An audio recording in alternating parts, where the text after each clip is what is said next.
All right, welcome everybody.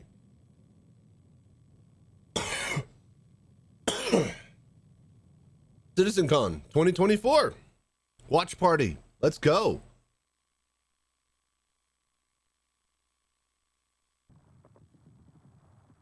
Last year, I was averaging around 5 or so people per stream. No real point in me going live and doing a watch party. These days, at around 50 to 100 or so, depending on who raids and how poppin' my night is. So, with that said, well, let's get a watch party for CitizenCon going. We got a community over here then. For those watching along on the VODs, thank you for dropping by and enjoying the YouTube channels.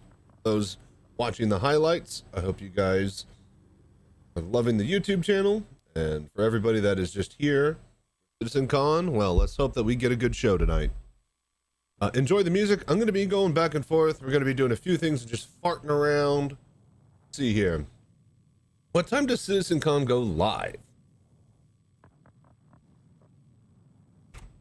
Like at 4 a.m. It's 2:30 for me, so we got an hour and a half farting around. Anytime there's fireworks in Star Citizen. No, I'm a goddamn liar.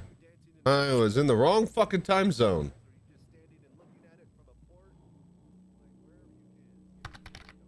It starts in 22 minutes. Holy shit. I need to get some food going. Hello there.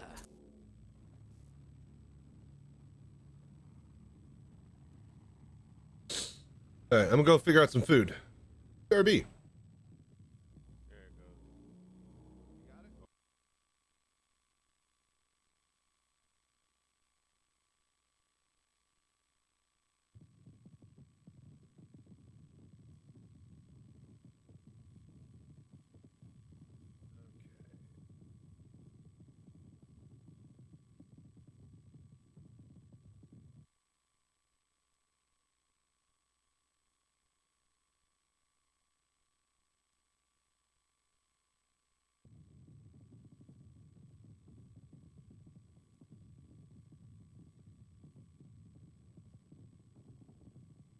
Okay, got all of that. Armor.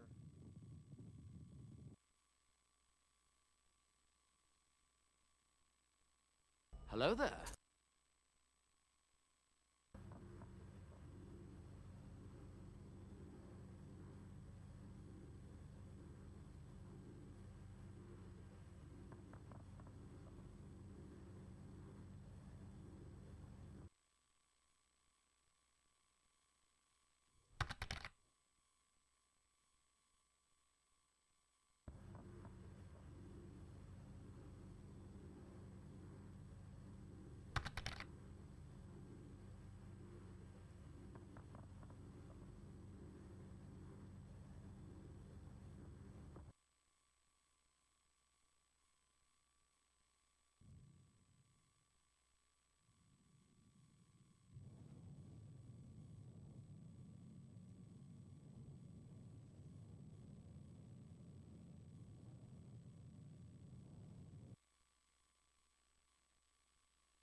Hello there.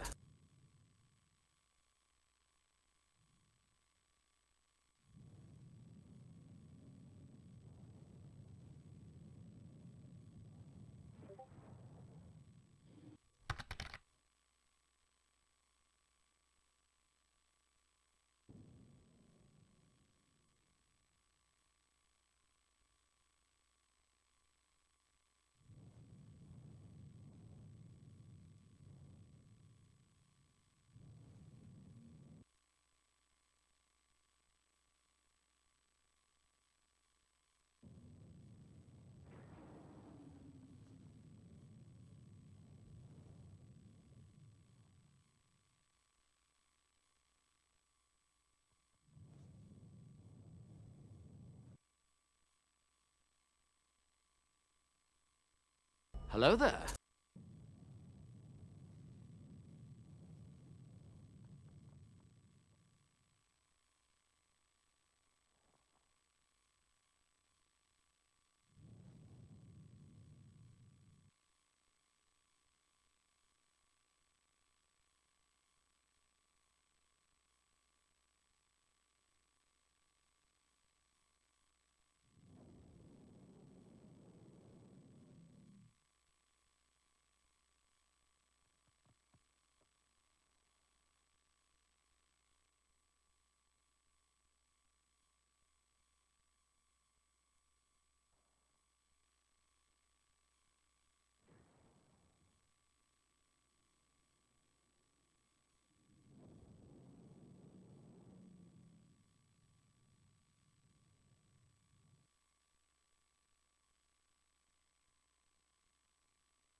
Hello there.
Hello there.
Hello there.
Hello there.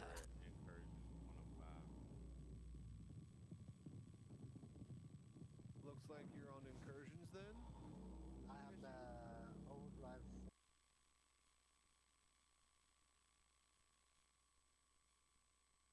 Your mission status?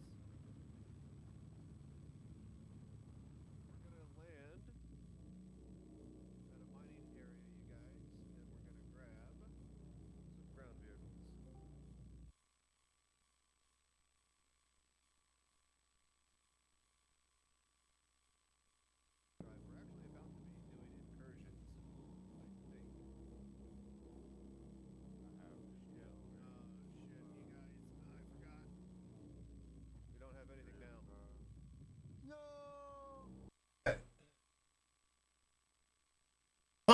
we're here. Bone Salesman, Bandana, Conqueror. Welcome, everybody. Hello there. All right, I had to go put food in the oven because apparently my timing is off. It's not at 4 a.m. for me. It's at 3 a.m. I don't know. 13 minutes it starts. So I don't know if that's like the pre-show starting because I thought it was at 4 a.m. Not sure. We'll find out. What's up, Omenian? How you guys doing? All right, food's in the oven. We are ready to rumble. We have our CitizenCon watch window. Didn't do anything fancy this year. I'll have to do that next year. It creeps up on you. What's up, Jonas? All right. Getting very, very, very close. Almost 1 p.m. Nice. Hell yeah, man. Waiting on CitizenCon. You're waiting in the right spot. Hello there. All right, food's cooking. So what can we do while we wait? I have just the thing. We're going to beat Factorio. We got 12 minutes. We could beat Factorio. You guys want to see me launch a rocket and finally kick this can off the planet?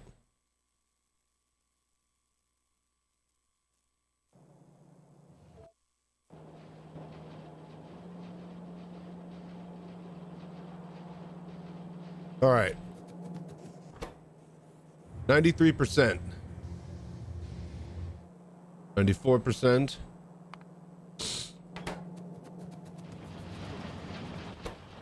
Speed modules times 4 in each one of these tier 3 assemblers. We got our chips in there. We are making rocket control units, like 10 at a time. Every 10, that gives us 1%, 95%. 96%. Yeah, I told you I could beat Factorio before CitizenCon starts.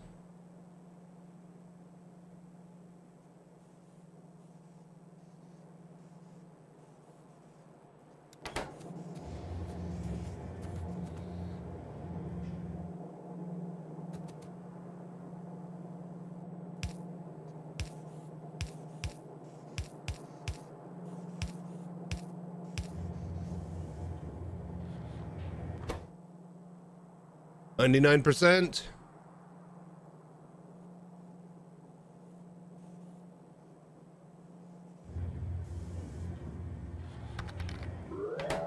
Boom. Rocket is preparing.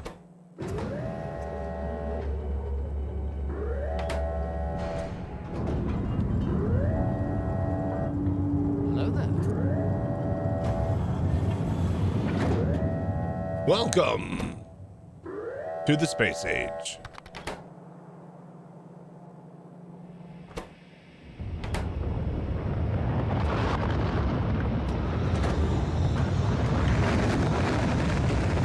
This is my first rocket, you guys. I am very, very happy that I was able to do it before Monday. Oh, man. Space Age comes out in 2 days. Ugh, smoke me a kipper. I'll be back for breakfast. Dude, yes. All right, break it up. I did it. We beat Factorio, you guys. All right, cool. That game's done. And now we will never play the space game because that is way too much for me. All right, cool. Awesome. Ugh. All right, cool. Factorio, beat, check. All right, that was good. Thank you for watching.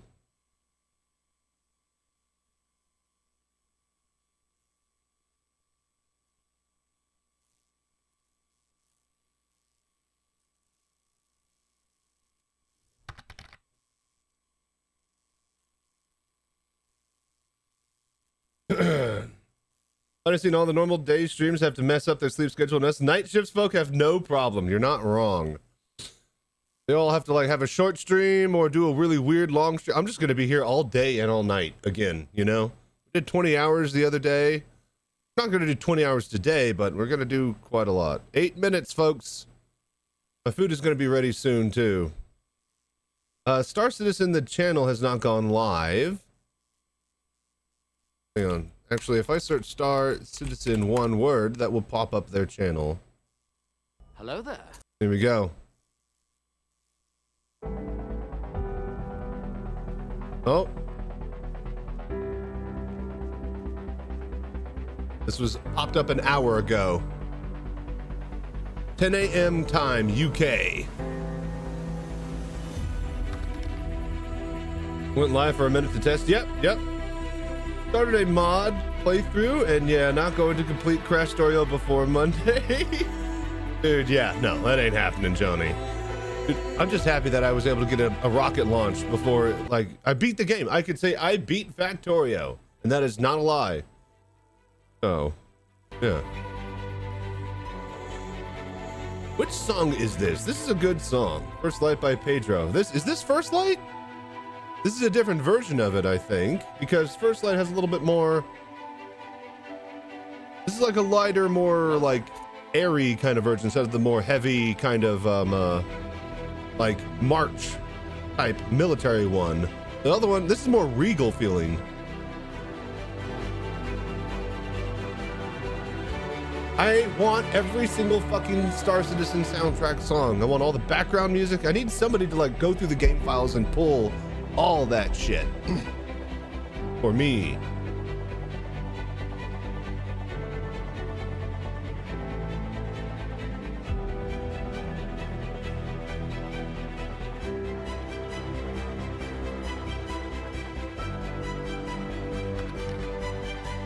Light is on YouTube. Yeah, I have.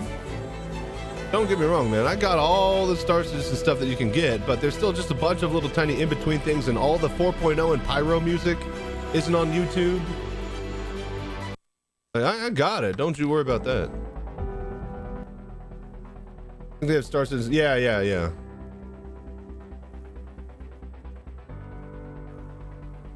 Five minutes. I'm gonna go and check my food. BRB. Thank you all for watching.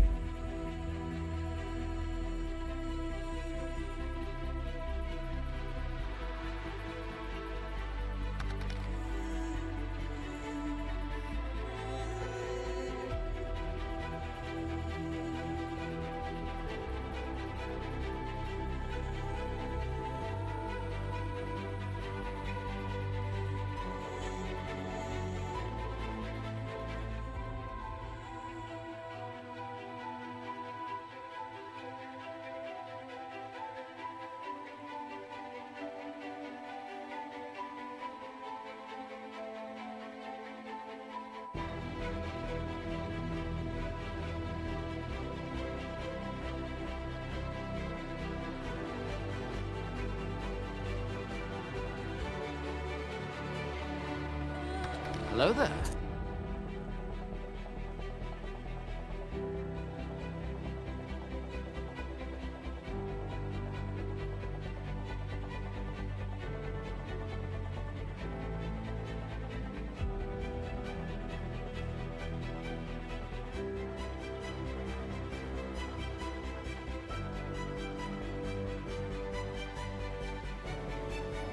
All right, my food's gonna be ready in 10 minutes.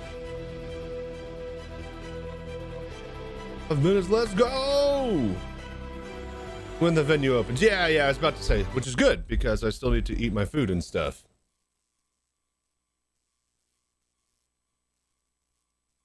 But yeah, we're gonna do some other stuff, play some VR Citizen. I'm sure we'll get into plenty of things. I'm gonna eat for a little bit.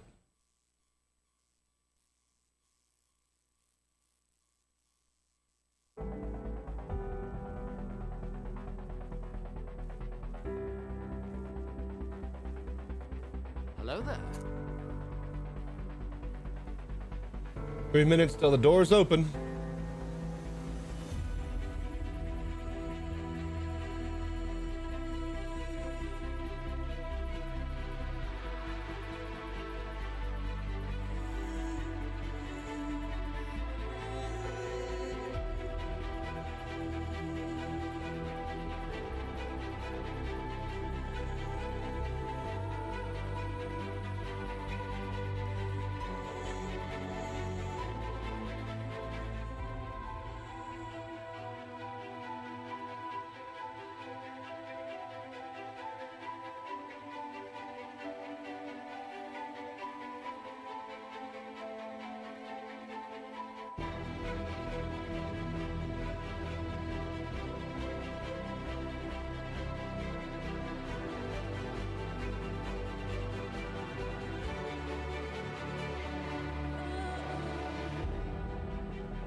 2 minutes.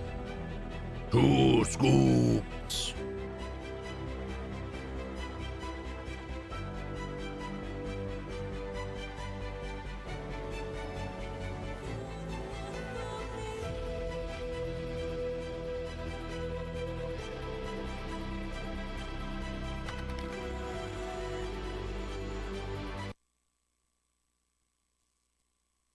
We'll start in 1.5 hours when I'm looking at the schedule. I think pre-stream, yeah, it's going to be like an hour and a half long.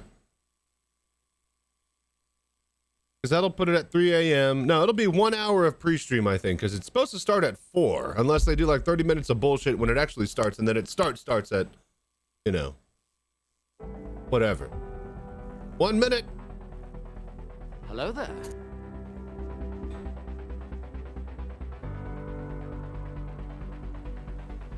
Oh, all right. So how was the 4.0 test? Did anybody else get in and check it out?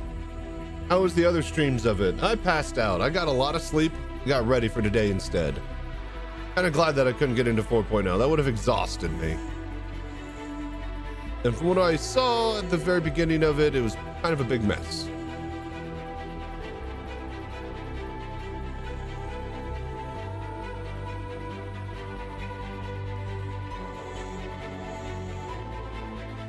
Zero minutes.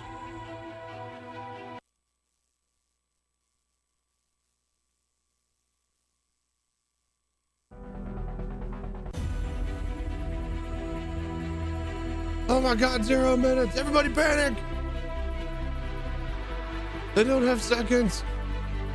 We're stuck in between time. It was 4.0 was on open Evocati test, so no NDA, and you could stream it yesterday. And I found out in my first ever Evocati test, because I joined the guild this week, that apparently all PTUs are going to have EAC updates, and they can't do anything about that. So fuck us. Fuck the Linux community. Fuck the VR community. Get fucked. All right. Come on, you bastard. It's time. Do the thing.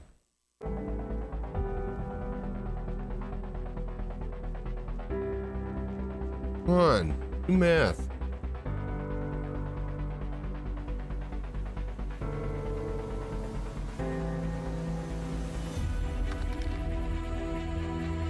Just made Evo? Congrats. Yeah, I mean, you know, not legitimately. I complained and asked Salty Mike about EAC stuff for the PTU, and then he bumped up my, you know, application process so that I can help test for the VR community. But it doesn't even matter because fucking EAC is apparently updated on every single Evo test and PTU test. So stream starts in 1.5 hours. The stream starts? And what the fuck was this? What the hell is this then? Their fucking website's real shit.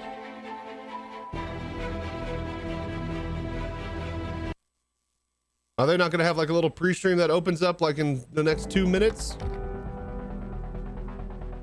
Con opening timer? No, it says CitizenCon. There's the webpage for CitizenCon, okay? This isn't the webpage for the opening of CitizenCon. It says CitizenCon starts now. All right, CitizenCon is bigger and better than ever. This is not says the opening of CitizenCon is bigger and better than ever. All right, this is the problem. Okay, you set expectations and then you fail to deliver. Swipe those grids to buy merch and hold the line. No. I went to the merchandise line that was only accessible on day 2 at the end of the event. The merchandise line goes out the door, all the way back around the block and around the back of the building into the front door again.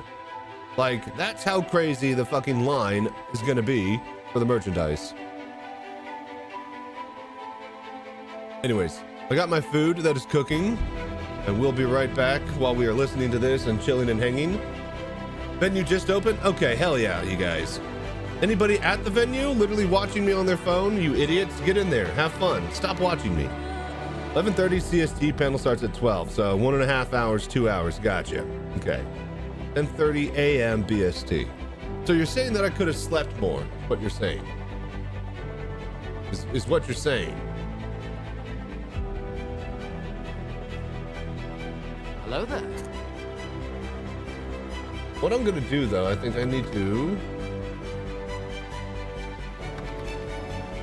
make that like a little bit smaller.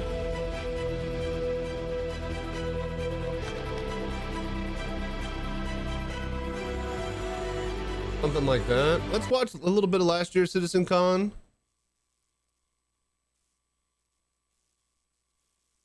Get a bit of a example of what this is gonna, how this is gonna go down.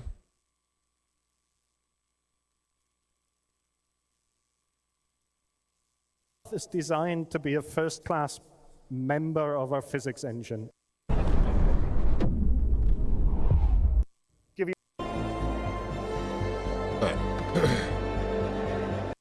just everything we have in Star Citizen and our tech does, because I think sometimes people don't realize. All right, my food is about to be finished in the oven, so I'm gonna go grab that.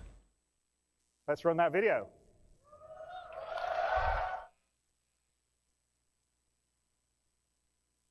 Can I get this any louder? Is there something that I don't have set? Sitting in the Hornet right now? Really, wenches? Hell yeah, dude. Written on the page you are on. But it doesn't matter what's written on the page. In bigger, bolder letters at the top of the page is a countdown. To now. To now. Okay? At the event may have streams up. Interesting. It'd have had less complaint time, which often leads to more time. Yeah. Telling people that 4.0 was less broke than the current lie. Do that we'll craft resources after the craft ships, and the quality of the ships will be about the quality of those resources. Hopefully, I want there to be a crafting system. I want there to be reasons for us to be in an MMO and farm and do things, other than just, well, this is a cool thing that's over there in this sandbox. Let's go fiddle with it. All right, well, this is done. I'm done being cool with that. Like, for there to be actual reason, I need this cool part out of here so that I can come over here and then do this for crafting and just everything. That needs to happen all over and across the game. All right. I was about to say, yeah, they got fuses. Fuses exist. Let's kind of repair. Anyways, you guys enjoy this. I'll be right back. Checking on my food.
Okay, food.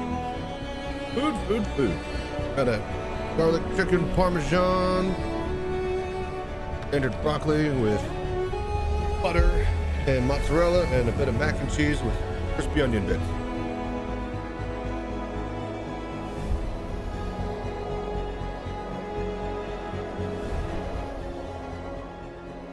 How's the sound? Is that good, you guys?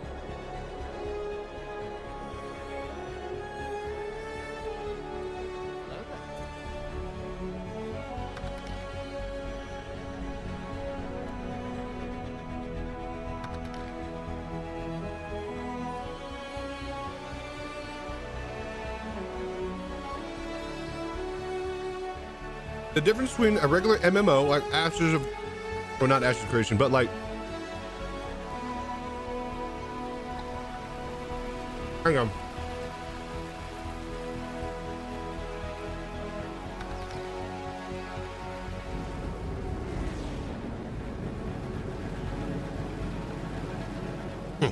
Hang on. What?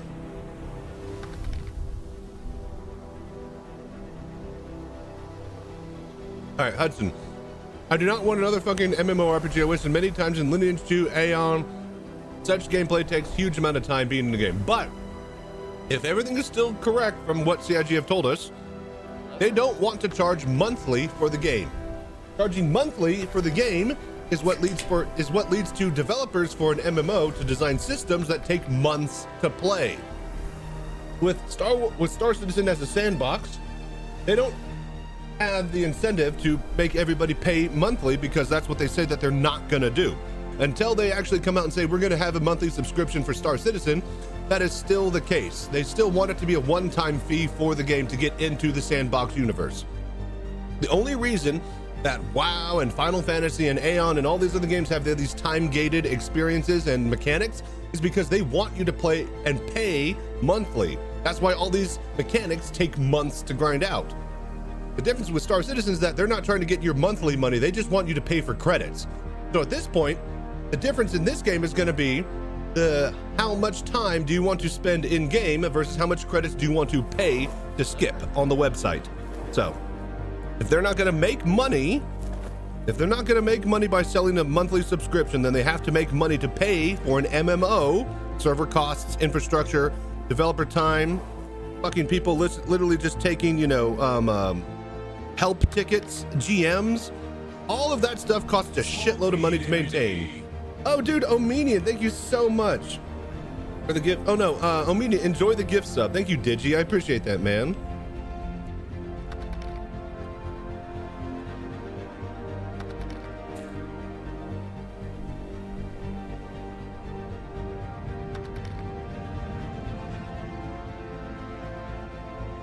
Roads?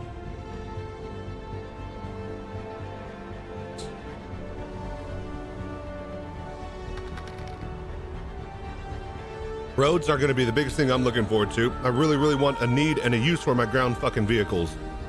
Inside of cities, inside of distribution centers.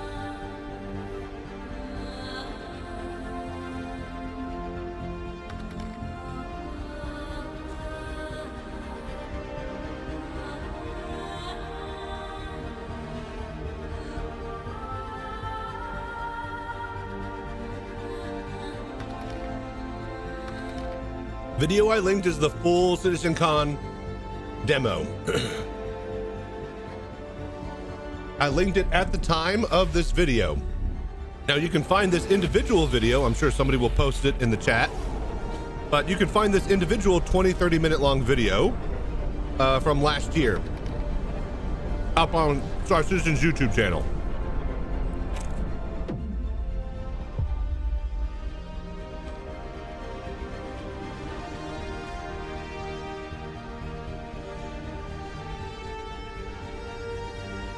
Dude, Digi, thank you so much for all the gift subs, man. Your continued support helping prop up this community is amazing, man.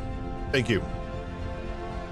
Speaking of, that gets us to 74 subs. We were back up to 80. Well, 81 was the highest I've ever gotten the other day. So, gift subs have a tendency to drop back down after a month when they've been used. So, we're going to be fluctuating a little bit from here and there, but any Voodoo and you know, any Voodoo that you do that you can help out with. We get up to 90 subs, we got that Pirate Will stream, and 100 subs, we get that 24-hour stream.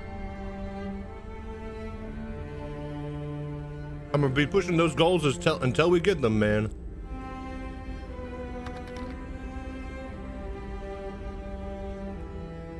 Thank you, Darth Vapors. The two-faced look is all because of you guys.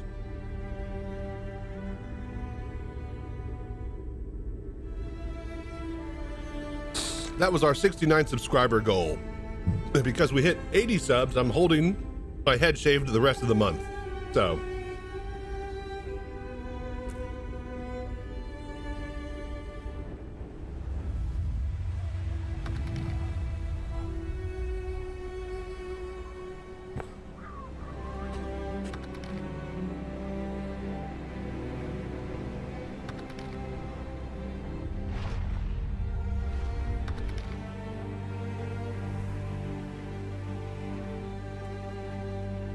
Yep. Birds over on Bloom? Nice. Were they like killable, interactable birds, or were they like sky mesh birds? I haven't been any sky mesh birds. The only birds we've gotten are actual killable objects, so.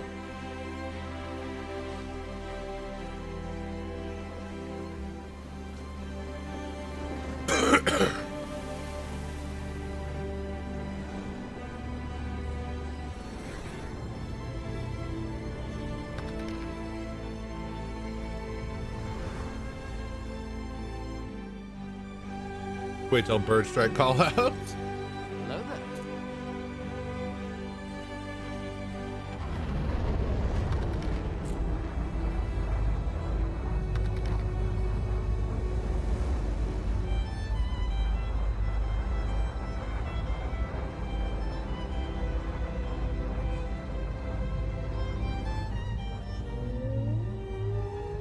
All right, so 10 a.m. time.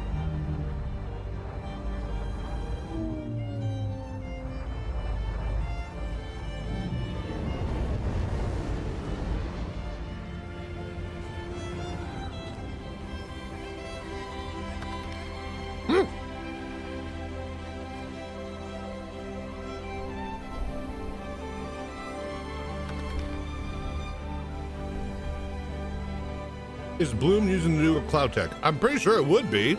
I don't see why any Pyro planet would be using outdated stuff. Yep. This is the Star Engine tech demo. This basically showcases everything that the Star Engine can do. In the bottom right, it's telling you little things like the average distance and velocity covered.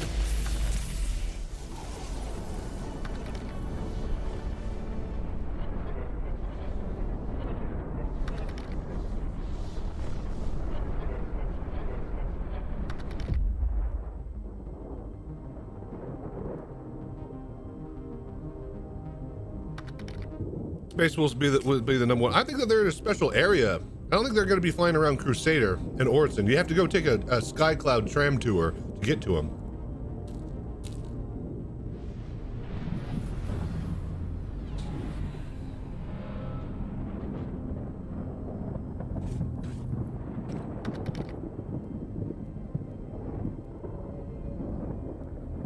Here we go.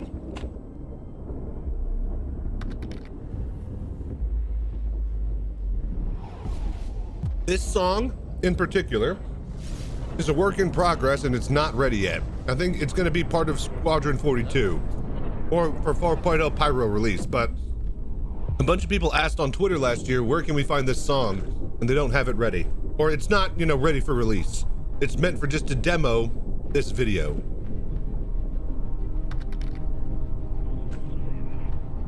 I know, big fucking shame because it's fucking awesome.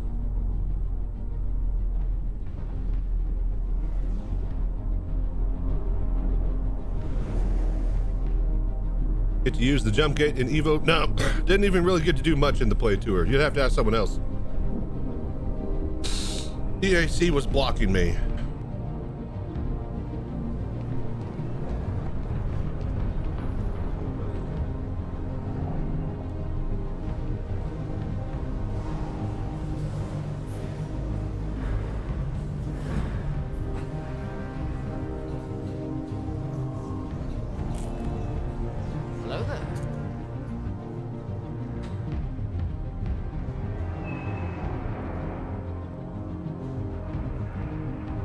Remember, guys, Pyro Christmas. That's a CitizenCon mantra for the past 5 years. Pyro by Christmas, you guys.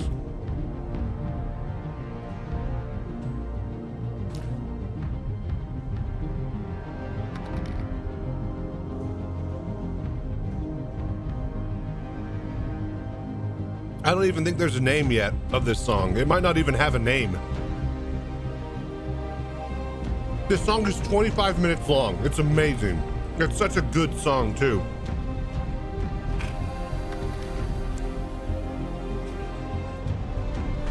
And I'm done.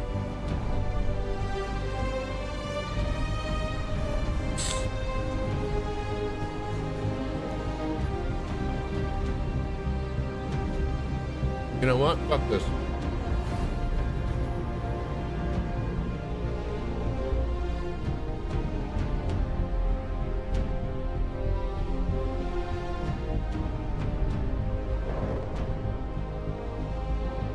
Damn it.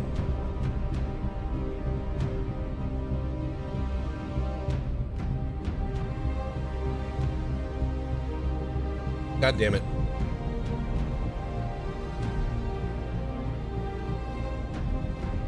There we go.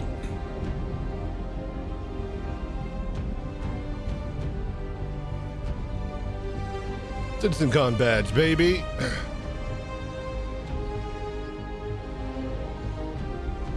Got all my goodies, including my Macewan Station Pyro and Pyrotectonic Employee badge. CitizenCon last year was great. Even got a cool pen.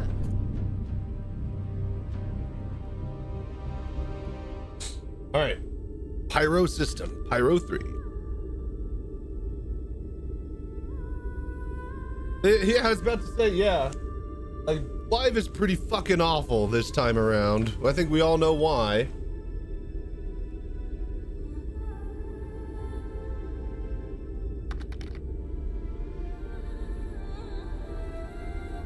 Wait a minute, this is good. I think they found the right people to create the music. They made one. Oh no, that's some of the things that have been industry standard leaders are gonna actually have a lot of work cut out for them to stay in the lead position. Blizzard cinematic department, they're getting caught up on by Star Citizen cinematic guys.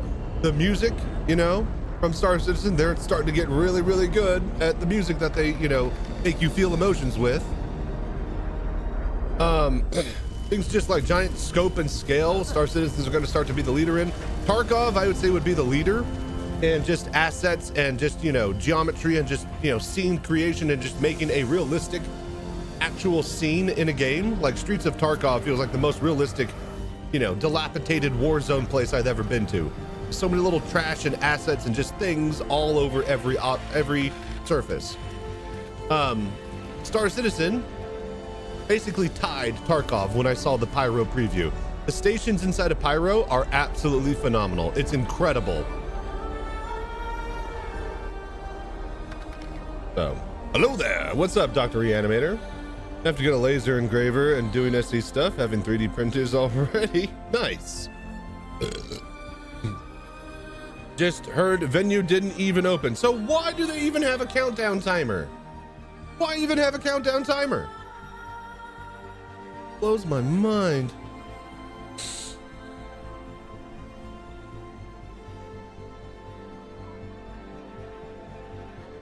Now, granted, this 25-minute long song is a variation on the same theme over and over and over, but very good variations. Mozart did a 12-minute long song of variations of, what do you call it? Twinkle, Twinkle, Twinkle, Little Star.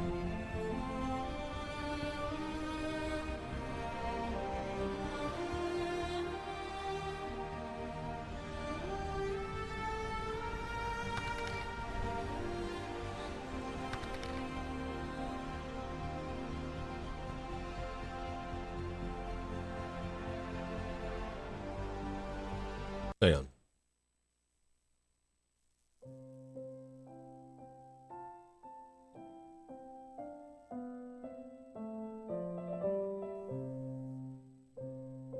Hello there.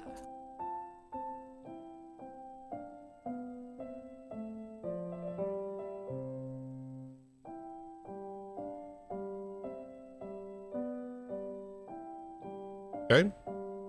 Mozart wrote this when he was like 6 years old.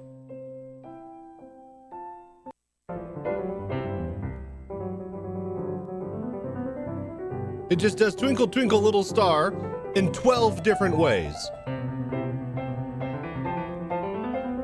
He was 6 years old.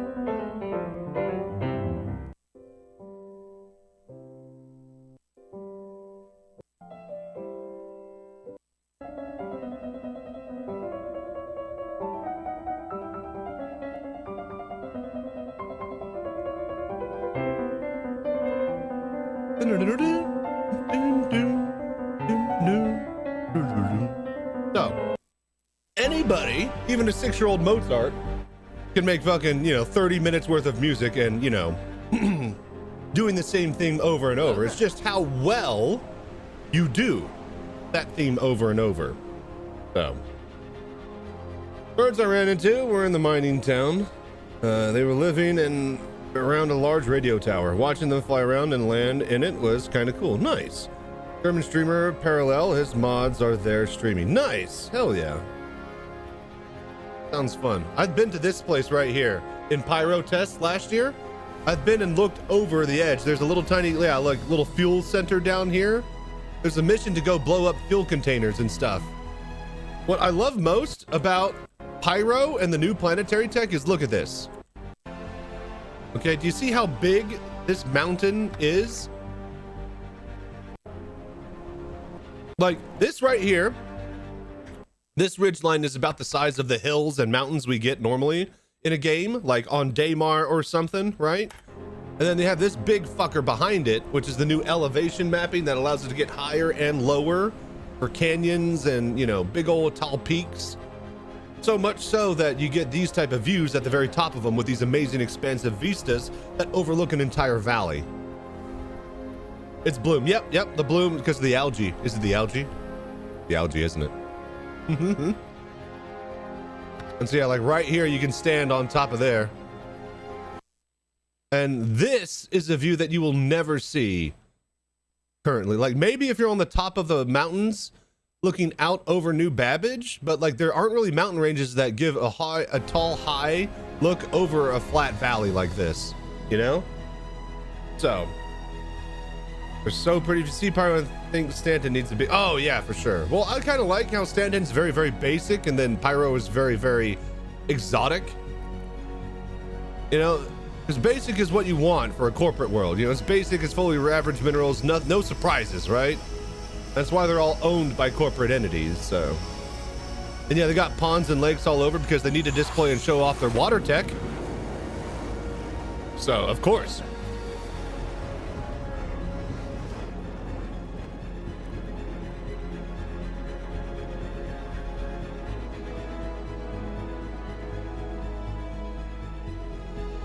This in like full, no, we're not even, okay, hang on. There we go. It looks a little trashy. Pop it into 4K.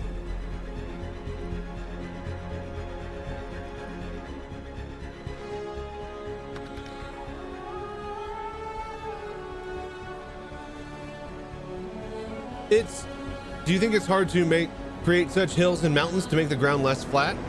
It's hard to do it in a way that's believable.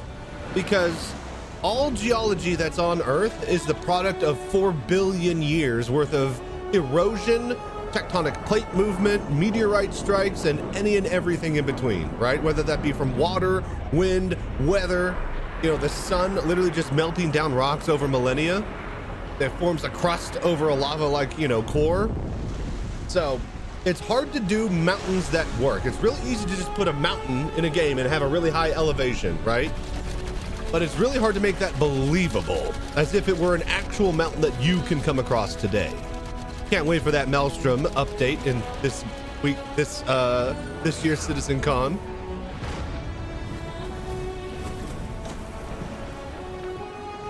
Yeah, that Maelstrom engine destroying and tearing apart objects and ships and stuff. It's gonna be really, really cool.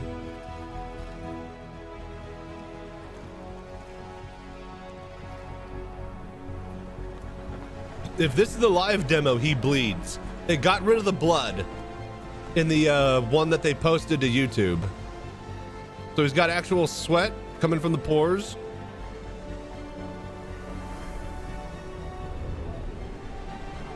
They changed it. It doesn't have the blood. Okay, so when I was there live, they had a little blood dripping down the face and like, no, it's not ready yet. Not ready yet. And they pulled it from the one that they actually threw up to YouTube. And I guess they edited in this new one. So. Oh, yeah, no, this song is amazing. It really, really sells the feeling of Star Citizen, which is why music is so important. Do you think Star Wars would have been anywhere near as good if they didn't have John Williams fucking belting it out of the fucking parkway with a home run on that what do you call it? OST? Hell no. John Williams, dare I say, made Star Wars, and so did George Lucas's first wife in the editing room. All right, that's the Star Engine demo, you guys.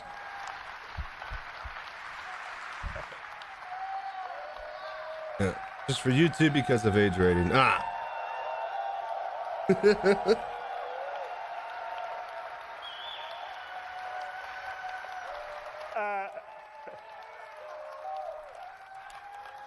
I think that sequence holds the record for the longest spline in the history of computer games. So a spline is when you take a camera or anything and move it along the line, right?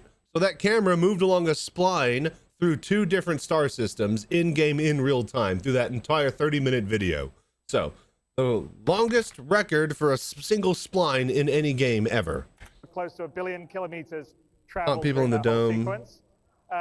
So don't you dare bleed any. Yeah. Team and supported by. I wonder if that was because of China or something. Yeah. In my head, you're right. That might have been because of, like, you know, other nations or something that, you know, can't have it on YouTube or whatever for the blood. In my head, though, it was like, oh, the blood didn't look as good. Like Chris Roberts, like, that blood looked like shit. You know, that blood looked like it was 2006 blood. Get that out of there. We'll put that back when it's ready. That's what in my head it looked like, because blood dripped from the nose, right? And it went down and like kind of around his cheek. I'm gonna see if I can find that clip. And it looked okay, but it definitely could have been a lot better. But the fact that it did it dynamically was impressive.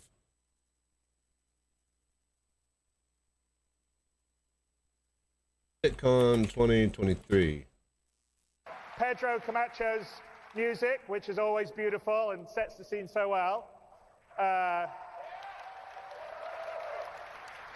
And it's pretty stunning to think that hopefully from this video, and we're going to go into some of the new features later on in more detail, and you'll see actually better representations of some of the simulation that was happening there.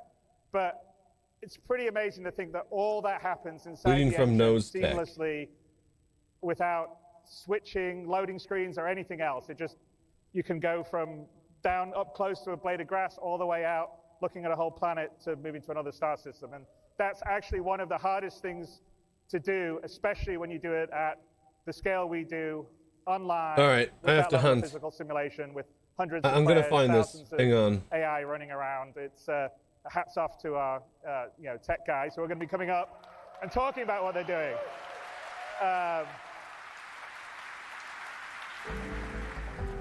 Now, obviously, some of the things in here aren't in the current live build of Star Citizen. Like, for instance, at the very beginning, I don't know if you noticed the conductor with the hair blowing and the tails blowing. That's all simulated in real time, and we'll talk about it on the physics part of the upcoming speech. But I'm going to turn the stage over to the core technology group to talk about some of all this new tech that you just saw and go into more detail. And we'll be rolling into... All right, there's no way. There's no way that they actually changed the Twitch VOD for it. I'm pulling it up. I want that blood tech. I'm hot-blooded. It's really quiet. Rolling into... He's gonna bleed. Watch. You just watch. Which is always beautiful and streaming the event, not letting people in yet. Huh? Come on. All right, here we go. Here we go. Watch. Watch. Watch. Real-time cloth simulation. Then they go into sweat and blood. It'll be different. Watch. Dynamic blood, sweat, and tears. See? Look at that. Look at that. And yeah, that's all you get to look at. So hang on. Let's see if we can put this in. So they got rid of it. I was right. I was right. I'm not crazy. I remember that. I was like, that's actually pretty cool of an idea. Dynamic blood. But gonna be very hard to pull off. As you see, look, it drips onto the lip and then it kind of funks out. So in my head, Chris Roberts saw that as like, fuck, that looks like shit. Get rid of it, you know? Star blood, yeah. So look, left nose onto top of lip. And then it tries to drip and like roll down his lip. But then it just kind of stops and it like funks out on the second drip.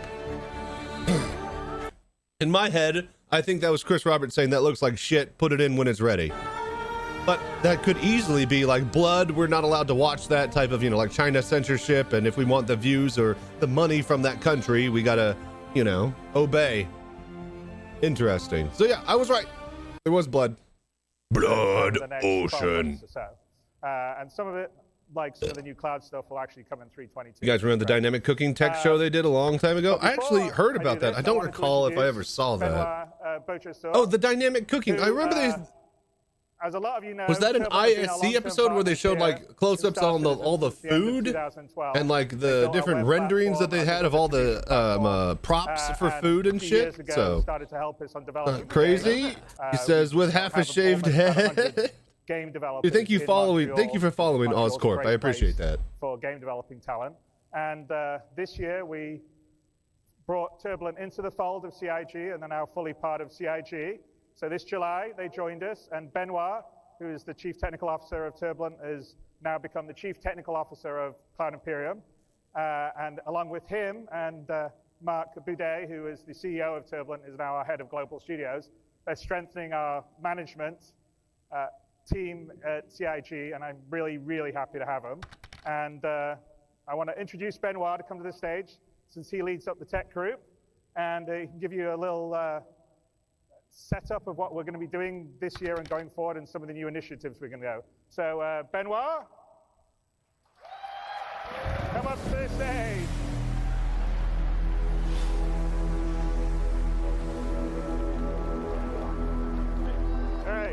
All right, let's do it. Here's the clicker, or did you take your own? Yeah, that's good, thank you. All right. Hello there. Bonjour! Bonjour, CitizenCon. We are so happy to be here. It's been so long to turning off ads for the day. You guys remember to make me turn them back on when we go live next. Ad break was about to start. I need to not have that happen on the footage when we're recording for the actual playthrough. So thank you guys so much for, you know, subbing, donating, you know, Twitch priming, all that stuff definitely helps me keep doing the voodoo that I do. I appreciate all the voodoo that you do for support. All right, those are off. See you guys. And we should not be running an ad and just now. being able to interact has been fantastic so far. We're super excited about all this. The video you just watched outlined a So lot happy of you can now features eat so in the Star much Engine. food in game. It's Had a Chinese food box reminder yesterday. Did they have what makes pizza? Did they add pizza yet? If they haven't added pizza, I'm gonna riot. This game so special. It's a focus on fidelity. I said it. It's a focus on immersion. And it's a focus on seamlessness, being able to go everywhere, and you're just there. The accomplishments from the tech team. Noodles in live? Yep, that's what I hear. And building all the technology that allow you to run the game and Get allow you to your experience noodles. the same things that we see in our dev setups. Noodles, So what we're about to yeah, see get today is your a noodles. deep dive into all these features.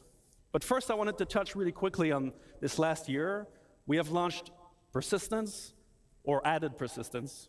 It's been a rocky road this year, and I want to thank you guys for keeping on playing, giving us a hand, giving us good bug reports. It's been fantastic for us to improve the stability of the game, so thank you so much. You guys deserve a hand of applause. Thank you so much.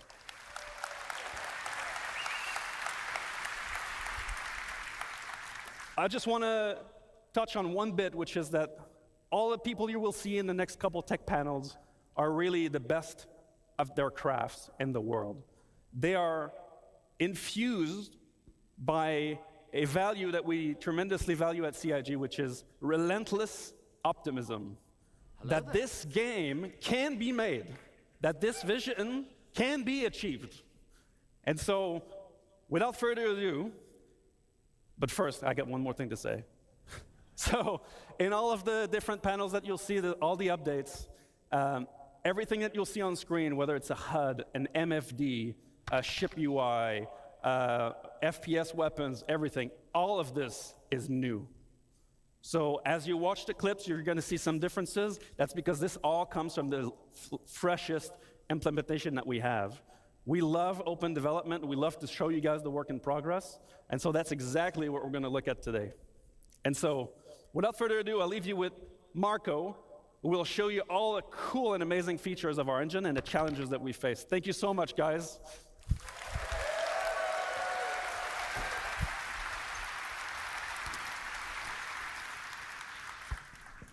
Thanks, Benoit. Hello, I am Marco Corbetta, VP of Technology, and we're going to talk about Star Engine today. We have been developing Star Engine for many years with the goal of creating an online living universe. But creating a universe is not an easy task, and even more difficult to do everything seamless without any loading screens or invisible walls. And massive spaceships flying very fast, close to the terrain and objects, are pushing the limits of procedural generation and streaming. This is not a single-player game, so creating this universe online is making everything more challenging. We stream and generate physics on server, on CPU, and we already support more than 100 players on a single server, more server meshing. To support all this, the engine must do a lot of work every frame.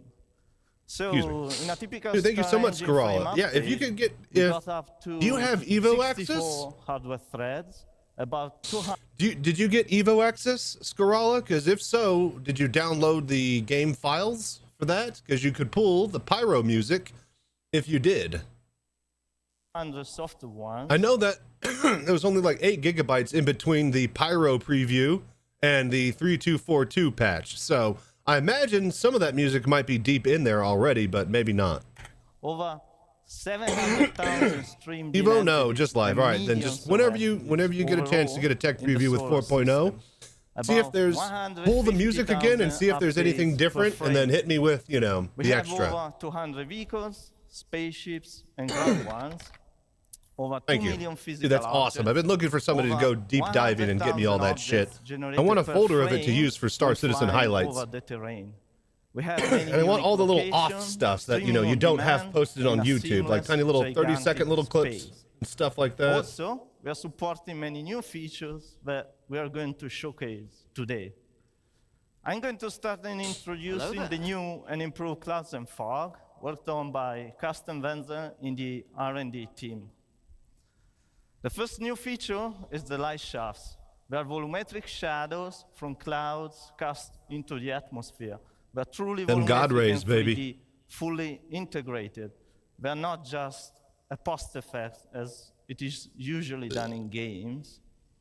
With this, the atmosphere from an overcast sky gets darker. And this is important for planets and locations. Have they been let in to the event yet? Anyone? Another component is the new ground fog. It follows the terrain I'm wondering to a specified elevation for different locations. It is also fully integrated into the So how are you doing the extraction process? Are you just like pulling all the files and then finding, you know, .mp3s? Because depending on the length that you set, we might get like people breathing and shit. In this video, or like hums and stuff. All the features combined together. In addition, we made many improvements to cloud shaping. Look at that shadow. Look at that shadow pass with the mountain. To cloud.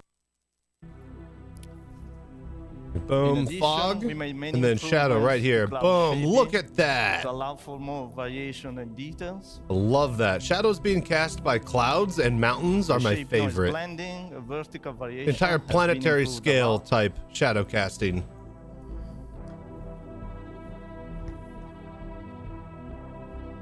Look at that. See, that's what it should look like. And you can see this now in the game in some places like ArtCorp, Loreville. They'll have bits like that if you max it all out. Also, we made improvements P4K to file show and go long through distance the folders. read, Ah, and the okay, tiling okay. is less visible. Well, thank you for all the work, man. Hello Oh, there. dude, James Lai. Dude, thank you so much for following and doing the voodoo that you do. Welcome to VR Citizen, man. CitizenCon in about, what, an hour 15? So stick around, folks. We're getting there.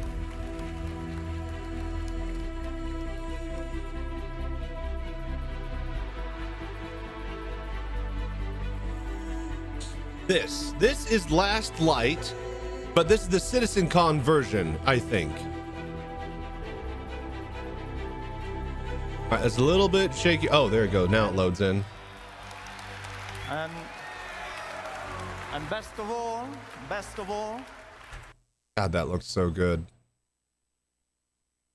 A little bit fuzzy, way off in the distance for the draw distance and shit, but we're going to include all these new features and improvements in the next 3.22 release. Okay. Thank you.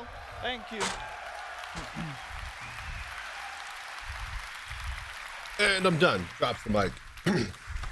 Clouds, bitches. Can't forget why I don't mess with the public channels. Tried to share the old cooking video from the SE and then got deleted by Knight Rider. Takes his job way too seriously. Wait, what? Is that on Spectrum? Hi everyone. So I'm Mike Snowden. I'm the director of And visual yeah, effects. no. And I'm Ali Brown, the Director of Graphics and Procedural Tech. Never go to the forums hosted by the people that you want to complain about to complain. Always go to the public forums where everybody is allowed to complain. Dynamic fire Public and test chat channel.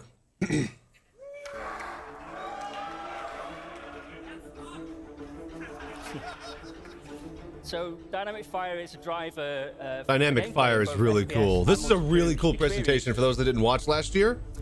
It The actual creates technical, immersive like the sandbox visuals of gameplay the that can fire, be used by designers to visuals of the craft very fire, dangerous obviously scenarios great, for you players. know? And as you can see from the video, How it it gets very propagates intense. and spreads. That's the key, though. Not just making like a fire being an object that you apply as a texture over a surface Okay, that so can light, how do but how it fires heats start up in Star objects, Engine? and each object can Well, have there an needs to be a source of ignition, ignition and there are point to multiple ways catch in which it fire. can occur. For example, weapon impacts or misfires, explosions or damaged items. I know, but that's player why. needs to It's be because alert to everybody their does complain, and then surroundings, nobody fire can't and even present talk. threat. So, If a fire does break out, I'll go make you're breakfast. gonna All right, sounds good, see it Scrawler. dynamically propagate through the area, causing damage to environment and player. And at this point, the player needs to limit the damage, of course, by extinguishing the fire in any way that they can. So when doing so, they're going to need to wear protective Right. clothing to protect them from extreme heat. They're going to need to wear a closed helmet to protect them from smoke inhalation, poor oxygen levels. And there's actually multiple ways the fire can be extinguished, including the removal of heat, for example, using the fire extinguisher, which is my personal favorite. It's a lot of fun doing that. The removal of oxygen, for example, locking off the area, venting the oxygen. The giant horny is real. creating a Cronzy channel. Hang on, I do want to look at that. We are going to look at that. Is he in it? Where the fuck is Cronzy? I have him follow. Oh, there he is.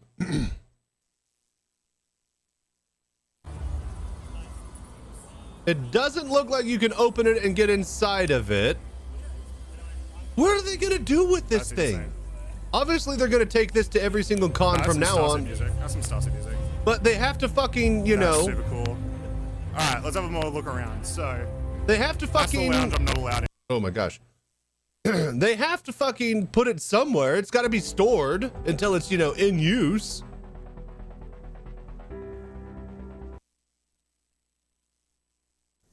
Or simply, the fire's burned so fiercely that it's Very done cool, everything very it cool. needed to Thank do. you, There's nothing Conqueror. left for it to destroy. And if you let it get this bad, it's probably time to consider repairing your ship.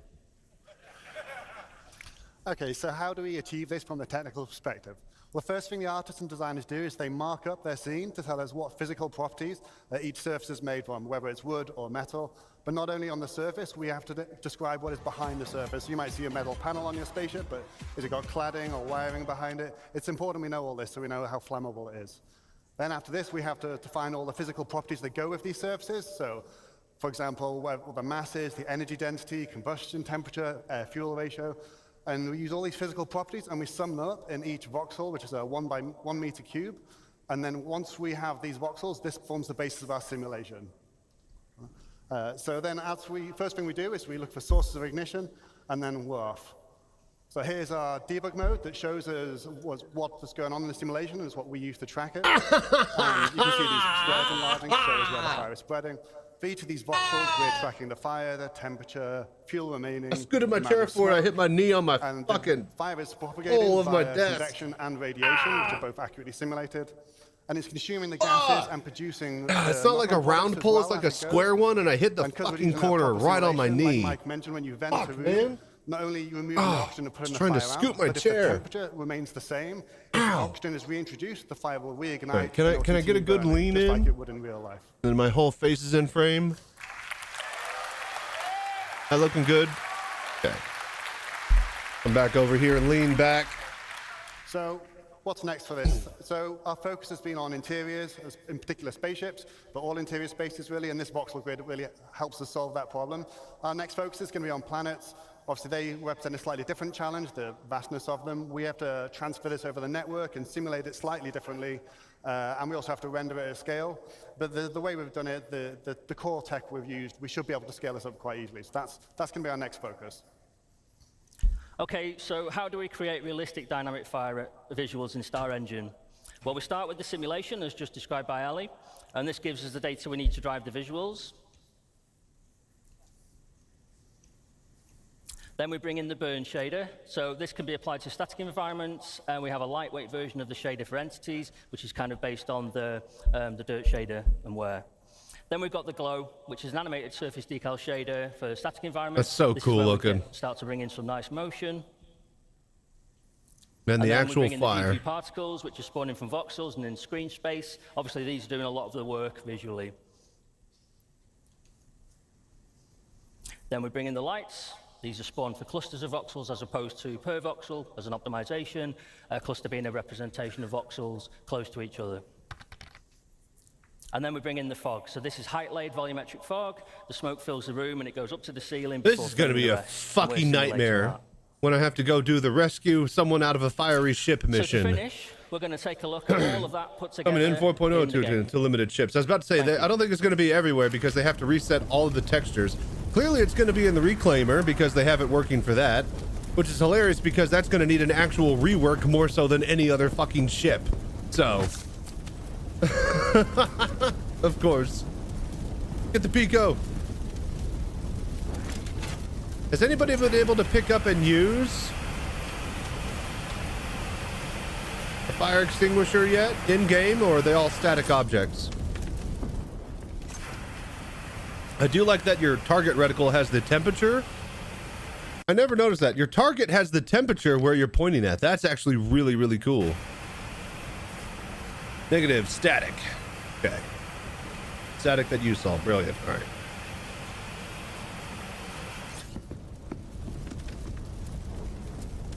Get the Pico. No, the Pico's on fire. Did you guys see that?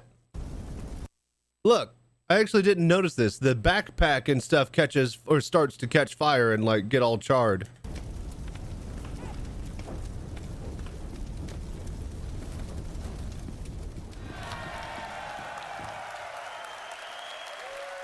Would be in the Zeus as it's the newest tech ship released. Yeah, I imagine all the new bells and whistles are going to be on the Zeus when they enable them for 4.0, like fire, and hopefully we could turn off and on the gravity, life support. Maybe not for 4.0 release, but you know, in the 4.0 patch. This guy's cool. So, water is a huge part of both of our games, Star Citizen, Squadron 42, and we wanted to give it a major upgrade. We were going to set 3 ideas that we wanted to impart on our water. We want it to look as good as possible, obviously. We want it to look realistic. We want it to be beautiful. We want it to be in motion. Water is good. I love the way that they solve the water problems for a global scale, as well as make it detailed, look good at a small local scale. Having a like pond or like the shoreline be looking as good as the ocean is a very, very difficult thing to do.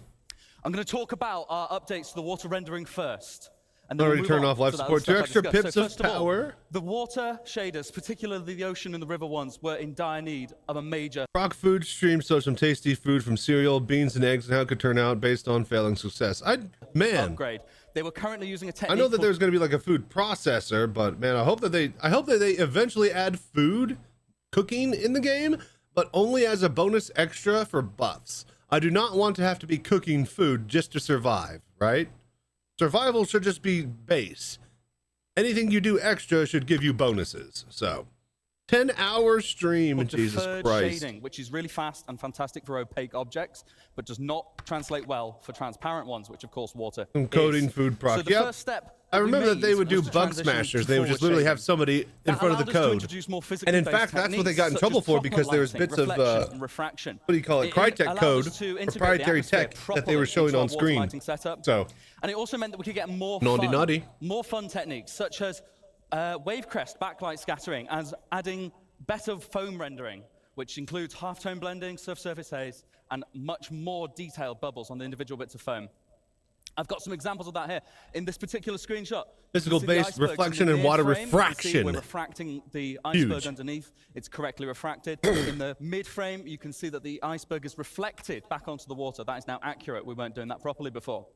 Here you can see our accurate water lighting from this really beautiful screenshot of the Gladius over the and water. here you could have really I love this one. have this only good, this well, is only one the ship with objects good under the water lighting. being correctly All lit, the which other is lighting new. on all ships And can then get we fucked. are applying the Don't lighting get changes fucked. from water depending on how the specular highlights on the surface, and also considering the lighting from the suspended All right, particles. so is it in the 1 water, hour? depending It's on 4 how a.m. deep right and now. dense Is that the water 1 is, hour which gives us mark this or really half an beautiful hour effect.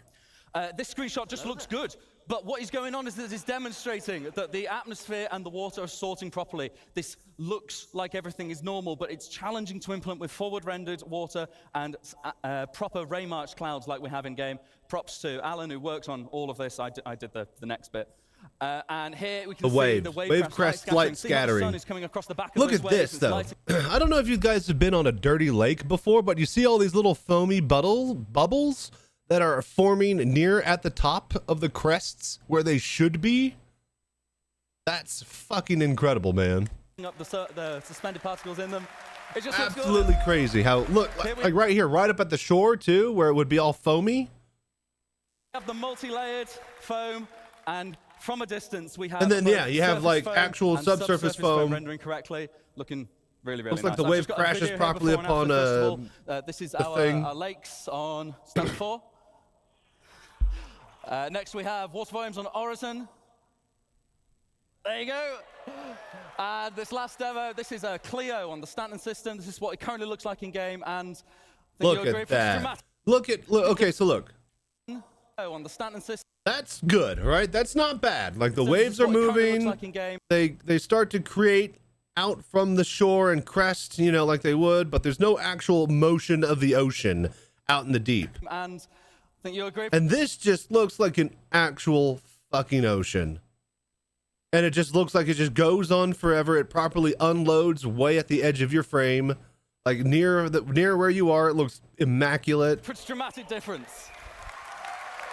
Like that is so hard So to the next do bit that I want to on a talk to you global that me level. and, the team at Planet Tech and Graphics have been working on is, of course, water surface simulation. This has been an absolute pleasure to work on. So we had a few aims for this. We wanted it to be multi-input. We want physics to influence this. We want our MFX system to influence this. We want bullets. We want everything. We want high concurrency. You guys, it's a sandbox game. You're going to break it. You're going to stick 1,000. Can you get inside of it, Junkyard? It makes noises and smoke. Okay. So nobody's allowed to touch it then. It's not like the Dragonfly at last year's CitizenCon where I got to ride on it and take a picture. Speaking of, does anybody know where those fucking pictures are? Because the guy said they would be on a website somewhere, and I have no clue where my Hornet picture or where my Dragonfly CitizenCon picture is. Ships crashing into the ocean. So everybody stood in a line and took their picture with that thing. Not a single person knows where those pictures are. The technique that we chose for this is a form of surface wave propagation. It's GPU based, it's highly realistic at a low cost, and it can be scaled for waves of different amplitudes. So we can have all of that built right in just by There's the bubbles. The bubbles is what gets me. Little foamy bubbles. I've got a demonstration here. We're going to have the player walking through the puddle. As you can see, As he steps, you get a bigger ripple, but even as he's stepping, the toe is being dragged through the water and moving the water accurately. This is not a cop-out. We're doing this in 3D. You see as I'm jumping. And then this next demo, we're going to fire some bullets. This is a bit loud, this one. They messed up there. This one. You see as I'm jumping through the water and moving the water accurately. That one didn't mess. That one didn't play properly on the stream.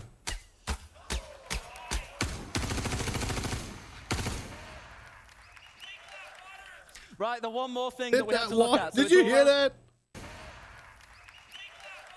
Hit that water! Shoot that water! That we had to look at. So it's all well and good, this working on a puddle, but Star Citizen is not made of puddles. It's made of oceanic planets. It's made of everything. We needed to make this multi-scale. So we wanted the water near and far, not just in a square around the camera. We wanted lots and lots at once. The solution it's so hard to... it's easy to do this, right? Anybody could just brute force and do this shit, right? It's hard to do this at scale efficiently so that you can run the rest of the game. If you're literally doing like Raft or what do you call it? Like that one game where you go down into the ocean and stuff and you build things. Anyways, if you're doing a game based around the ocean, you want your ocean to be really good, right? Obviously, you would spend a lot of tech and resources into doing that. But Star Citizen isn't just an ocean game. It's a space game with planets and lands and stations. So the fact that they can do this like better than a game that's devoted to being an ocean game blows my mind. Water sim. Now this was really tricky. Dragonfly pictures and not found. And oh, you found them? Okay, good. Means that we can and put a link in. All of the simulation regions. Someone find me in there. And what resolution we need at what. Ready? Everybody do the work for me. I'm going to sit here and watch and enjoy. To make sure that take you my get day off. What you want to see at the right time. We still need to get that information onto the water though, and that's a bit trickier. So what we devised is yet another set of regions. Now the regions are slightly different. The simulation regions need to happen wherever something is contacting the water, and that needs to happen regardless. Dude, that's the thing that would amaze me. The stage from last year was insane. It had one of the most high detailed and high definition projector screens I've ever. I don't even think it was a projector. I think it was just a big gigantic fucking like 60K TV. There's a collision going on there. It was huge. It was like super ultra high def. Going and has to restart. Of course, plenty of alcohol. And that's what fucking sucked last year. There was no bar. The food was outside the venue in the hallways because it was owned by the food stands were owned by the venue, and that's where they make their bread and butter. Like you rent out the LA Convention Center, right? But you're not allowed to sell food there. Everybody who is at your convention has to buy food from the vendor stands. So fucking hated that. I would have loved to have a bar or some sort of actual like CitizenCon themed food to enjoy at the event, but no. Last year was bullshit. Whereas the water, we only need to know the total. I want them to be making my margarita. They need to be making Chachi's perfect margarita. Result when it's actually in view. Rent that new place, the one that can be made into a planet like a giant eyeball. The globe. Oh, that'd be cool. But that would be hard to do at actual convention because I've seen the layout of the seating. The seating goes like fucking vertical and like down into the bowl. So it'd be very hard to actually get a floor there, but I agree that would be cool. And the beauty of this is that we can use this for multi-input and multi-output systems. Anything can influence our water, right, whether it be the simulation, whether it be weather, whether it be VFX. And then anything can be affected by water now. So the water engine reads from this. But then we can also spawn VFX particles from wave crests. We can add screen space effects. We can have a line across your visor. We don't have this yet, but it's accurate to the displaced water in front of you. We've got this technology now, so we can use it to influence any of our work going forward. And here's a really good video of some of it in action. I'll just let that play. This is the debug mode. Essentially, we're moving a sphere of basically infinite mass through the water. And as you see, if we pan out a bit, we make our sphere a bit bigger, we get a much different result from the sim. Spawning the foam properly. It looks really nice. Really happy with this one. So what I'm going to do in a second is I'm going to turn on the debug mode so you can see where the regions are. You see we've got these grey boxes. They light up green when there is a hit inside the box. We've also got different sizes going on. If you look near the shore there's a big cluster of text. That is a whole bunch of other regions because there's some stuff floating there causing little ripples that we can't actually see. And as you see, these scale properly. We can add the results from multiple sizes of simulation together, and they influence and interact with one another accurately. You see those big waves crashing over the little sim there. It works pretty nicely. I've gone ahead of my subtitles, but I'll just let that video play out. So, what does that look like when we bring it all together? What's it going to look like in game? Now, you did see a little bit of this in the Star Engine trailer, but actually, I think this video does a little bit more justice to it, so I'm just going to let that play out for you.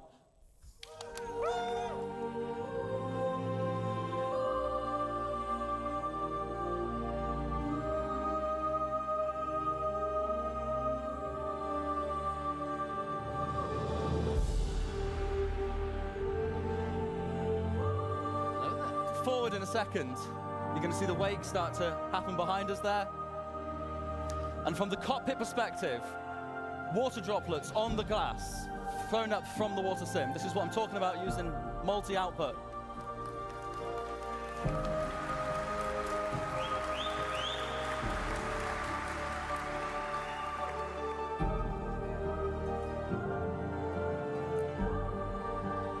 And that's us. Thank you so much, CITIZENCON. Handing back over to Ali.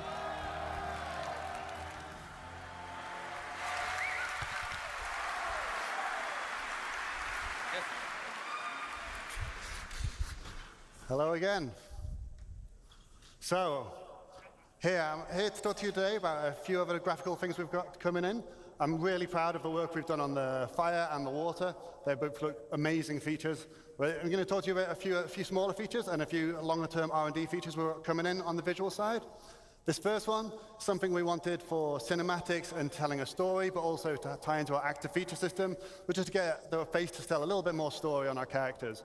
So this blood, sweat, and tears system is something we implemented recently, and it allows us to use a GPU particle simulation, which we project onto the face, and then we integrate it into the skin shader so we can get realistic reflection and refraction of water on your face. And we even make the skin go a little bit redder to simulate the extra blood flow when you're tired or upset.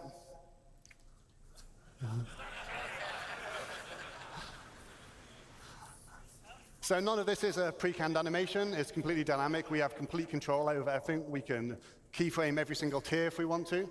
And we can even simulate blood, like here.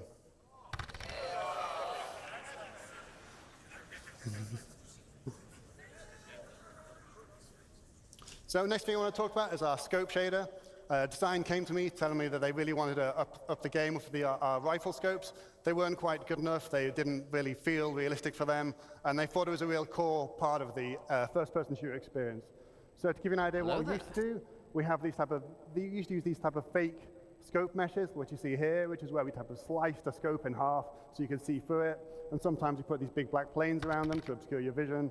And we put a bit of glass on the front of it, but there was nothing really to tell you that it was a lens. So we've worked on a new scope shader, which is now going to be on all of our scopes moving forwards. And I'll give you a quick show of what that looks like in game. So on the first scope here, we're going to see it's got an infinite projected red dot scope sight. We've got lens distortions. You can see this little refraction and bending of light on it. You see it works when you don't have to be actually holding the rifle for it to work.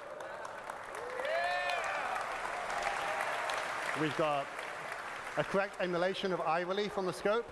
So we have the blur, distortions, chromatic aberration.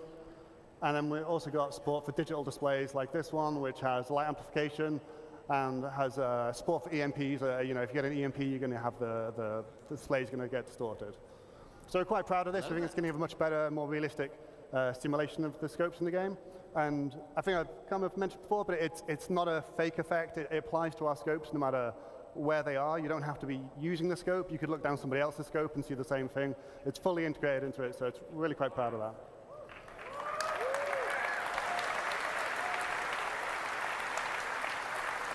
Next feature I want to talk about, hopefully if any of you have a HDR monitor and you've been playing 320, hopefully you've given a go of the HDR feature. We're really proud of this. It looks really good. And we've got some great feedback from you guys as well. There's been some strong feedback about we want extra black level controls, so we're going to be adding that for you.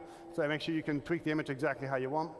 And there's a great user guide on Spectrum as well if you want to know how to get the best out of it, because it's not always a straightforward tech to get the best out of. Just to give you an insight how this works, we've got something called the Unified Tone Mapping Curve.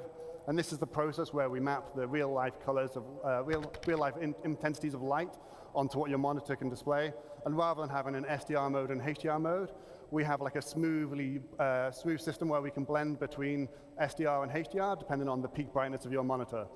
We also pay a lot of attention to make sure we preserve the colors and the hues to keep an accurate image for the artist, and especially for skin tones. We don't want them turning red or white or doing anything bizarre. Just one thing to mention, we've got some content adjustments that will be ongoing. We've got a lot of content in Star Citizen. It takes a little bit of time to make sure we balance everything so it doesn't look too dim or look like a supernova. Next thing I want to mention, temporal upscaling. This has been something that's been asked for a long time, and we're proud to finally get it into your hands. We've got 3 different techniques we're going to be implementing. We've got CIGs, we've got our own temporal super resolution solution called TSR.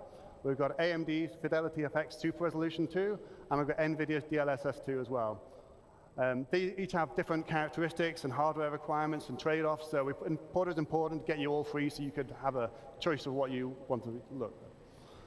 On the left here, we've just got a zoom in from one of our outposts. That's no anti-aliasing for people that really love to see jagged edges. The center one is our TSA, which is what you've got in the current release today. And on the right-hand side is TSR without doing upscaling. And this is going to be replacing the TSA solution. And this gives us better quality and more stable image and hopefully much less ghosting. We can use our TSR to do upscaling. Here's the example of how it looks at each resolution. And similar results from AMD's FSR. And some numbers here, which I'm sure you can pour over later, but basically we can get about 2 times GPU performance if you're interested in using the upscaling technique. Obviously, if you're CPU limited, you might not get quite them numbers. It depends on your machine. We also intend to look at frame generation techniques like FSR-free and DLSS-free, but these are going to come a bit later. We're going to focus on GPU performance, getting that up first. Frame generation isn't really applicable unless you've got a really good performance first. Some other quick updates. We've got the screen space shadows as added to Alpha 320. It gives us some extra detail in our shadows across characters, and in particular on planets, it helps a lot. And we've also got a new texture and mesh streaming engine that helps us get as much possible detail as we can onto your VRAM on your GPU. And it does something we call load balancing. It will scale dynamically for your GPU to make sure we can get the absolute best possible results. We've also got some more streaming improvements coming in the next release. Just to give you a quick show of what the screen space shadows mean, here we've got a planet with no shadows. I think it's Microtech. The shadow maps, so you see these, the normal shadow maps that fill in half the scene. But then when we get the screen space shadows, at the top of the screen or in the oh my god. Scope tech is nice no matter the game. Exactly. What's up, Marshall Nemesis? How you doing, man? Something in it. Something in it. I'll be right back, you guys. Next up, just want to talk about planets for a little bit. It's something I get asked about a lot of what's happening next with planets. So we've got quite a lot of R&D in progress. First thing, we've got 2 new pieces of tech being started recently. First is virtual terrain texturing. It's quite a technical detail, but what this means for you is we're hopefully going to get much less popping or no popping at all. And we're going to achieve this by moving all the calculations to the GPU. And we'll be reusing the same type of patch-based system that Will talked about in his water presentation. Hello there. And it should give you major CPU savings as well. So we're quite looking forward to getting this in. Another benefit is that it's going to give us the ability to add more complicated logic on, so we can do more diverse and interesting terrain, like things like, we don't have beaches at the moment. We'll be able to achieve that. And there's other similar things where, based on the local conditions, we're able to do more advanced decision-making. Next thing we want to look at, which is probably the thing we asked about the most, is our scattering system, which is what we're responsible for putting all the trees and the rocks down in the world. We're going to, again, move this to 100% to the GPU, and that should let us have vastly longer draw distances right up until the horizon and much better performance. So we'll finally get rid of the dreaded pop of trees coming in for you. We also have to integrate it with our harvestable system, the resource system, and the awesome fire system you just saw a minute ago. Another point is it's going to be a hierarchical-based system, which what that means is we'll be able to use nearby vegetation or rocks to influence what other vegetation and rocks can grow or will show up. And this lets us produce much more complicated rule sets, so we can do things like have a tree that maybe underneath it doesn't have any grass, or maybe certain trees come together in clumps. And we'll get much more natural distribution of vegetation. And final thing we want for planets is we want to be able to build them much easier, much faster, and we want to make sure they are truly unique. At the moment, our planets are unique. However, they are built from type of tile sets, like pre-built things that get mixed and matched together and blended in complicated ways so that you don't see the repetition. But it's not truly unique, not in the same way that the Grand Canyon might be, or the River Nile, or Mount Everest. And that's what we want. So to get that, we need to replicate the complicated natural processes on Earth, like geology, climate, erosion, and these things aren't trivial. So we've got 3 options. We've got offline tools, Houdini, TerraGen, things like this. where you could simulate all these processes in the engine. But we've started some R&D a few months ago on whether we can use machine learning to do some of this. So just to give you a quick idea of how that would work, or how it could work, if you just start with some random input here, it's just like some noise. We run it through a temporary simulation, so we can type of get a more reasonable approximation of simulation at different altitudes and latitudes on Earth. And then what we do is we categorize all this into different biomes. So based on the temperature and moisture, you'd find out what is a desert, what is a forest. And this part is crucial. So this is the input for our machine learning algorithm. We could come up with this image any other way. You could hand paint it as an artist, or we could just randomize the noise to get a different set of images. And then what we do is we take the large data sets we already have from Earth, from Mars, and from the Moon, and we train it on exactly the same distribution, so biomes, so forests, grasslands, and things like this. And by training it on exactly the type of data we get in reality, we can take this and then push just that, and then we can get these lovely height maps out of it that tell us a really realistic distribution. You can see here, this is a height map, so the black areas are low. You can see all the little rivers and valleys, and this had 0 art input aside from this image, which is a very nice result. It's early days. This is based on something called a custom diffusion neural network. It's, like I said, it's pre-trained on Earth data, and it's been built up in patches so that it just doesn't become too expensive to build. And the little circular patches get like added together, and to avoid any seams in the image. And just to help you visualize it, I've just put some colorization on it to show you where like snow and beaches might be, and just wrapped it around a planet to give you a better sense so it doesn't look quite so abstract. Yeah, but this is very early days, this stuff, but we're hopeful this will be helping the future of how we build planets quickly and efficiently. Thank you.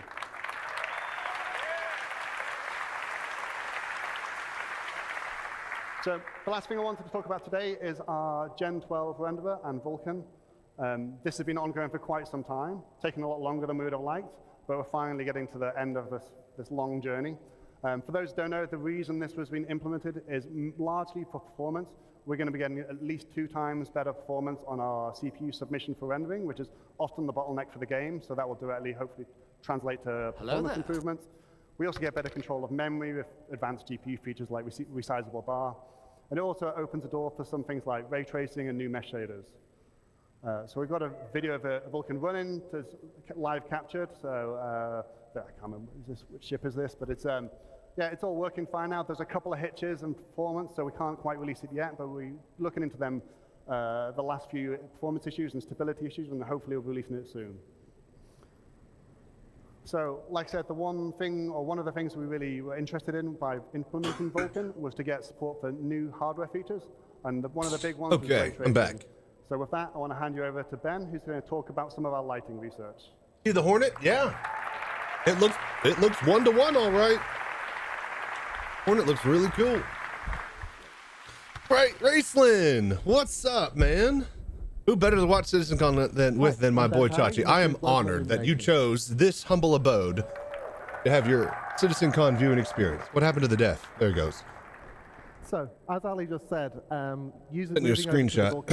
And now that that's fully Put it in the SC Pics in Discord. Or there's a CitizenCon channel on my Discord. Put it there. Have support for it. And the best thing to do get a bunch of pics, Scarala. A new updated global illumination system for us to use. Now I'm here to give you a fairly early preview of the work that we've done so far, but first off I'm just going to simplify some things and ask what is global illumination. Well, you can break the lighting in a game down to 3 components. First off, you've got direct lighting. That's not global illumination, but that's the sun, lights in the level, that kind of thing. Next up, you've got diffuse global illumination. Now that's the whole hemisphere, like a soft lighting that affects that takes from the entire scene and lights up the pixel. And then finally, you've got glossy GI and reflections. That's like your shiny surface glints, your mirror reflections, that kind of thing. And now all of those combine together to form one glorious penguin. Now,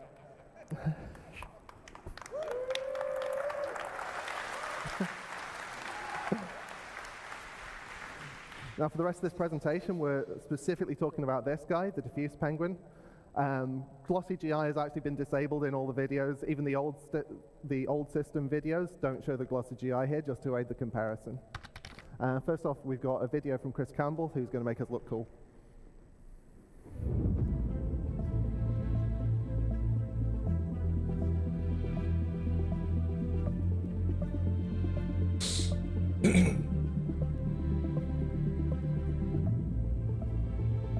His lighting passes are incredible. Can't wait for that ray tracing. Look, just okay. Holy fuck.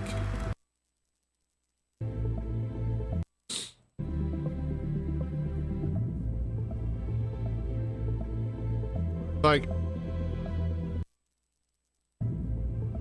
that looks okay. You know, that's like a modern, good looking game, you know? Like, but then boom, you're just like, oh my god, actual light.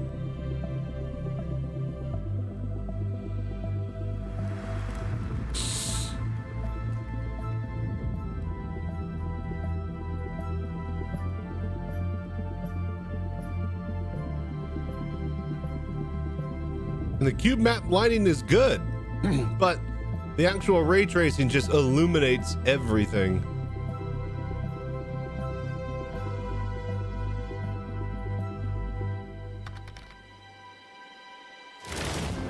Yeah. I will, hang on. Let me change it to CitizenCon 2024.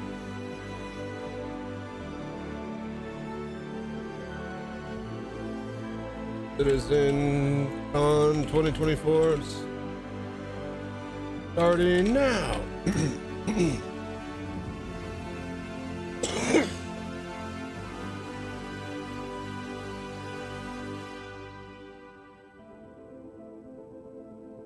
Boom, saved. Go, post.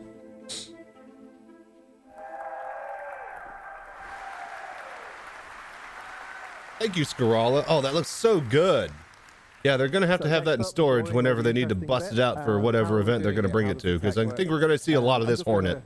Dig into that just a little. You know, that's our funding money right there, building that life-size Hornet for them to schlep around as advertising. That's not really development costs. That's that is very fucking cool though. Holy shit, that's cool. The cockpit window I wish was visible and see-through, but that means they would have had to make a cockpit interior, and I don't think they had the time for that.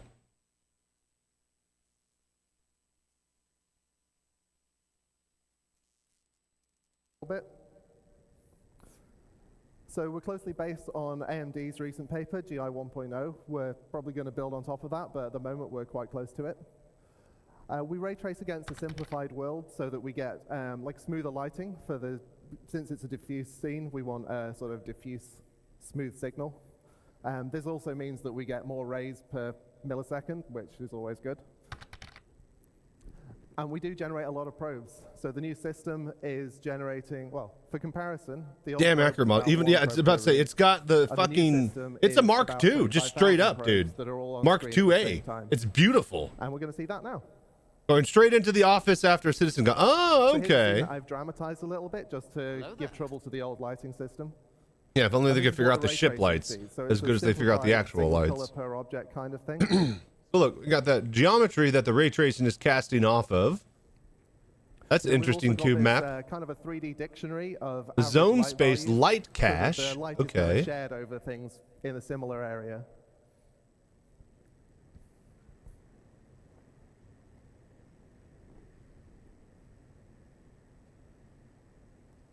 So going back to the scene, this is the old system. So you'd render a single image from the center of the room, blur it, and then slap it onto the entire scene. Now, as you can see, like the middle of the scene is about the right lighting, but everything else has got the middle of the scene's lighting. Like these red lights at the sides, they're basically drowned out. There's no way they're not announcing CitizenCon or Squadron 42. So we oh my fucking god, I can't wait for the end of today. Only providing light to a small area around themselves. Oh my god, Squadron 42 demo. Squadron 42 demo. Squadron 42 demo. Smooth bounce. And you can see already in the distance, like the red light is really bouncing up there.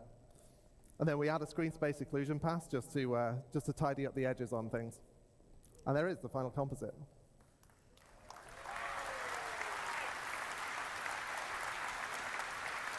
Next. Right. So, what else does it do? Well, because it's real-time generation, it means we can do a real-time bounce. Hour to go? And all we right, can do thank that you. with quite small Or an areas. hour You now. get like a really vibrant bounce that picks up on small objects in the scene. Wonderful. Ooh. And that means that the art team can really lean into like strong local variation on color. As again, we will see. So we'll do a side-by-side comparison on this one. As you can already see, like the spotlight's really like... It is a throwing big stuff into game. the scene. This is just one light in the room. And we could actually, we did have live updating, as you can see in the old system, but it was designed for like time of day changes rather than this continuous smooth view. And finally, it means that we can do things like glowing surfaces can just illuminate the world without having to add special lights to fake it.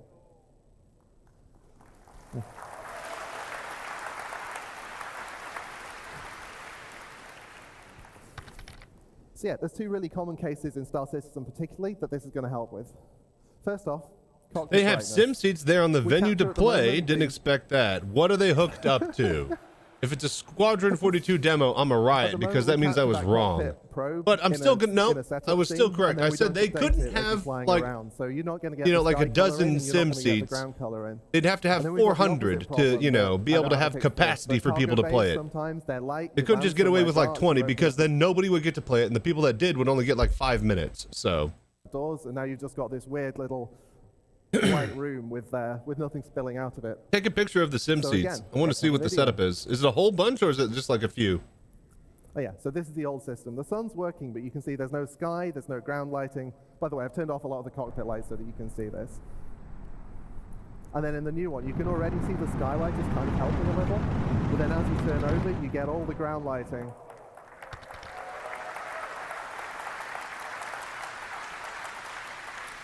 And yet there's more.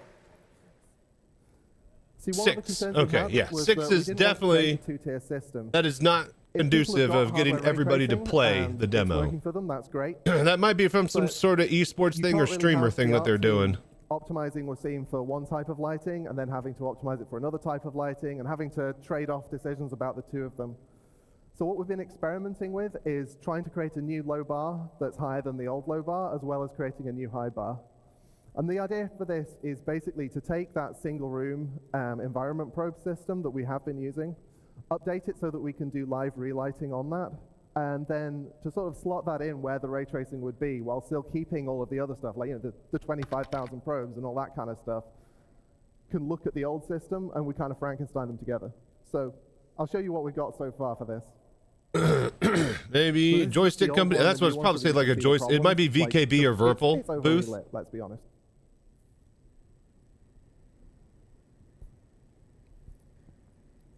And now this is what Star Citizen would have looked like if we released it on the PS1.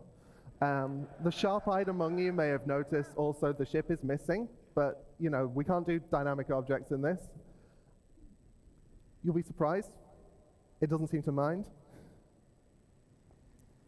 And there we have software GI in the middle, which is, yeah, like I say, it was using the same 25,000 probe system, but not having to use any kind of hardware ray tracing.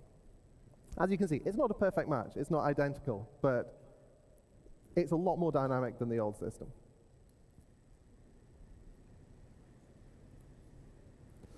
And finally,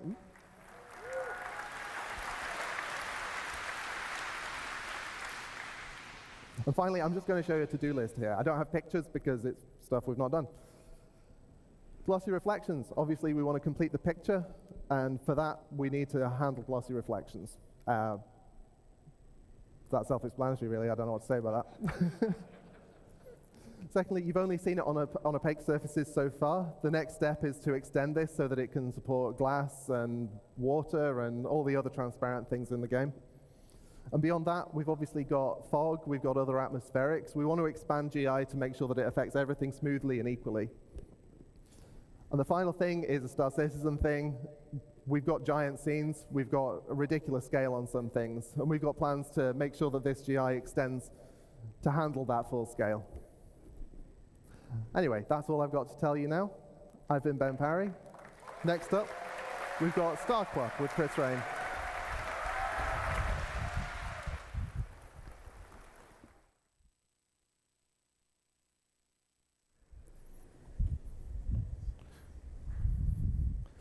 Hello, everyone.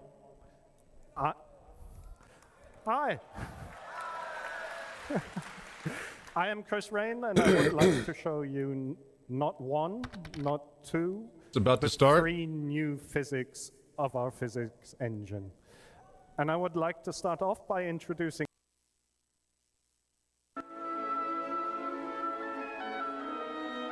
Alrighty, folks.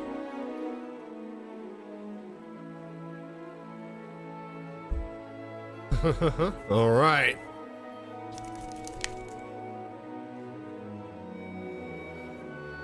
(2024) CitizenCon, everybody. Welcome to VR Citizens Watch Party. Hope you guys enjoy the show, and if you're watching this as a highlight on YouTube or on the VOD channel, dude, thank you guys for doing all the voodoo that you do the most. Seriously. Wait, oh, come on!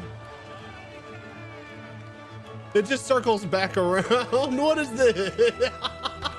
What kind of troll move is that? Do they seriously have a timer that doesn't stop at 0 and they just... That is so CIG. Honestly, that's so on point. They didn't have an actual timer countdown. It just loops. Oh.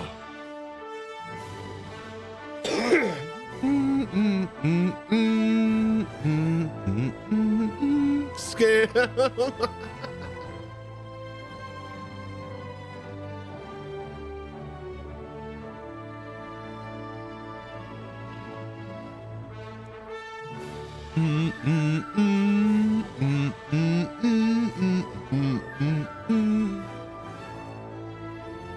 Everybody get used to this music. This is all going to be theme song music that children are going to be singing in the near future, like the Halo theme. You just watch. Channel starts in half an hour, so it's correct.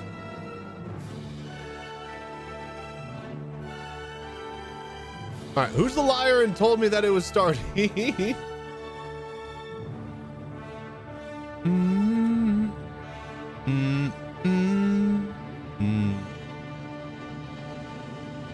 Designed to be a first-class member of our physics engine. It interacts with everything we have to offer, from character movement over forces like wind, thruster backwash, explosion, to projectile impacts and collisions. It's efficient. It always updates at 120 FPS, regardless of the frame rate, and is hand optimized. It's immersive and believable. It's a realistic simulation based on physical properties. It's high fidelity, high quality. We want to raise the bar with this. The YouTube replay on Star Citizen's own website, on the right, is complex and not our suitable YouTube for channel is really simulation. soft from last year. The visual geometry is made with visual quality in mind, and that does not translate well to simulation. So we decided to add the ability to use bespoke meshes that are made to simulate well and let their movement then deform the visual geometry.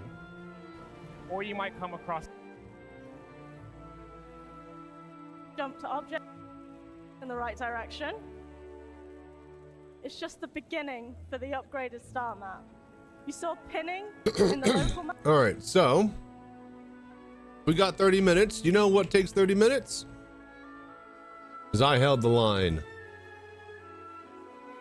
I'd expect something even crazier than I held the line at the end of today.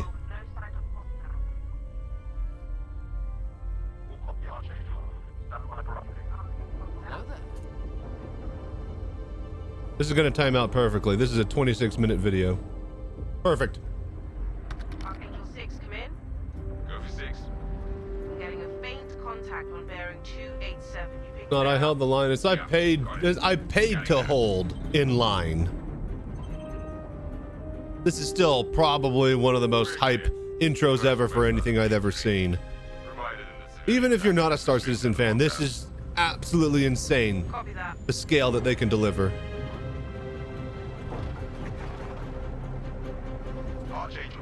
Archangel, this is Krugeri. Come back, Gary. Redirect to sector 7 Bravo Echo for immediate tasking. Copy that. On our way.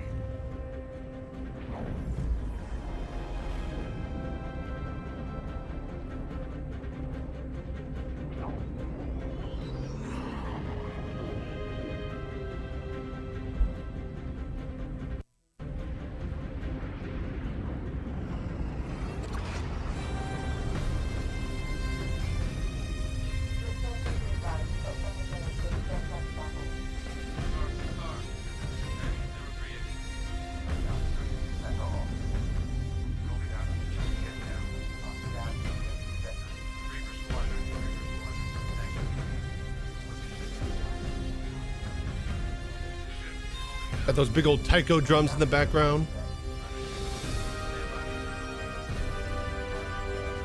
Dun, dun, dun, dun, dun, dun. The music is so it's so good.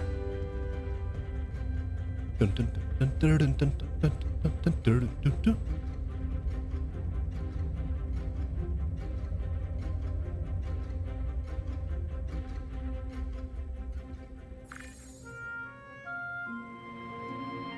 I know I just wrote you. Hello there. Okay, yep. Still playing the same song. Just checking. But a couple of hours ago, proximity sensors on the other side of the jump got twigged. Word is it might be that clan we've been battling with. I guess that last fight didn't scare them off quite like we all hoped it would. Honestly, we've been out here so long, I don't know what to pull for anymore. I just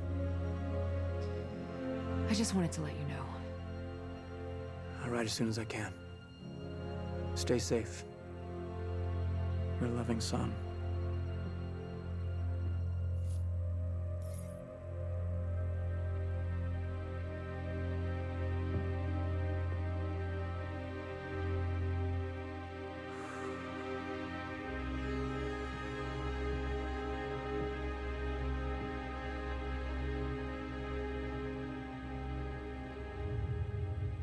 Never gets old, does it?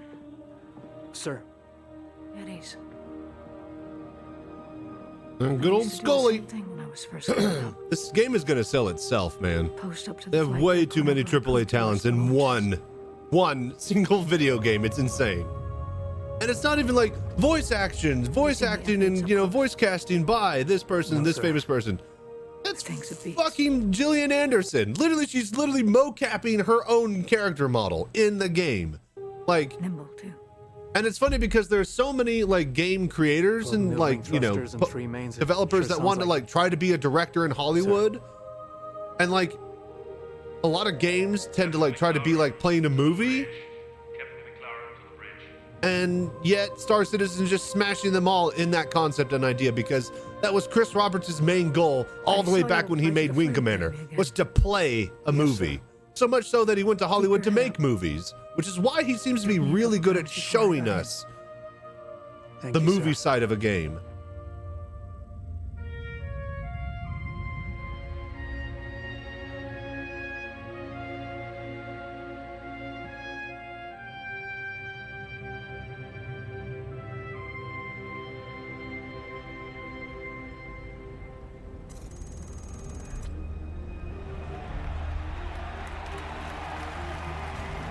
Flashbang all. Welcome to Cloud Imperium Games Manchester Studio. I'm Chris Roberts, and I'm pleased to announce we have just VR passed the Lives major Matter. I milestone. see you guys in Squadron there. 42 is now feature complete and has entered its polish phase. To celebrate this milestone, we've gathered some of our core leadership together to share what this means.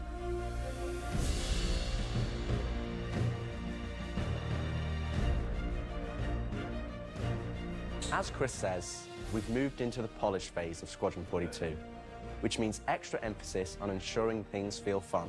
If we think this video is good, I cannot wait till the end of today. This means focusing on the small and large elements of the game, such as dialing in combat encounters, but also looking at the feel of how you control your character or vehicle and making sure it's immersive as possible. We've paid extra attention to how your character reacts when in their ship, so that you feel like an actual pilot, whether that's firing your weapons, taking hits, or punching the afterburners to get to cover. Ship AI has also seen huge improvements, with closer engagement distances and more varied behaviors. And with our new precision targeting mode, the action has never been as close. Except that nobody wants to use precision modes and everybody hates it. With the aim now on polish, we've organized the project into self-sufficient strike teams. They still haven't sold the boat. They still haven't sold the boat. Everybody said, I want that boat. Everybody said they really shouldn't sell that boat. Everybody said they're gonna sell that boat. No boat. Also, note these things up in the sky. This is on that same planet that you go to find whoever person you're tracking down. You go inside one of these things. It's like an atmospheric processor. This allows us to bring There's a all whole disciplines bunch of them in the together sky above with this a planet. unified vision of enhancing the gameplay by seamlessly blending it with polished visuals, final cinematic. They'll sell anything that makes them money. I don't think they want ever-improving boat technology. gameplay to be a focus on Star Citizen yet. Otherwise, they would have. That's the thing. If it would have made them money, they would have sold a boat. They didn't sell us a boat. They didn't think it could make them money. I'm about to say it's war games. Yeah, exactly. Hello there. Dude, Mark's We're also dialing in VS Prime. Dude, thank you so much for following and doing the voodoo that you do. Space, Oh which shit! Covers master mode. If you're in Hall B, let me hear a scream. I'm gonna take this off. We're up. We're up. It's time. Here, George. Come on, dude. That's George. Say hi to George. Okay, you didn't see George. Welcome to CitizenCon 2954. I'm Jared Huckabee. We are live from Manchester Central here in beautiful, sunny Manchester, United Kingdom. This is the, 11th CitizenCon? 10th CitizenCon? I should have counted beforehand. Basically, we're back. It's our first since we returned last year. Are they selling this jacket this year? Am I going to have to buy this for Christmas for myself? The countdown thing there. This is the biggest CitizenCon we've ever done, and as one might expect, You it said took that us last a year. little longer to get things going than we expected. But we're ready to start. We're approximately 20 to 25 minutes from the show start, so we are not going to make our 11 o'clock on the dot start time, but you can guess about 20, 25 minutes. So we do got some stuff here. So what is CitizenCon? Anybody? What is You can't see them. There's a CitizenCon? bunch of people down here below me. What's CitizenCon? Nothing. Ships? It's more than ships. Grand vehicles too? Okay, we're not talking to that guy anymore. Ground vehicles too. CitizenCon is our annual showcase of all the work our developers are doing for both Star Citizen and Squadron 42. It's also a chance for Star Citizens to come from around the globe and gather, much as they're doing here. Let's take a look across the field here. I'm going to get out of frame here. Let's take a look at the field. Look at that. This is our hangar bay of the UEES Barbary.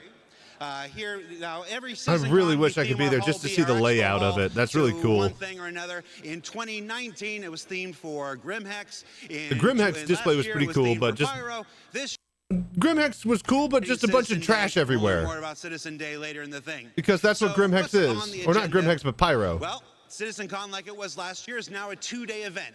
So we have a whole host of presentations today. I'm glad and it's a whole 2-day host of event. presentations tomorrow. So they could slow We're it down running and actually now show us to let you know everything. a little bit about They don't what have you to do can A, expect. B haul. So in about 15, 20, 25 minutes, 30 minutes an hour in 2 weeks. at this point, Chris Roberts is going to take the stage and kick off CitizenCon proper. We're just the pre-show here where we like to have Pictures fun. of the Hornet Chris are Roberts takes in the stage, Discord. We are starting with Brave New Also, if you're at Worlds. Now, that is CitizenCon, our post core pictures in the technology Discord. Star Engine Group's presentation. You might remember that they kicked off last year's presentation with that amazing Star Engine trailer that was like 25 minutes long or something.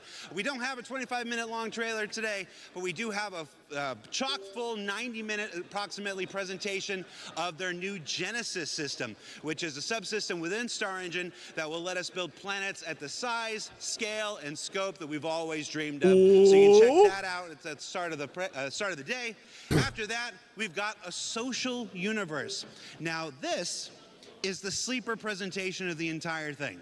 Now, we were a little cagey in the description on the website about what this is. You know, it's everybody getting together and playing with your friends and stuff like this. No, this is the most important thing for the MMO side. To a presentation we did approximately 10 years ago at CitizenCon. And if you want to look back at what we did back then, you can probably guess what it's about. Folks that are in large groups of people will want to pay attention to this one. So that's org gameplay. After that, we're going to take a lunch break because this is a very long day and, you know, we all need to take a break here. That's your chance to get your snacks, get your food, say goodbye to your loved ones because the second half of the day, It's gonna be not wild. going to want to be anywhere else but in your Oh my seat. gosh, the second Because half when and we the come end of back, it. We've got that cosplay contest sponsored by Tobii Eyetracker. And then Cosplay contest will probably Dress play to Kill. Tarkov. Now, Dress to Kill is also a sequel to a presentation we did in 2019 about armor specializations and basically bringing high function to high fashion in the universe. And then, as we said in our summary on the website, the return of an old friend from CitizenCon past. Yes, Virginia, it's true. What you've guessed on Reddit, it's here. And then finally, Beyond Pyro, where I promised on SCL just a few short weeks ago that there's no 4.0 content in CitizenCon. Well, guess what? There's no 4.0 content in CitizenCon. We're all beyond 4.0 this year.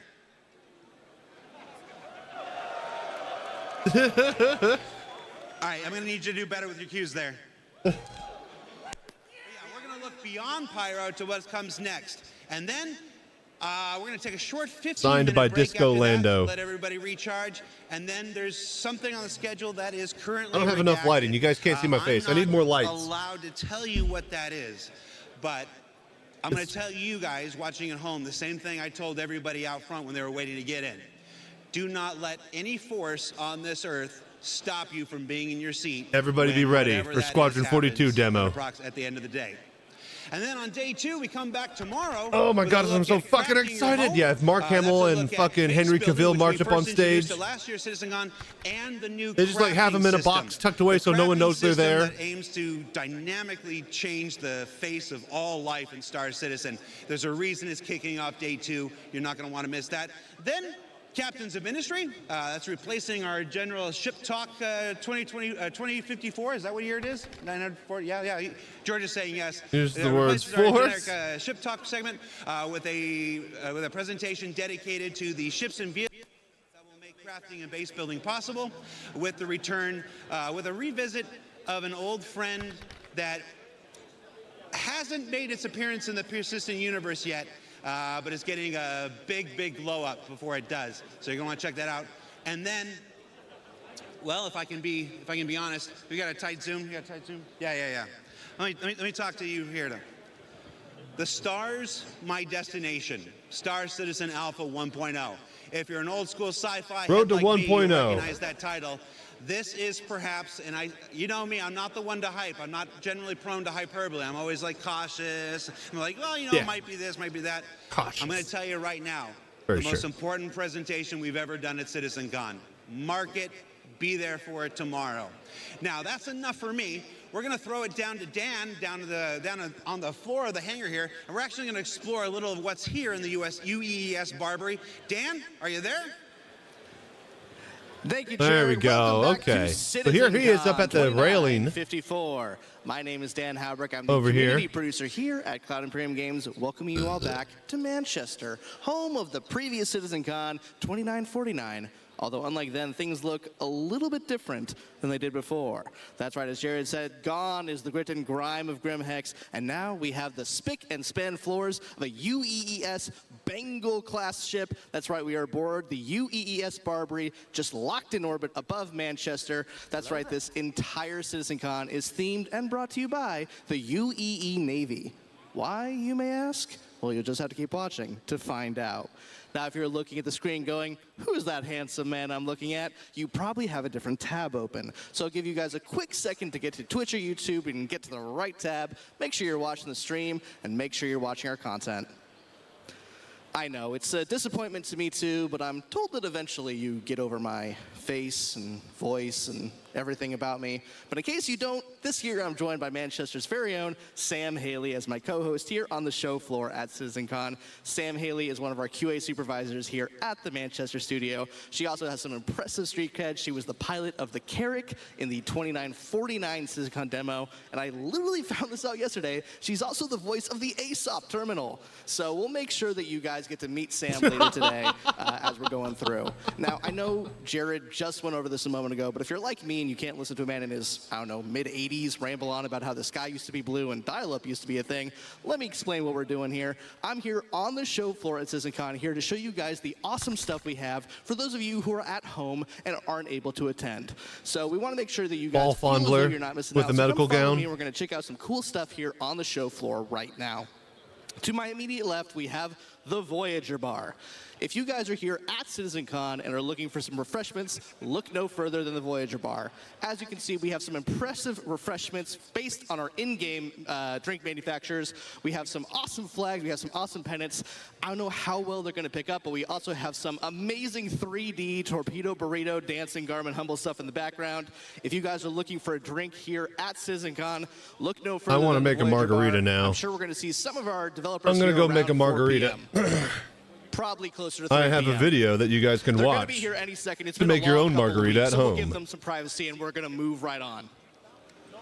Also to my left, we have our Monster Tech Sim Pit. If you guys are looking to experience Star Citizen in a way that you've never experienced before while you're here at CitizenCon, then the Monster Tech Sim Pit is a great place to be. Using our VKB sponsored joysticks, these are awesome places to check out Arena Commander and Star Citizen in real D4D.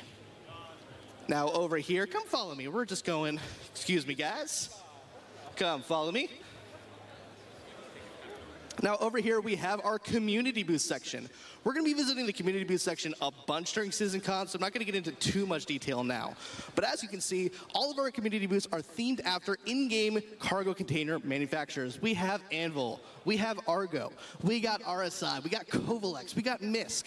All of these containers are filled with orgs and booths that signed up to be part of our community booths. There's some awesome stuff, like I said. We're gonna be going there a little later today, so I'm not gonna get into too much detail right now, but there's some awesome stuff there, filled with groups that make the verse a more immersive, impressive, inclusive place to be. Excited to check them out later. Come follow me. Hello there.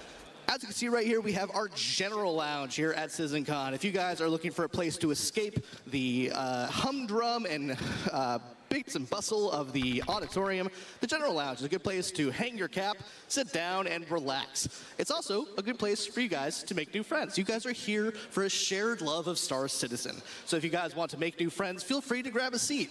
Ask people what their favorite ships are, their favorite ship manufacturer, their favorite game feature that may or may not have an issue council report. And you guys will make friends for life here at CitizenCon, here at the General Lounge. And I know there's something that we haven't talked about. It's a pretty big thing, it's a pretty big deal. I know we've just been glossing over it. I think we finally should talk about it. I'm talking about, of course, the Addison Lounge. That's right, the Addison Lounge. If you are looking to sit down in comfort and style, the Addison Lounge is the place to go.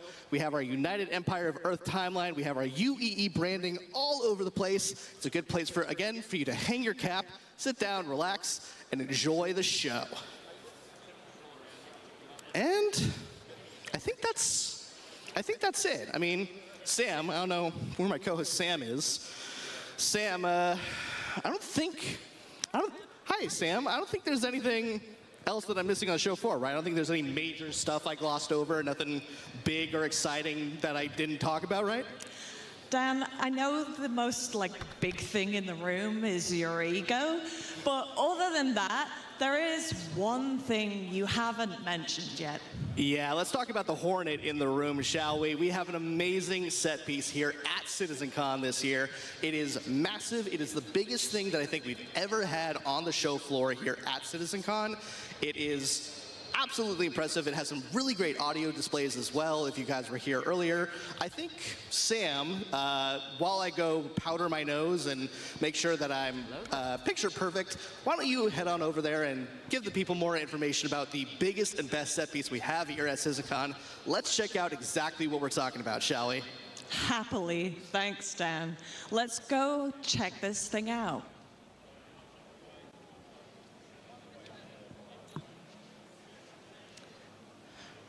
So, as you guys can see, we have a near life-size replica of the Hornet F7A Mark II.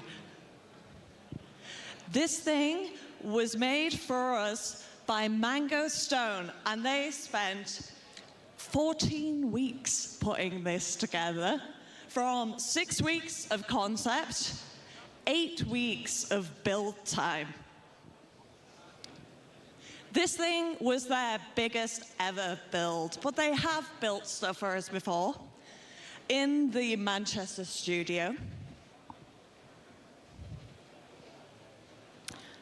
Now, as you guys know, this is a medium fighter. So it packs a punch, but it is pretty quick. If you guys have flown the F-7Cs before, it's very similar. However, this thing, if you guys haven't seen the guns and the Gatlings on this thing, it's pretty powerful.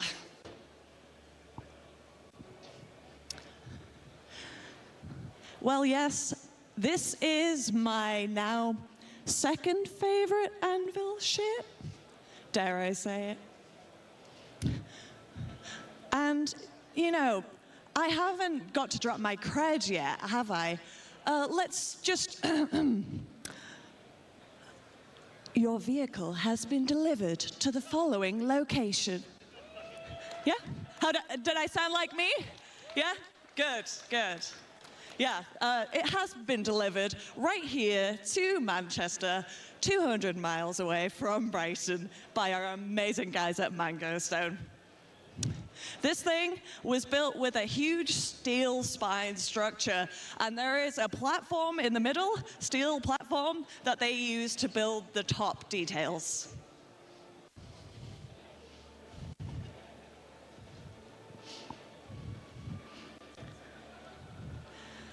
Yep, if you guys don't get the chance to see this in person, just look at everybody's social media for the next 5 years. I'm pretty sure this is going to be people's profile pictures, cover photos, whatever it might be. So yeah, if you're at the event and you don't get a picture with this thing, I think you're missing out.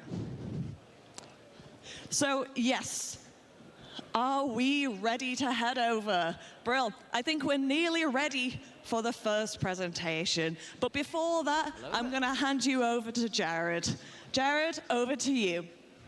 Hi, Sam. Thanks, Sam. Look, there's Sam. Hi. And there's me. And there's Sam. There's me. Now, what Sam was far too humble to tell you is that she, as in her role in QA, has more flight hours on the Hornet than almost any person at CIG, which is why we gave her the wonderful introduction to the Hornet. So, and you might remember Sam from CitizenCon 2019. She flew the Carrack through the very first jump point to the very first visit at Pyro. So let's give Sam a round of applause, please. She was too humble to give her credentials herself. So now we are going to go into Hall A. Hall A is where the magic happens. It's where everybody needs to find their seat and get ready for the start of the show. So hey, if you're here in Hall B, let's all move over into Hall A. Hey, drinking at CitizenCon sounds like a plan. Well, you know what? The sooner we can start the show, and the less I have to vamp like this. Any excuse for the reason. Hey, there's what's his name. All right.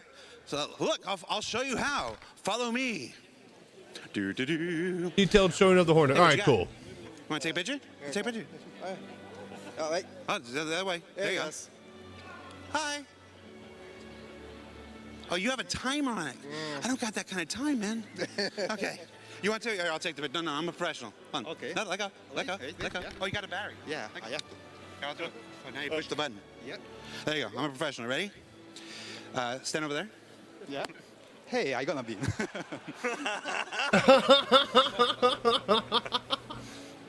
no, we're good. All right. No, we're gonna do 2 pictures. Ready? We're gonna go down low, like we're in a rap album. But we can see our bellies then. Well, okay, I'll do this. Good call. You can see our bellies. And then up high, like we're teenage girls. And then one that's really awkward. Ready? Okay. Yeah, how's that look? How's that look? All right. Thank you. No problem. 6 weeks of planning, 8 weeks of building time. Everybody so that's like what, 3 months? Slice of pizza? What is that? Just cheese? Yeah. All right, thanks. Everybody in the hall.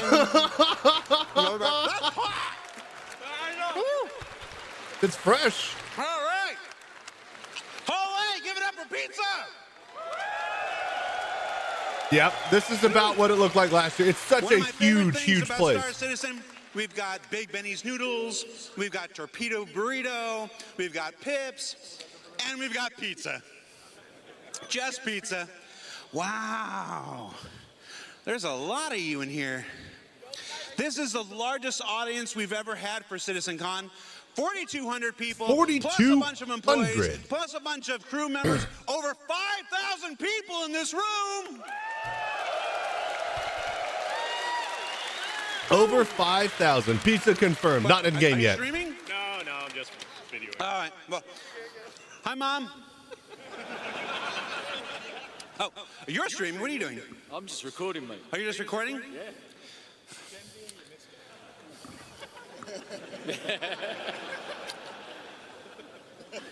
There we go. Oh, what are you doing? You doing the same thing? All right, here. Let me see. Thanks. All right. So, CitizenCon, who are you? Martin. Martin? Yes. Where are you from, Martin? Netherlands. Netherlands. Yes. I Jared's love really the good with the crowd. Netherlands. I don't remember most of it, though. Do you? Yes. All right. Must be different for visitors. Different priorities. I don't know if I'm supposed to say that on stream. Whose phone was this? There you go. There you go. All right. Let's go. How much time do we got? Hold on. I got to put my headset on. How much time do I need to do this for? How much time do I got to stretch? Where's Chris Roberts? Chris Roberts is here. Does he have his mic on? Okay. All right, sure. I mean, if that's what he wants.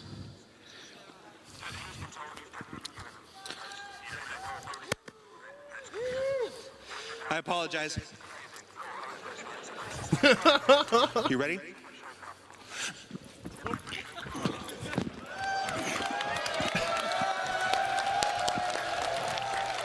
I was about to say, they got to get to the middle.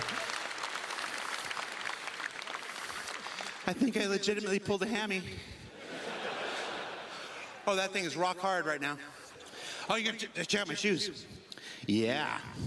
Donatello. Dude! Michelangelo. Those kicks Leonardo, are sick. Raphael. Yeah. All right. So that's all I got, everybody. We're going to take a few short minutes. We're going to start the show. Chris Roberts, he's going to kick this thing off proper. Oh, so here it stay comes, tuned. you guys. We'll be right back. You're going to love the show, everybody. Thanks. Man, I wish I had pizza now.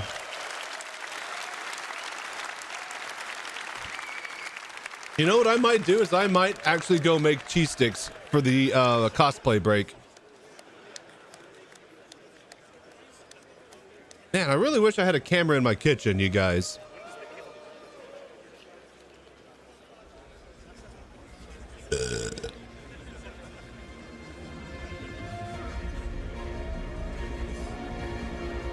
That guy's looking very... Oh, look at that tie! Did you see that tie?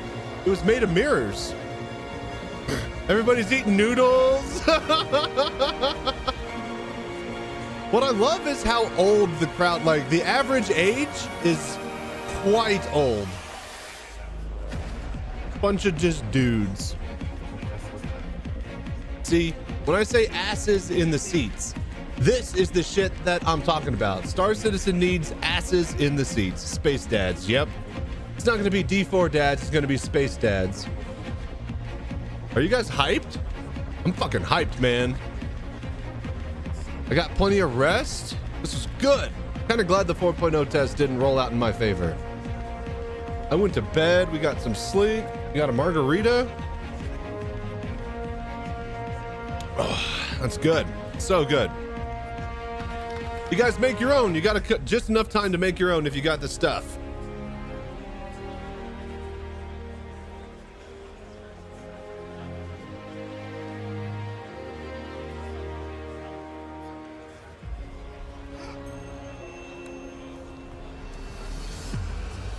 Oh shit.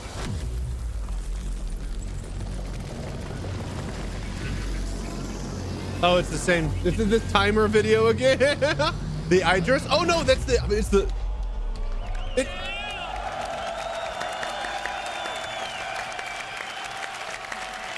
Look at him.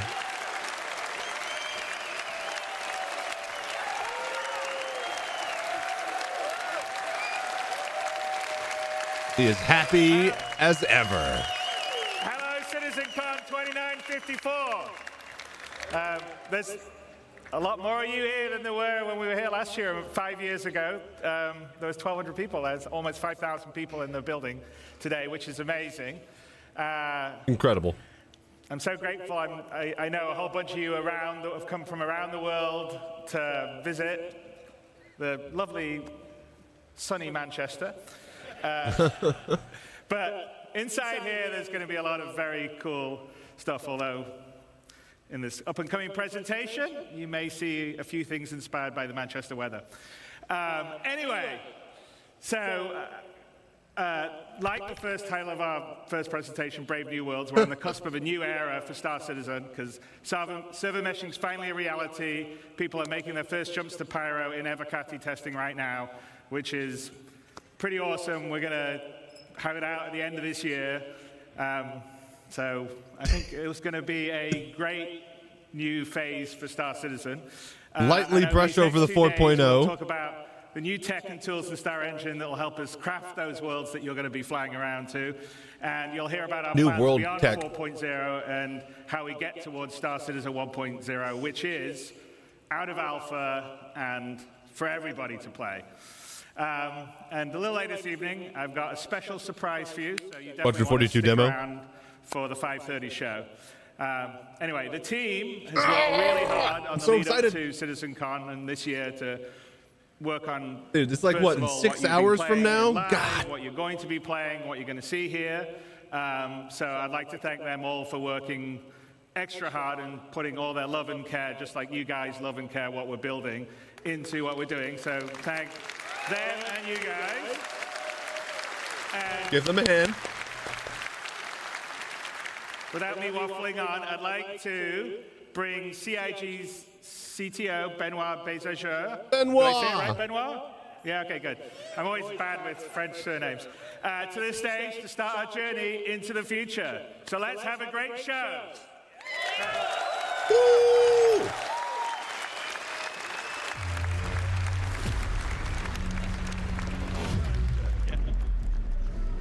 4.0 at the end of the year. Brave New Worlds. All right, hour and a half long world demo tech. Guten Tag, CitizenCon! Hola, CitizenCon! Ni hao, CitizenCon! And hello, Manchester. I'm not gonna need this anymore. Cool. I am Benoit Beauséjour, or as some of you know me, I am Balt on Spectrum. Today, we will talk about Brave New Worlds. This is Pyro 2, Monox. It's a barren planet, not really habitable. Now, since the advance of our planet tech, we've always allowed players to circumnavigate planets and move from orbit to ground seamlessly, explore complex areas in intricate detail. Now, with server meshing, we're going to need a lot more locations for missions and destinations for more life. All right, planet generation tech. But there's a major question that has always followed this project since the beginning of Alpha 3.0. How are we going to make a large number of planets and systems?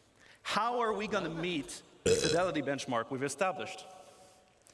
In this technology update, we bring life to lifelessness, even to Monox.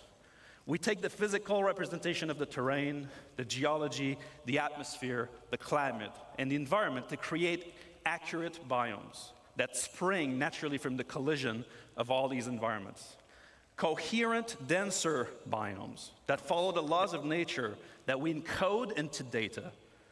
Data that we then leverage to place flora and fauna, yes, but also settlements, buildings, alien and human life in a planetary context. This creates worlds that are scientifically plausible, richer in gameplay opportunities. We want you to find adventure just by going around the planets without a quantum point. We want you to find actions along your path. For this, we are changing how we made the game. We are scaling how we made the game in all areas. This is not just a Planet Tech update. This is a collection of systems. Of all the systems added to one.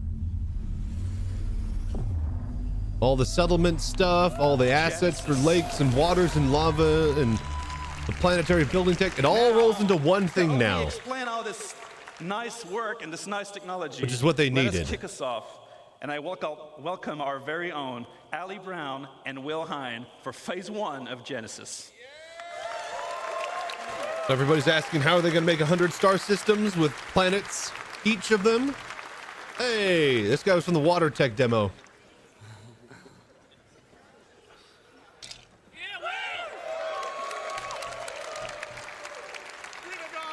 Hello, Star Citizen. Yes, hello, CitizenCon. Yeah. The guy on the left is very cheerful. So let's start with some introductions. This guy over here is Will Hine, aka Water Guy or River Guy. And now they're calling me out. This gentleman is Ali Brown, pusher of pixels extraordinaire. And we're here to tell you about Phase 1 of Genesis, which we're entitling The Laws of Nature. This revolves around the fundamental approach we use to build our planet and is the literal foundation for everything else we're going to talk about in this talk today. Now, it centers on data-driven, physically based rules that we aim to realistically emulate nature and its incredible diversity. Before we dive in a bit deeper, let's just recap. It's bold to assume we can emulate nature when we only have one instance of nature, Earth, to go off of. But which can provide some spectacular views. We have our on-the-fly terrain generation, which is no loading screens in our game, which we're very proud of. And then we have our scattering system that can populate these planets with many different diverse biomes. And we've been setting quality benchmarks for each of these biomes as we come across them one by one. It looks so good. Isn't perfect. This scene on Microtech, it looks great, but it's not getting the same density that you'd expect from a real pine forest. That's one of the things we want to solve. The other, if I take you to the other side of Microtech, you'd be excused if you thought we'd just turned around and looked at a different part of the forest. Why is that? Well, this is because currently our artists create slices of biomes in great number, and then they distribute them across the planet using humidity and temperature properties. Each slice looks great. Elevation and temperature mapping we know exists. But this is not the solution to give us varied and natural biomes across an entire planet.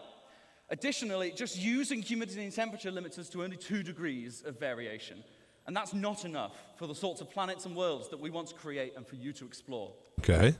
So how are we going to scale up our planet generation?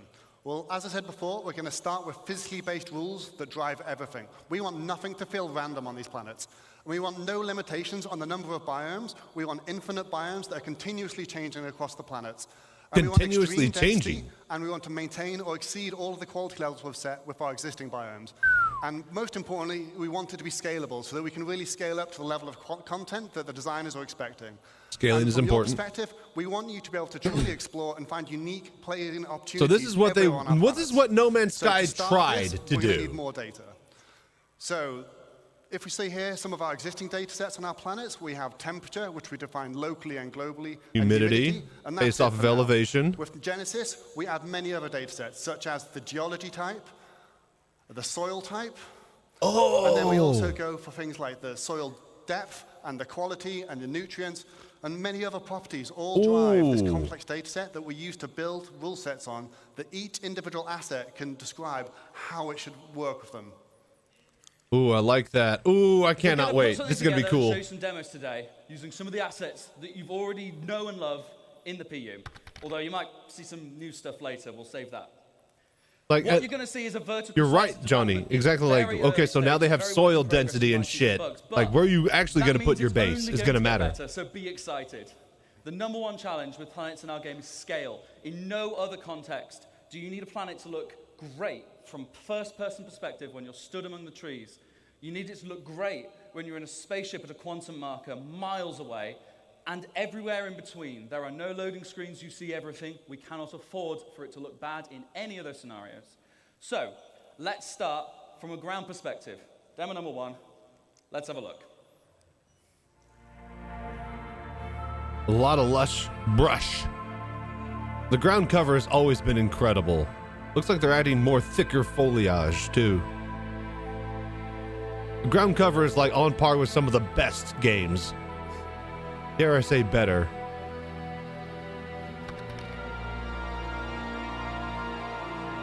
This looks like The Forest. This literally looks like the game The Forest, actually.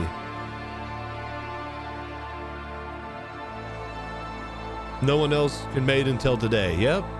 Everybody's just years behind now at this point.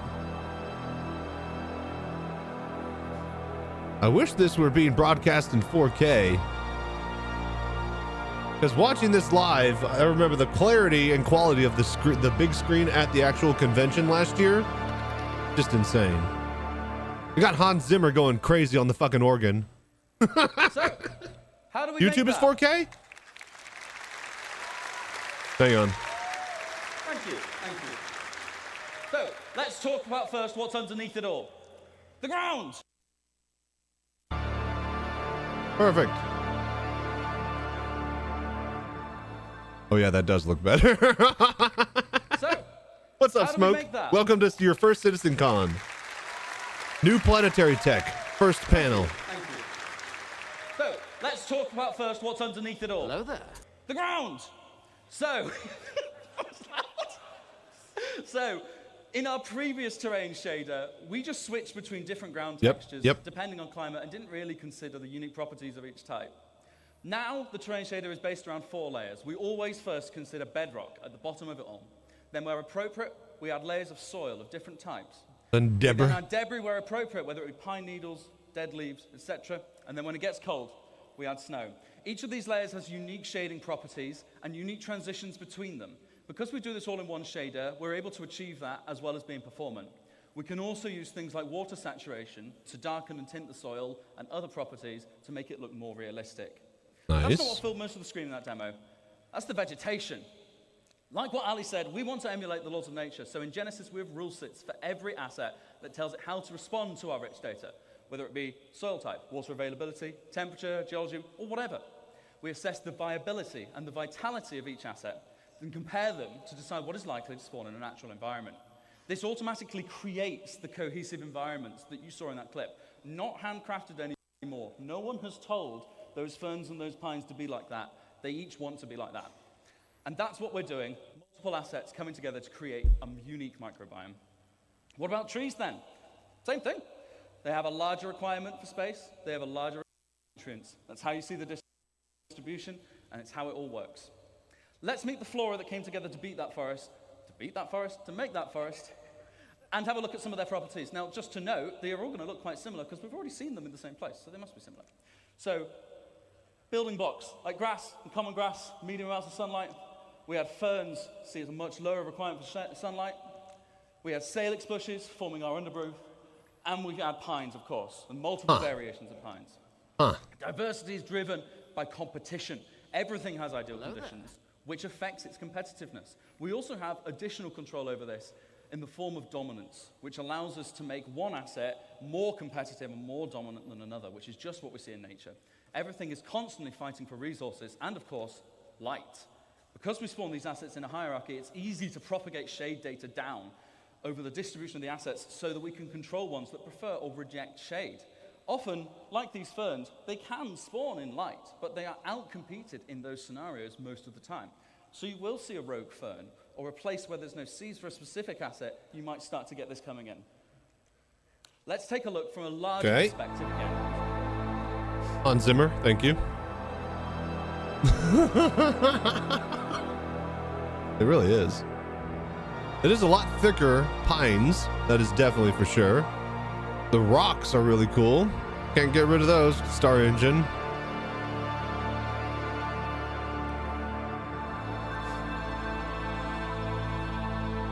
Too many rocks. I mean, unless there's just like a quarry or something. Like, I feel there's way too many rocks in general. I complain because I'm a ground vehicle enjoyer.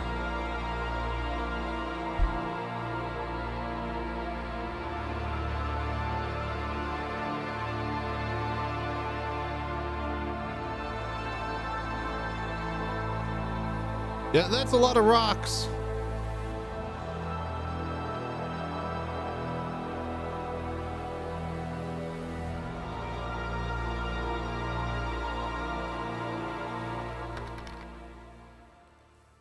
Planets look like this, I will just fly out for sightseeing. No joke. There's going to be a whole bit of touring industry that pops up around it. Things we saw in that clip.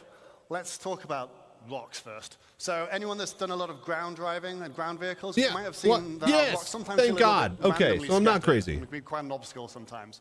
So in this clip, you saw that the rocks are no longer randomly scattered, and they're now placed based on physically based rule sets. And this logical grouping is achieved via erosion simulations, which we run offline to build localized data maps. And they describe the size of the aggregate and rocks and the density and where they should naturally form. And that means we get things like these natural clusters of boulders at the forest edge underneath the cliffside. And on that note, you might have noticed that the cliffs have been dramatically improved in how they shade. We also see things like the natural clumping of vegetation caused by seed dispersal. This is controlled per species, so we can get better emulation of their unique growth patterns and create a much more realistic environment. And we also calculate the slope aspect, which is the exposure to vegetation to solar radiation and other environmental factors. And this allows us different species to flourish in different conditions, as we can see on different sides of this valley. And over larger scale, we calculate the age and vitality of each tree individually to drive exactly how high they should be, but also the color of their leaves. Now, this isn't the only thing that will drive the color of the leaves. That looks really good. Introduce the concept of seasons to the game. And this will mean seasons. Our plants will evolve through the year, and we'll be able to shed leaves from trees. That's what I was wondering. Will they grow? I don't think they'll grow from sapling to full-fledged pine, but they will shed leaves. Insane. So as you're starting to see, all these rules, all this data, it's all coming together to create what we call truly emergent biomes. Let's have one more look at how this varies over a much larger scale.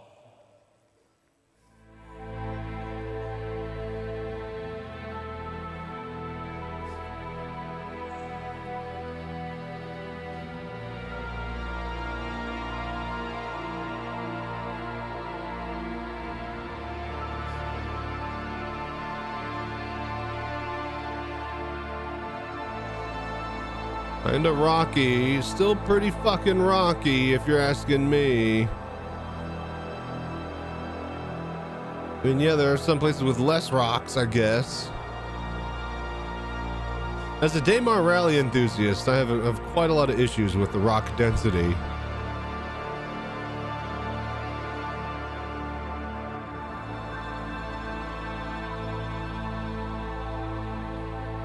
The mountains look good.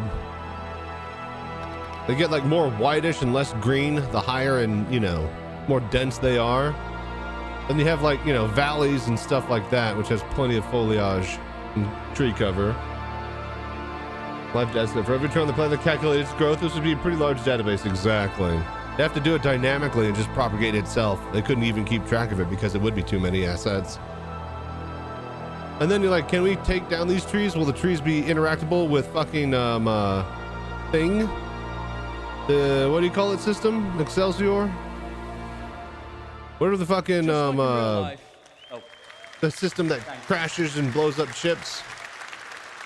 Fuck. What is that called? Just like in real life, our areas should vary, even by traveling a few kilometers. If you get in a helicopter and fly over the Alps, it all looks a bit snowy, but when you look closer, it's constantly changing. And we're now able to accurately represent that with our changing data. Another very important factor to mention is the distant look. In this screenshot, you don't see a single tree, and yet the terrain is still green. We previously did that with artist-made lookup tables that told the planet what color to be at what position. But that wasn't going to work with all our new data and our far more complex spawning. Now we have a systemic solution. The planet shader is able to intelligently evaluate what's going to spawn there using the same rule sets that cause the assets to spawn there when you get there.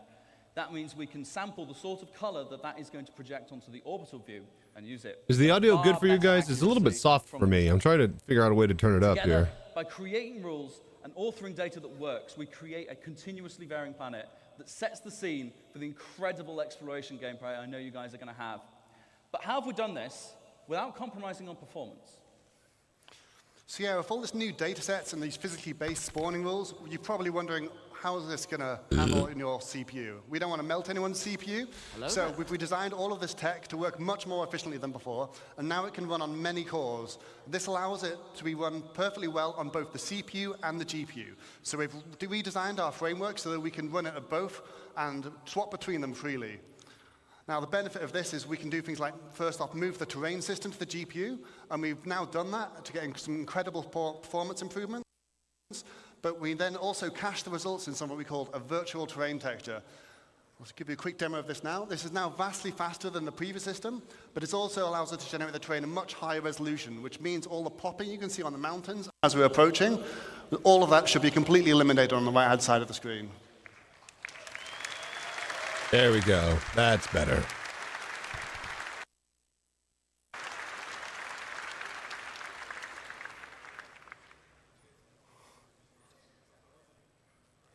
With the extra headroom we've gained by making our terrain system more efficient, we've been able to introduce some improvements, including high-resolution ground textures, proper blending between surface types, and of course, better tiling. If you're familiar with any of our planets, we've taken off all the assets so you can see the issue. And now how it looks, you don't see those lines going at all. All right, cool.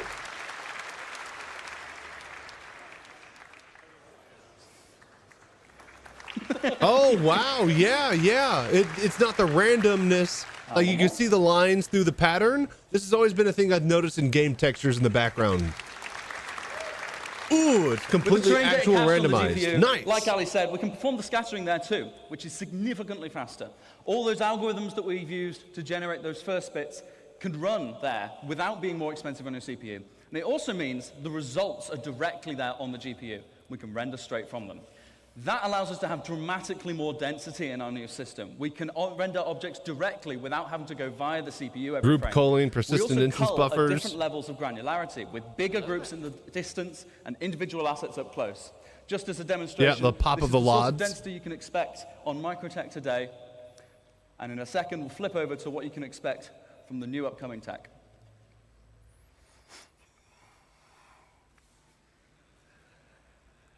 Woo!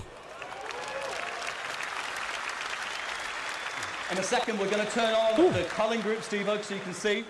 These are the groups that we create of those trees and of the terrain. And as we get closer, we shrink them so we're more intelligently rendering what we need without having to assess each tree individually, all the way down to the ground.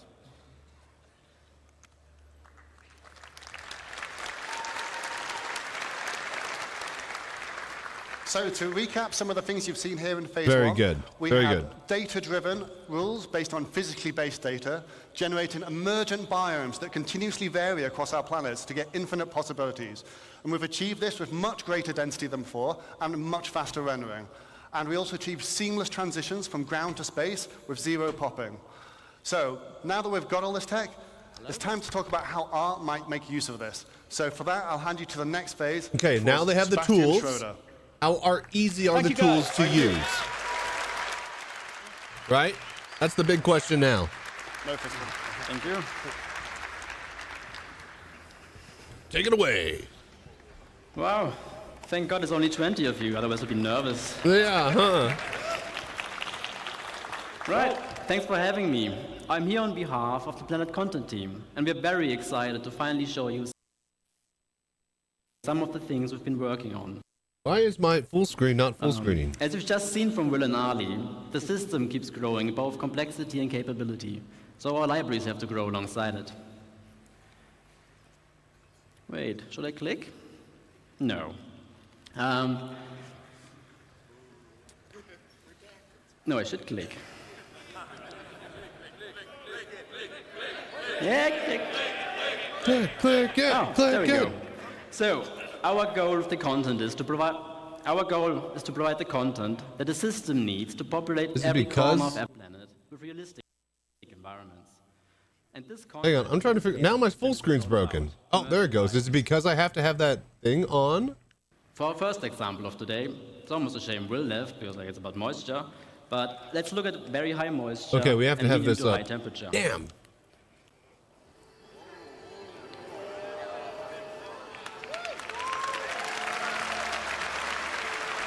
All right, I could do this. Boom. All right, we got it. Swamps! Whoa! Whoa! Whoa! I didn't even think about a swamp. Oh, we lost the video. Come on! So moist, yep. Boy, what the fuck? Don't get out of my swamp. Dude, I don't have time for this. Come on, exit pages. Dude, what is going on? Why?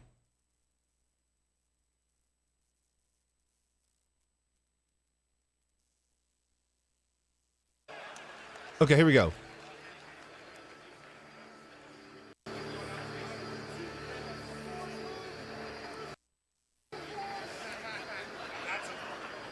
Mullet man. Swamp mullet. Performing better than YouTube. YouTube has 4K though, so I don't want to see the swamp in 4K. And so do you. In a 1080p compressed version of 4K, at least. So, for swamps, we obviously made vegetation that feels at home in or near water. But before we dive in, allow me to give you a quick primer on our approach to authoring plants. Most species can survive in a fairly wide range of climate conditions, but will only thrive if the conditions are ideal. To support this concept, we author our vegetation assets to describe the full growth cycle of a species. You're right, that isn't Pyro. If the conditions aren't ideal, where they may would not this grow to be? full maturity or looked at Is this just Swamp Planet Demo .00005 or something? It might be. Maybe. Well, you wouldn't do. Like this Alternatera and the iris. We also need the aquatic You ones wouldn't make to all cover the the water swamp surface, tech. like the water If lily you're or the wanting to Pickerel. save time, you would This willow design the and one swamp tech after, a Chinese while building the tree, swamp while comfortable planet, in your water, right? You can also use to replace Right? some of You the wouldn't more just make a aged demo and then assets like used have it elsewhere like in the game. at the same time you would make the swamp The last planet. So one, this should be a taking planet long somewhere enough, that we'll but, be visiting. The last one, I'm gonna wait. Hang on. The last one, Ah, you may yes. not see used much in other biomes, but it's a very iconic one for the swamp. The bog dripping cypress. trees.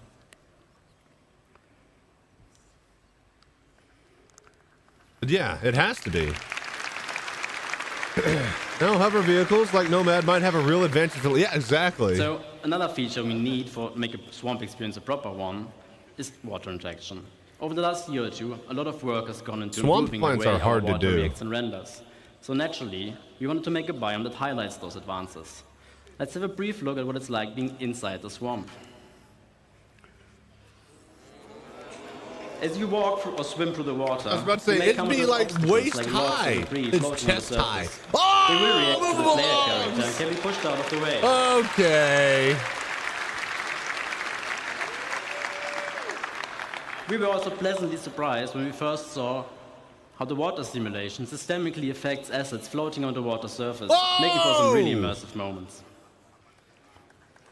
That's cool. Yeah, Waterworld Citizen.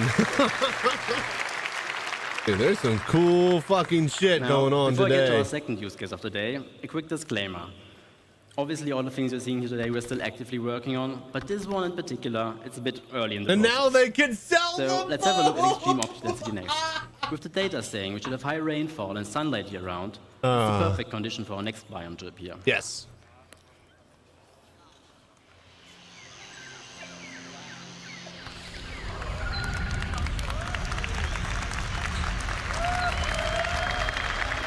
Jungle.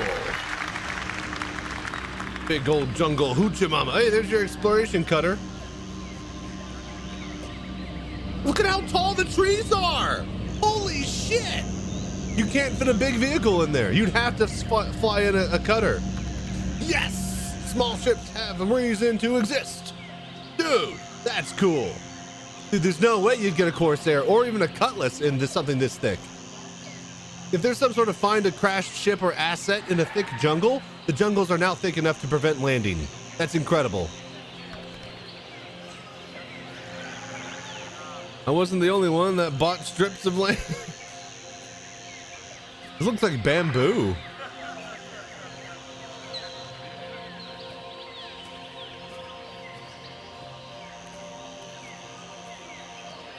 Man, they have been fucking cooking on the Planetary Tech team. Holy shit.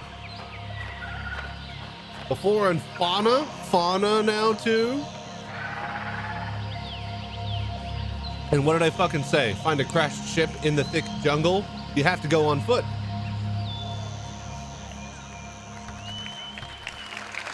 Yeah, nailed it, dude. Absolutely nailed it. Look at how tall some of the trees are that stick over the canopy. Fuck, that's cool. Dude, Considering it is. everything This is you've very seen, it's crazy. been very much work in progress. The gameplay capture team really did a great job showing our work in the best possible light. With jungles, I get it. we wanted to explore the concept of Lighting vertical team. stratification, as they are the prime example for that. What it means is that you have horizontal layers of microbiomes defined by the species that thrives with the amount of sunlight and rain that still reaches there. The floor, herb, and brush layer we could almost do before, obviously missing the density. But now we also have the option to add variation to the tree layer by dynamically spawning epiphytes like lianas, orchids, or bromeliads, attached to trunks and canopies of other assets.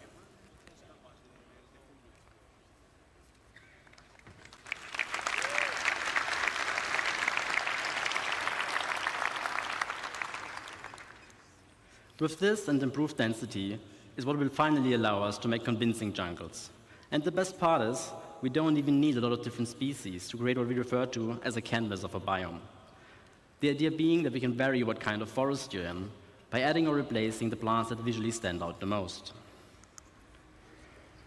Now, to get us started on our certification, we made epiphytes like the Epiprenum and the bromeliad, including a potted version for your hab. Interesting they have a white block Then attached to the edge of it. I guess that's for reference size? And we also made the Grias, which add character to the herb and tree layer. For tall trees, we decided on a fairly generic rubber tree, as its different growth stages serve as a nice foundation for all height levels. And that's pretty much it what we need to make a pretty good base for jungle. Now, the main point is if they are to grow on trees, maybe. Now, for our third and last use case, let's pretend the data indicates regular rainfall and moderate temperatures. This climate would support a lot of different forests, but we also wanted to use talking about rain, that means they need weather. Scale. And they're just really cool. I'm just saying, they're talking about it.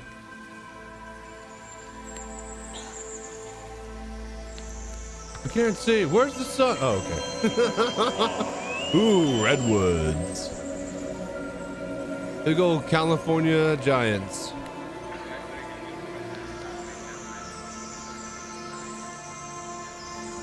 I love how it's white box for the trees, but they're fully implemented in 3D full-scale assets.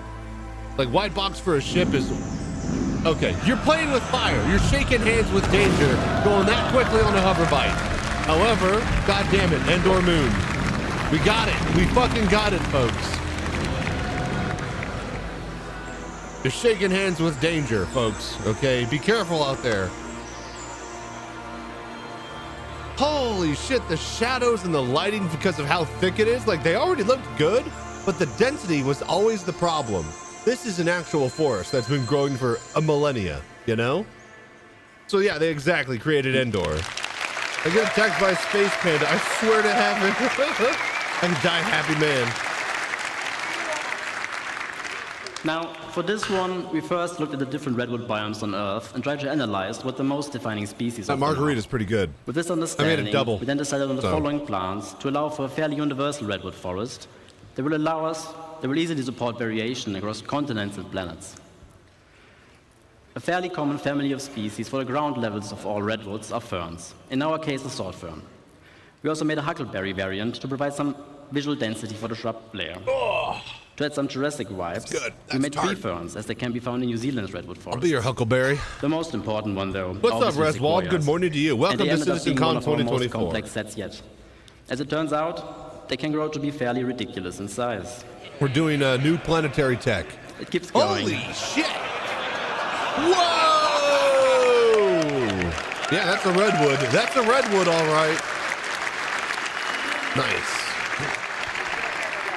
So basically, instead of now, just one thing our temperature and elevation mapping to generate biomes, they have like react to what's 6 or 7 different fucking the goal here is to unify all forces to from generate all the terrain. Sorry for the horrible rhyme. All forces from all sources, wind, characters and creatures, ships, explosions, and whatever else, and have the vegetation behave accordingly. Now, as part of our tech improvements, we will be implementing a GPU-based simulation that's fit for our game scale. So it leaves that thing, they have to do it efficiently. Set up the ferns with our existing CPU-based one to better visualize. So it's CPU-based on the current one. I think they're swapping to GPU-based everything for land tech. Also, the biomes on our planets now being defined by where an individual object wants to appear. So now, you can expect a lot more happy accidents. Get fucked your by having 1080, species invade different 1080 biomes, Ti. Making for some unique locations, hopefully, surely.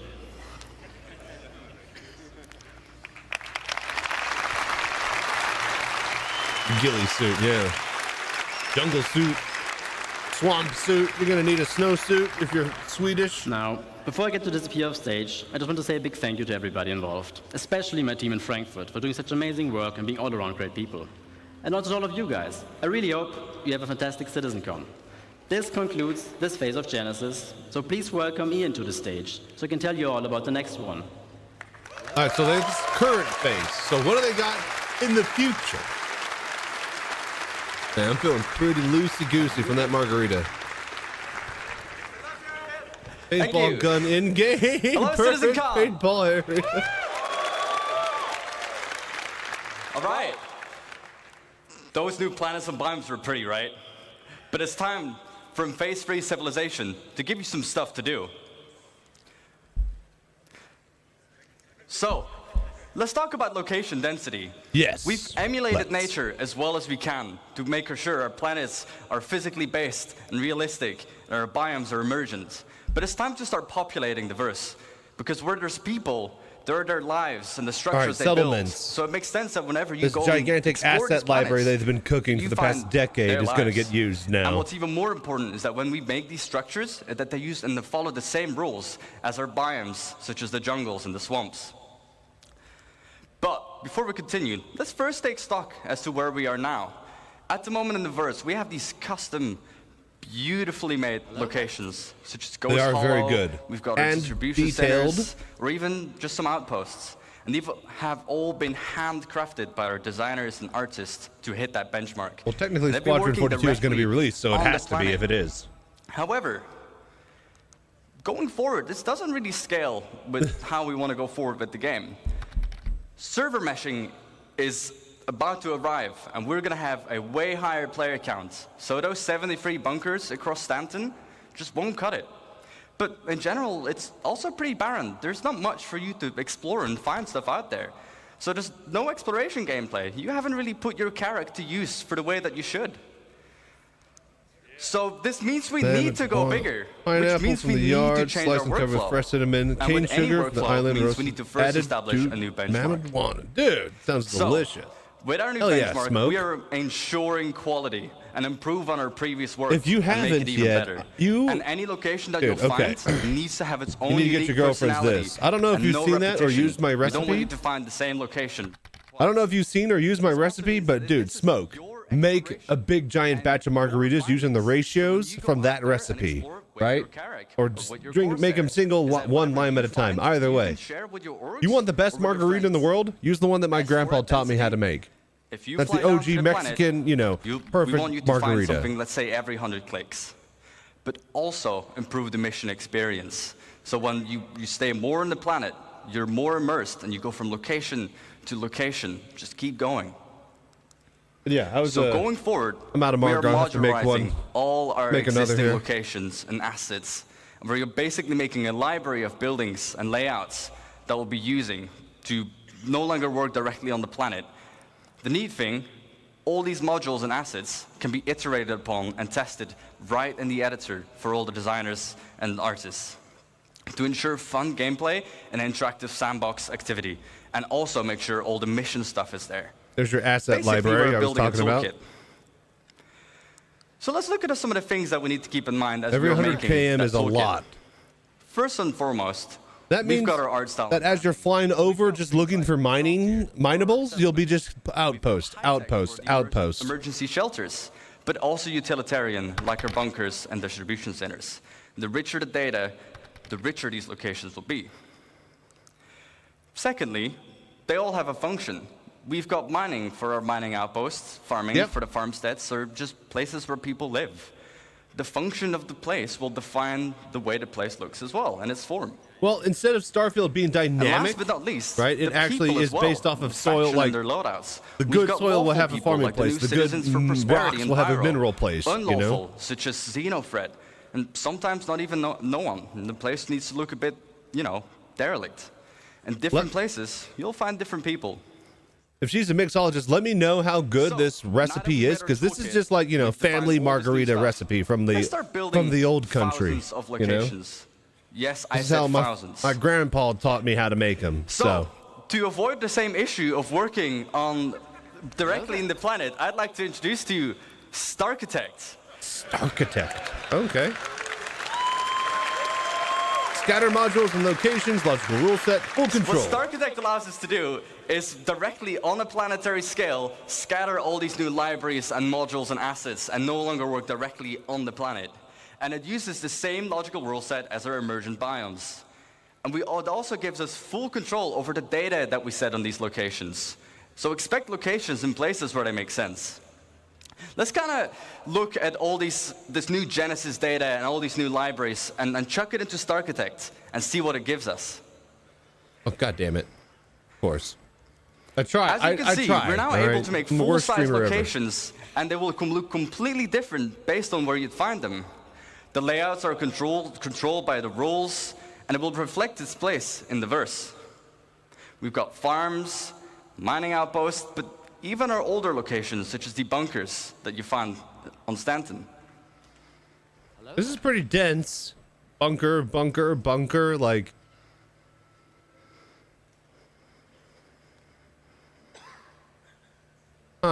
This is vastly different. I don't know if I like this. Ideally, it should just, like, that feels like a bit too dense. What we just saw. Let's look at an example and kind of use the tool to really, make a location.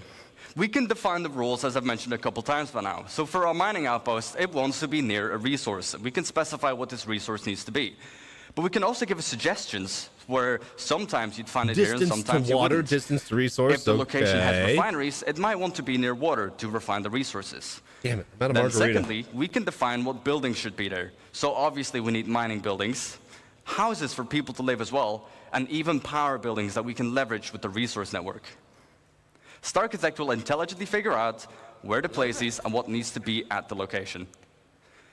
Next up, farms. Its rules, well, temperature. Not every plant can live in every temperature, but the same with soil type. Only certain plants can be in certain grounds. And then we can query the seed map to determine what plants you would find there. What are the harvestables?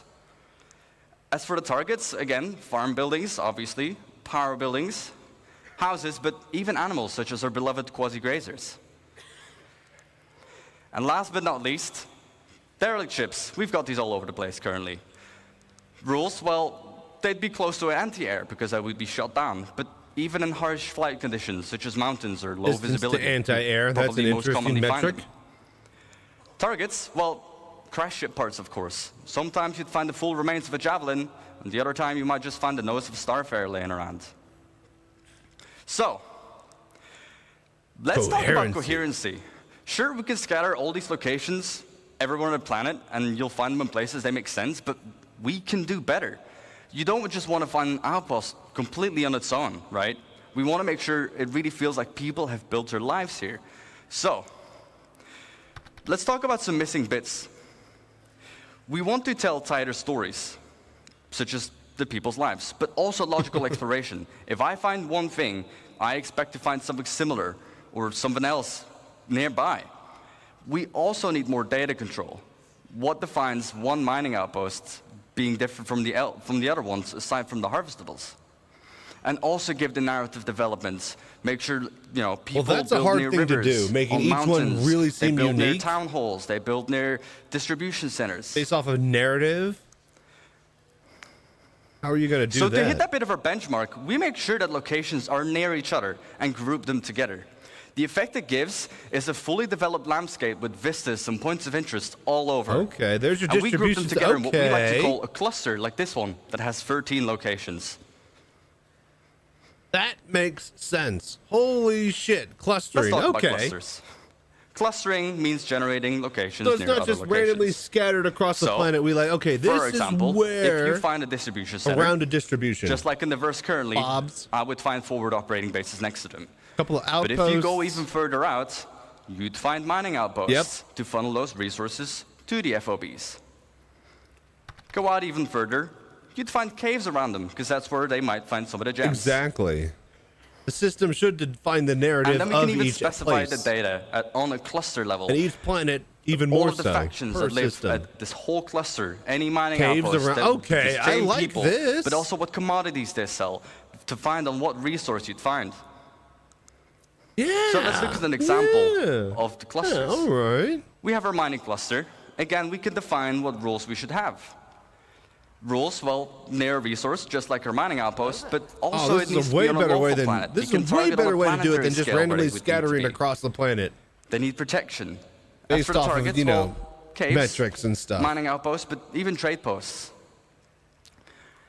Let's go to the other side of the spectrum. So wait a minute, think about this. I forgot. That means that ground vehicles on the cluster level specify will actually again be able what to mineral like go commodities, but between also what in these harvestable types you'd find clusters. are in that Ground vehicles region. will actually have Now a let's use look and at a the other side of the purpose, spectrum, delivering unlawful resources cluster. to and from without using, you know, What Starship rules? fuel. Well, they need to be far away it's a city from planner, any other exactly. cluster, because they want to be isolated and do their evil deeds Dude, on you their can own. actually drive And between also on an these, unlawful now that they're planet, so such close. as somewhere in the Pyros system. But not have to drive across a planet. For the Like, targets, that's the key. our They're clustered outposts, together in groups. Crash ships because they would shoot them down, and also ruins from just places they just completely overrun.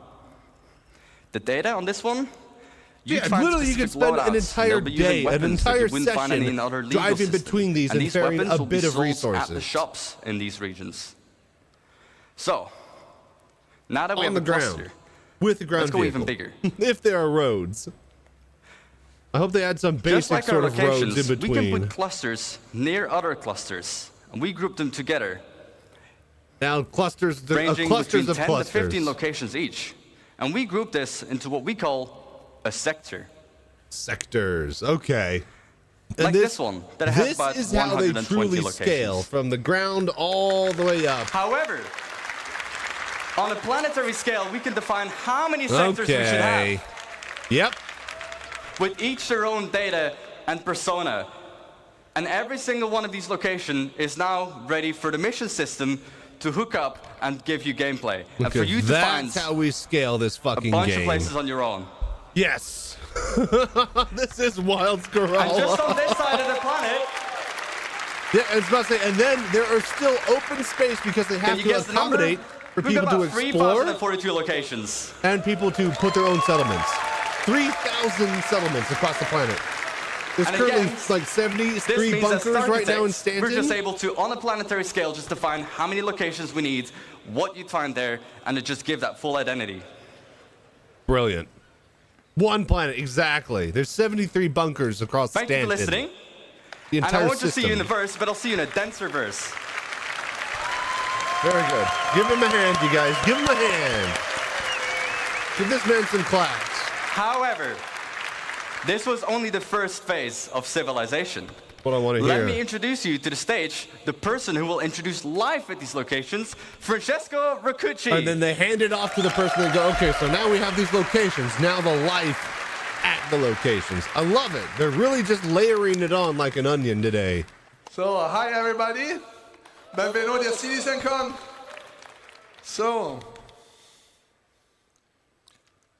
where are we today? So, my name is Francesco Raccucci, and I'm the director in CIG. Welcome to the next step. I love of phase 3. CIG. Like, we will look into our life, as adapt bad to the as laws things of can nature, get, like, these and guys are how so all passionate the about their MCs job can and are interact literally pretty leading much the with industry in this every single incredibly sector. Vast and dense world. I would Very say so. well planned presentation. Exactly, Scarala. So up to this point, we have seen how They're we are getting building the better, worlds. not only We at, you start from know, the the physical game and data set, building it, but and this showing is to off make sure that what you how see is they're not building just it. Each beautiful Citizen and Gun is realistic, getting but better also physically as far as the accurate. presentations So as the a whole. distribution of the elements that we have seen and the location and the POIs And you're never going to see this at Blizzard. You're never going to see this at Microsoft or Bungie or, you know, Those locations Rockstar. cannot Do you be know lifeless. the names We of want the any planets individual to developers basically now leverage at Blizzard, the space now that that they've gotten emerged rid of all the old with guard? life.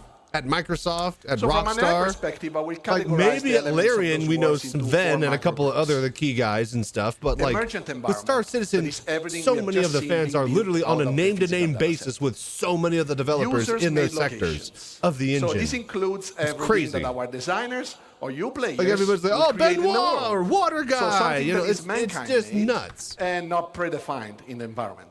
I want actual gameplay. See, that's day Interior 2. of That's those day 2. locations. All right, first Now, day this is is very connected second to the day is previous gameplay. point. The difference is that That's why we they split represent CitizenCon into usually two a halves, confined all right? space where there is much more tied interaction. But yes, agreed. And for Agreed. NPCs, They've it's a been lot very about good at interaction with selling objects that we are usually the idea used to and in the our everyday lives. visuals and pulling money from And our then wallets the into their day and night coffers cycle. with so this in essence, the passage idea. of time. They need to But sell so it far to the didn't have really a lot masses of impact with on the gameplay. The gameplay So to is allow what gets life the to asses respect in the this seats world and the conform most to the amount of rules people that to this actually buy environment the defines, games. So. Well, we want to improve our tools and our Format is from CCP workflow, for EVE Online. and we want to CCP distance devs ourselves as much are as very possible active in the from community. a True, designer-driven approach. This is because first, it's decompression of the game files. It can be prone to exited bugs, disk but space also is because the scale of the words that we've just seen are very hard to be. Thank you so much for all the hard work, Scarala. I appreciate it, so man. we want to improve this workflow, and we will see how manual markup is also not usually the best option because I need like a new computer that's just literally like a data dump for all my video footage and archive of everything. It's very I hard need like to know in advance 10 terabytes of data space just to hold all this shit that I'm going to be doing. A couple of examples of what the IT team has been focusing on to make the systems supported and scale correctly to support these vastly dense dynamic worlds. So we look at perception in light and dark environments and dynamic cover generation.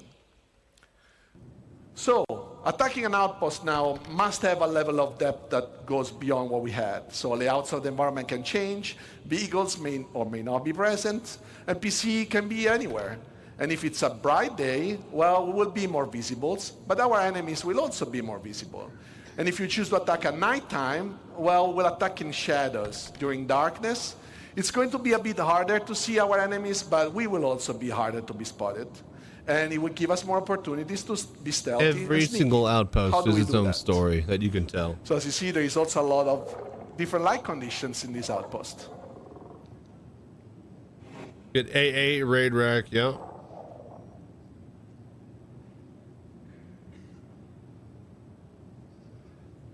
Doesn't take it away from all the hard work. Takes for RSA so to gather in this scenario, we will start retain the look at player how base. perception is impacted by the day and night cycle. On the planetary surface, as we've seen in the outpost, natural and artificial lights are the two elements that will impact vision. And knowing that, you can use this to leverage your gameplay style to exploit basically all the environment. So what is perception? On the NPC level is the combination of data that we collect out of the senses. And vision is one of the senses and just tries to, in a way, simulates the human side ability. So designers can already tweak the perception in different ways. And one way is defining how quickly NPCs can understand what they're seeing. And the light condition have a direct impact how quickly an NPC will fully understand, for example, if there is an hostile in front of them. And obviously, there is condition of light that designers can control, and some others, like the day-night cycle, that they can't. So in this video, hey, Copion we'll guards. see There you go. two main elements. The graph on the top left. They don't and just the know two where colorful everybody cones. is. The graph on the left basically represents the current light level the NPC is in, and the current multiplier this light level generates to speed up or slow down the NPC. Look at that Copion dog perception following and him. I understanding. love it. The two Look at cones that. instead represents the primary and Oh, it's a secondary Copion fighting cage The red color facility. means that if you stand in that location, it will result in NPC reacting the slowest to you, and the green color Man, instead they are represents the really green going test all response. out on stealth So during tech the for an night, NPC will have MMO. a hard time to understand. Obviously, and this works great foresee for and Squadron see 42 and a things, but if they single-player have flashlights on railroaded, their you helmets, know, they can turn it on, campaign. and But this will impact the their fact that primary they're effort, adding this to the making NPCs in the still MMO peripheral universe is vision a bit more insane. uncertain. But at its core, it is an And as you FPS see game. here, So you want good first of FPS all, game the elements NPC to your is patrolling MMO. with this domesticated friendly Copion. Line of This is sight, because favorite he part wants of to Metal Gear. exploit Dude, the exactly. vision, The night stealth vision mechanics, capabilities right? of the animal. Next you're telling me they're And going to it's have Sam kinda Fisher our demo tier the next 0 part pets. about, how loud you So are. we will now look at the cover system. That is the next dynamic things that I want to show you. And this is what I love most. They So show when we us introduced blind the dynamic blue vision and the mesh green first and the time, grass our goal was and all really the to create a overlays of what system the tech that would is support generating and for process this the environment information in a to very spawn and dynamic way. propagate. This is what I Our love planets most. are You just don't way see too this big type to of stuff. statically export The them and process them, hitboxes first of all. And then like, look at this. You they can see the also- wheels are the generating its regions own only hitbox exist when for somebody's cover there and the NPCs are there. alongside the So tree, essentially, which is a environment has static its object purpose versus a only when dynamic life object. exists. Both Also, let's interacting keep with in this mind system. that even if we could export dynamically and statically those planets, so processing dynamically all a static version of the planet, This would be, first of all, wasteful and This is on really the cool. memory side and time-consuming. And also because Stealth into a we have pirate a lot of outpost, steal their runtime drugs without modification of the them terrain. knowing. This Dude, would yeah, require us that's the to thing. Like, you still don't have reprocess to the grind runtime. millions and pretty millions much of that credits would every be session and be almost all the time. salvaging and always So to min-maxing and generate the making cover money. data, we want to You literally leverage just the go steal a navigation fucking mesh a system. dime And what we bag do is, as from you an see here, the outpost. blue I love that there polygons is are that basically possibility. where Is NPCs can every walk, this and the 99% of the green player ones base going are to be what we call doing cover that type of surfaces shit? that are No, represent simple but that's the point of a representation of the sandbox. You environment. need What these NPC sandbox uses to to be a understand if they sandbox can for hide players to behind pick something, up and if they and can choose shoot what from they want to play positions. with. So up to now, we have an approach where designer would be a designer-driven approach. Designer can define in the locations where cover was interesting. This is going to be really immersive with VR too. Like actually, like you know, checking for cover and just sample it's not like an MMO where you just go fight mobs and pull them. Like you're really playing a game. This is like an obviously a FPS good game. approach for. It's also a standard approach in gaming industry. But what about all those organic and It's always inorganic felt kind of weird. All right, let me just eat and drink and then get all my spells ready in the middle of a courtyard filled with mini bosses and like you know the captain of the guard inside of a dungeon. Hang on, change completely the layout. I will fight you when I'm ready, but only then. Do this change without being afraid of doing it because the gameplay was, you know, predefined and controlled, and now they can just make something beautiful but also fun. Besides that, yes, we did have a prefab approach where you can build stuff out of small building blocks. This is We're hanging a lot on the screen here. We should go to the next slide. You can build stuff out of smaller version, but this creates a lot of unnecessary data. Imagine a crate, and we can say that the crate can generate cover. Now we stack 100 crates, and what happens? That we have a lot of data to generate cover that we have to process, throw away. This would just waste Dime bag alley. for nothing. This is why, until now, you also couldn't fight an NPC in a forest like this one and see them hiding behind a tree or a rock. So enabling the dynamic generation of covers on the planet. Look at that slide. You see that slide? All the elements of this guy over here. Whenever navigation there we go. See, this is what I'm talking about. This is what I love to see. To fight with you hiding behind available This color graded between good and better and boulders, rock, best. walls, and all useful elements right now. However, we don't have to limit ourselves to static Look at that dynamic moving object cover. For cover. And as you can see, this is dynamically generating while the vehicle moves. So be careful where you park your Ursa, because now it can become a source of danger for you as well. Last but not least, these systems can be just I love used it. The on all NPC's like, all right, there's some cover navigation over mesh we there. have, so not on the planet, but also, for example, the That's good. interiors This is good. and everything you guys construct. Because obviously, you guys will build your own locations, but you don't really mark up stuff, or you don't want to decide that. I like because this a that's gonna lot. come This is good automatically out of the stuff. system.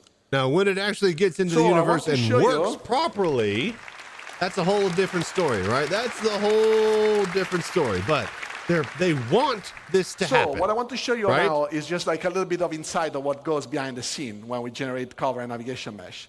These are some of the steps that our Environmental system voxelation, does. So we voxel always painting, start cover from the surface environment placement, and voxelization. generation. What that means is we process the geometry, the physical representation of the geometries, that is a little bit simpler than usually the render mesh, and we construct all it really, in a really cool voxelized stuff. approach.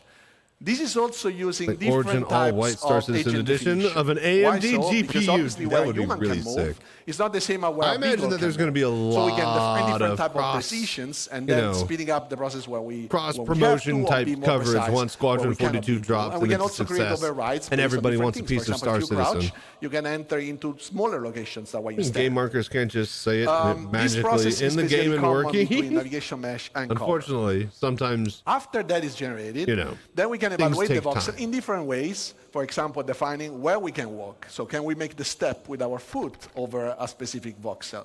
Or is there something in front of that hole in the NAM mesh so that we can actually cover behind? And then we can basically decide where generate cover surfaces. And after the cover So surfaces all of are these generated, dynamic we can systems process make where it the feel cover dynamic to locations where are. you have to Cover interact locations with are it good spot for dynamically, NPC to you know? be behind the cover. So what we see here is with the introduction of See, this is what I love CitizenCon, is because they show us. Revolutionize how you guys are playing, and we did that. They actually show us all this shit that the engine is looking at. And so we would destroy so much stuff in this world that we had to find a solution. Engine! So this is why we approach the cover generation navigation mesh. Oh, that's why it has to be dynamic. Because there is just no way for us to predict anything that you're doing, and we want just Maelstrom to be another trigger for word evaluation. So as you see, this is all dynamically generating. Okay, give him a hand, you guys. And give him a hand. That's pretty impressive. Just makes the world. That fucking Maelstrom engine demo that they just snuck in there. See here, we can have also lots of rules, so you can see that a bit here. But when things break, first they invalidate, and then when they rest, for example, we can decide when is a good moment to regenerate. He still can't reload. He still can't reload in the fucking tech demo. The color that you see is mostly cover quality. So you see the light green is high cover, the dark green is low cover, and then we have the red cut the that we footage. introduced some time ago. That is basically not really good cover, but if there is nothing better, well, it's better to be behind something than being exactly. Bringing in the bomber just became a much better idea. So let's just recap. What we want to I hope do bombs is are expensive, finding a plan, because then and that's just having going to be a the good blanket plan solution. to approach life in this vast universe. What we want is the life to be able to systemically evaluate all the dynamic environments that is generated. We want to improve our workflow. It's so in-depth. not As a only to hobby support programmer, this is designers what I and want to see. faster, but also Exactly. support all your guys' creations. Like, I'm really shit at programming and So we want developing, but I live like to adapt, see the steps and that this is developers all are for taking making to the game make fun the for you, illusion. so that I want to everything see comes what's together. behind the smoke and mirrors. So thank you all. This was phase 3. All right, that was good. Phase 3, And now phase 4. Let's welcome Ben Light Barry, and sound. that will introduce you guys to phase 4 of Genesis. They're just stacking and layering like an onion, you guys. They're doing very good today. Hello, CitizenCon. And these guys love their job, you can tell too. What's going on? Sorry, someone's changed my lines. Welcome to phase 4, light and sound. Now, It's we've a nice seen onion. already Yep. automated systems for automatically placing different biomes, different vegetation, settlements, and people. So now we're going to take the same approach to automatically handling light itself. This is like new ray tracing tech demo? First of all, why is this important? Well, it's Yes. not always obvious, Global especially when illumination. they do their jobs as well as they do. But there's an incredible amount of attention from the lighting artists that goes the into all of the locations that we have in the game. Besides just marking up the reflection It's that probe areas, lived-in they look also manage that the they're visuals calling really and carefully, adding talking fill about lights, these days. approximating bounce The lights grunge. off ground and I up think into we called it ceilings when and we were dark corners kids. where there aren't any direct lights pointing, really. And the problem is, not only does this take a lot of time and really constrain the style that they're using, it's simply not possible. If you've got a planet full of forests and, what was it, 3,000 and something placed locations, you're going to be Trying to figure out exploring a bug places pattern on his that no shirt. artist has ever visited. No, they've not looked at, and they're certainly not going to be able to have tweaked it for you. So we need something that works completely hands-off. He came out of his A natural 2-week shift, outdoor scenes are especially 24/7 problematic shift. for us. Indoors, you Yeah, can put a crunch lot of time little is a hell lights of a around drug. pointing from different directions, and you can probably justify it. Outdoors, you've got the sun, and you've got the sky. And if you're behind a tree, you've got the sky. And so you need that skylight to vary. Now,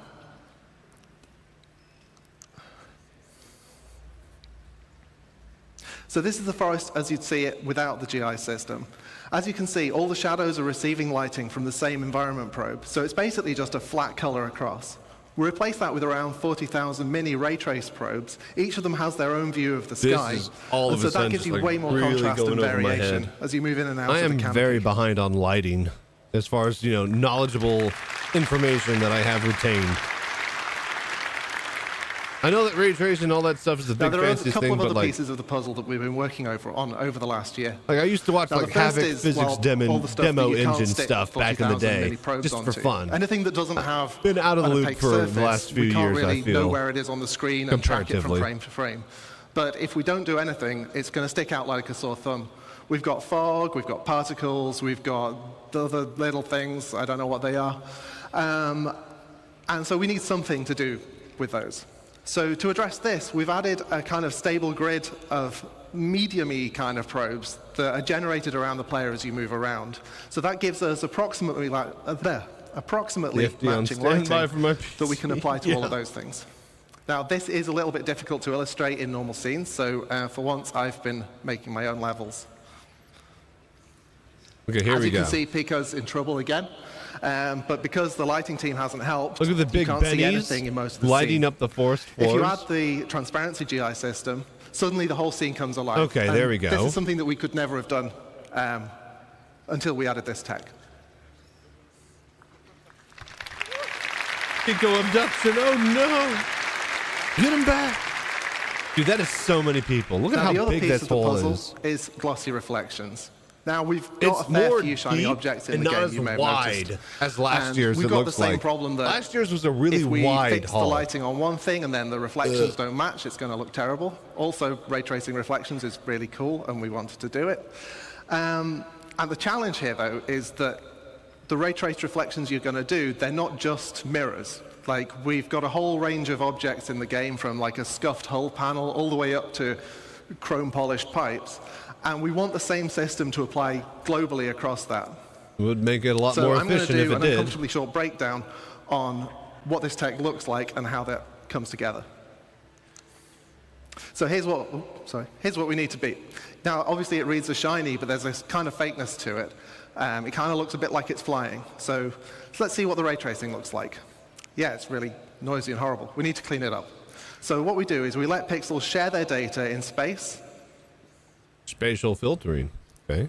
And then also in Plus time to clear temporal. up the final image. And then we let the game's normal anti-aliasing just kind of clean up the last And stuff then, and yeah, carry but us over the finish anti-aliasing line. to smooth out the And edges. that's how you make a chrome penguin. Okay. All right. Nice. And I need to make next year's Las Now, I'm Vegas. going to derail Dude, that'd for be a so moment away from expensive. the topic of No, it Genesis. needs to be 'cause Texas. this isn't Texas, because actually that's where the just developer about studio automating is. the lighting for new And environments. that's in my This state, is and I also can about make pushing VR quality Citizen in booth. areas that have already had all of that work done by the lighting team. We're freeing the artists up to light more naturally, allowing the time of day shifts to be embraced rather than fighting against them. And as I'm about to show, players and NPCs are going to reap the same benefits as well. So here we start adding natural areas modern of light and stuff to your shade current and games. warm and cool Reflection, colours. foliage, movement, lighting rays. Yep. Like, this is where These the open most areas advances are coming benefit from the in same way this as the days. forest It's not scene making did, your character adding models areas of more, shade and areas of open realistic looking. lighting. It's how realistic your lights and your scene ambience. Like I mentioned, the time of is. day shifting See, like, leads yeah. to different ambience as the sun moves. See, he even says ambiance. Look at that. Look, the fucking new Babbage looks completely different. And this is the shot that I just liked.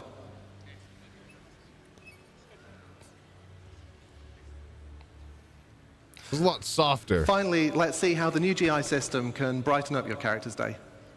Minecraft did it first. Minecraft also has block textures, all right? Dude, look at that tattoo. And also their day as well. Dude, character creation There is... they are. love it. Well, I promised you light and sound, but I don't actually know anything about sound. So here's the man who does, Graham Phillipson. All right, that's light, and now sound. Sound propagation is always an important thing. I know it Good breaks afternoon, every 30 CITIZENCON. minutes in the game, but when it's all working. Yeah, but could you I've been at imagine when CITIZENCON it nearly doesn't 10 break, years, though? and this is the first time I've The done whole this. Adam Very Sandler, Chris exciting Farley for me. meme. So, And Billy Madison. Could you imagine do you if wanna it did make work? some though? noise? So, sound isn't as fast as light, so it takes me a bit to catch up. Jared wrote that joke for me, so you I can get blame it. him. Says it right here, blame him. So now we have a huge amount of visual and interactable content.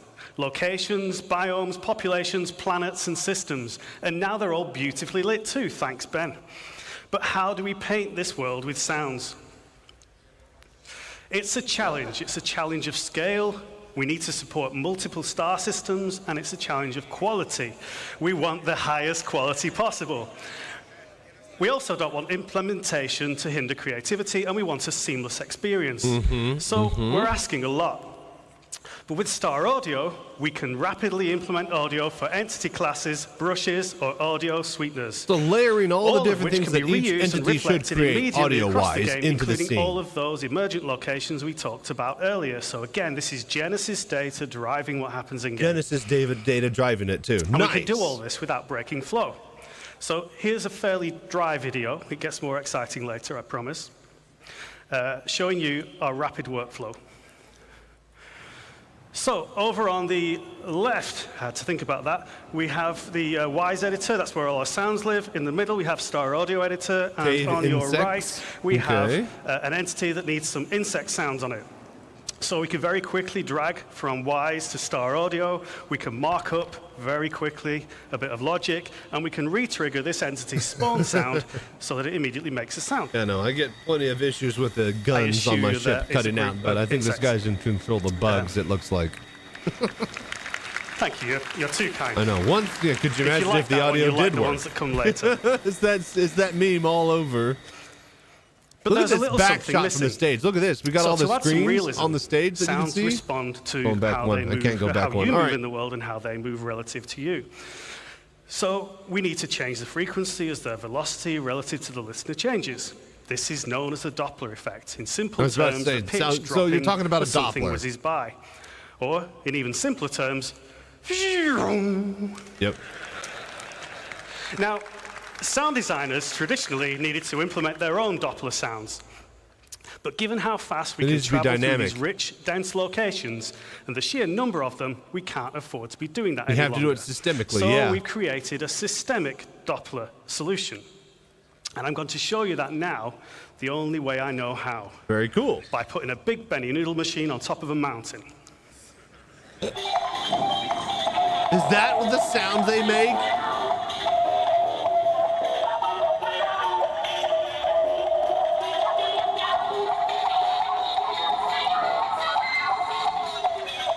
So you can hear the pitch and That tempo was a little changing as we bit move relative exaggerated, to I the feel. Benny noodle machine, and this is all fully systemic, no special treatment for this sound.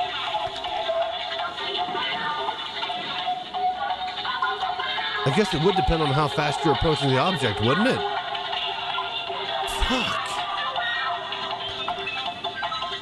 I feel that's exaggerated though. Or the demo? I'd expect the noodle I don't bar to be know. very That's busy cool after that though. commercial. That's fucking really cool.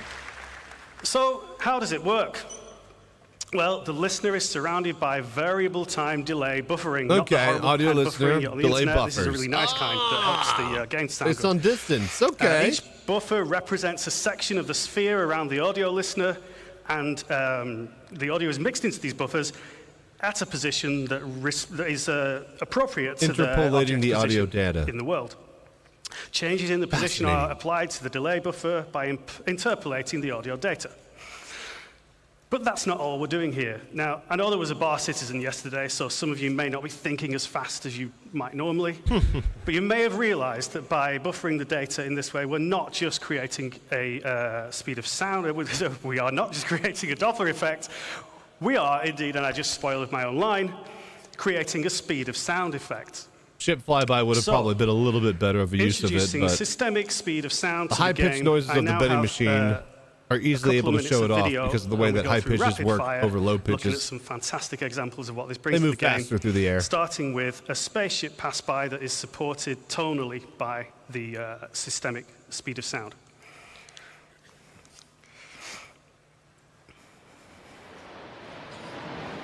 Hey, there's your ship flyby.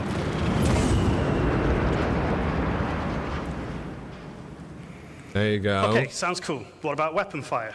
So I was let's about to bring say, in just do that. a sniper and, unfortunately for the sensitive of heart, a Pico. Yeah, I'm we're gonna happy hear now. this There you go, Justin. First, from the perspective of both, with no speed of sound effect. No speed in sound effects. Okay, so that's, if you were at the Pico perspective there, that's how you'd hear it in game right now. Let's hear it with speed of sound enabled. Parkov does this time we're just gonna incredibly. listen Being shot from a Pico's rifle from perspective. long distance face on. So Pico's down before he even hears This the shot. shot is, But yep. don't worry, he's not dead. Okay, let's finish him off. The bullet travels faster than the sound. Now he's dead.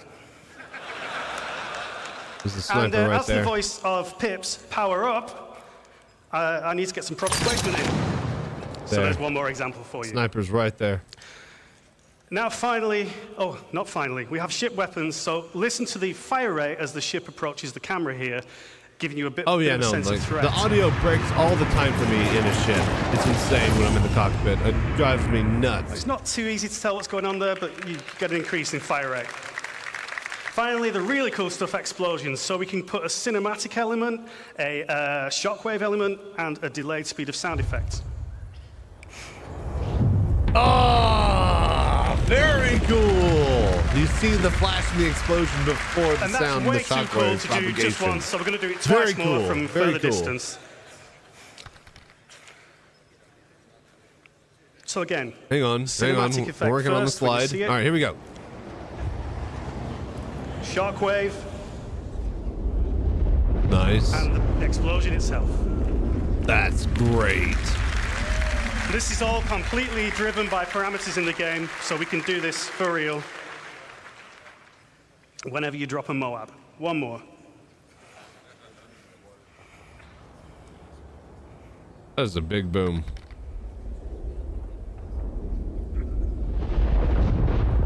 Oh, that's fucking cool.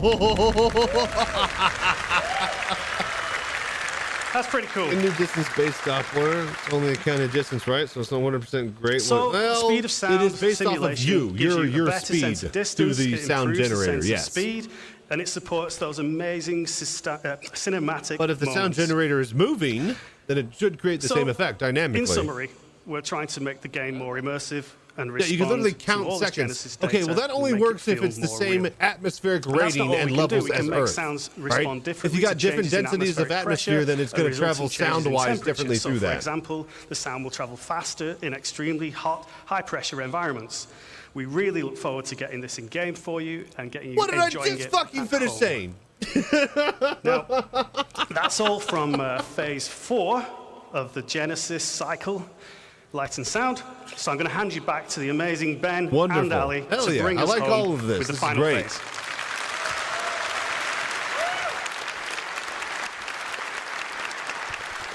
Thank you, sir. Overachievers for realistic. Yeah, none of this. So, as Graham is says, gameplay. this is going Not to be a the single final thing phase we've of seen as Genesis. any gameplay and at it's all. called Nature's Wrath. They can sell us the visual dream. And this is where we're going and to bring the very Overfist planet over and itself over. to life. So, first off, let's start talking clouds. Hey, what did I just fucking So clouds have got an atmosphere, have got to be one of my favorite visual features of our game, and they're truly awesome. But they're Yep, also completely weather. static. Nothing has changed. Static with them. clouds. So what we want All to right, bring here with we go. Genesis is the evolution of clouds over time. Oh, boy. This Now isn't the just some clouds- simple clouds will scrolling poof. animation. We use the same physical data sets that drove the biomes we talked about earlier and Starchitect, and these are also now driving a physical simulation of the clouds so they can form and dissipate in realistic conditions. So this means things like the oceans, the prevailing winds, mountain ranges, and Yep. the temperature will all impact the clouds. But to complement these more dynamic clouds, we've also improved our lighting model. So it now correctly accounts for how light scatters multiple times inside a cloud. And this is important, creates much deeper lighting, and it can contrast against the sun's rays, resulting in much more vivid cloudscapes like we see on the left here, something we're all too familiar with in Manchester. Now, it would be awesome to bring this into context and show it on an actual location. Let's take a look at a And quick this is a scene long to demo. round I this can't up. go make another drink or go smoke. It's a nice day on the surface, but something's different. The clouds are moving, times but 20 they're not just speed. moving. They're forming. Yep, they're forming and naturally poofing. and changing shape.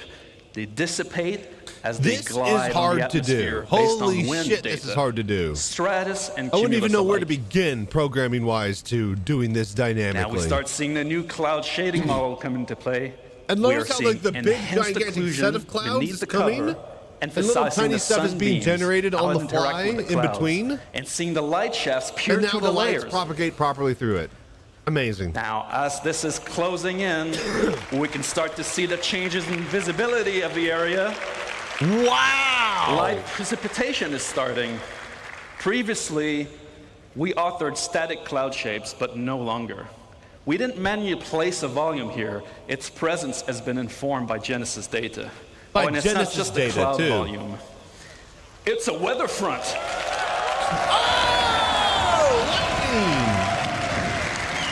Now we're trying to see the wind picking up, terrain and rocks are getting wet, vegetation, grass, and the overall environment shit. are responding to the weather.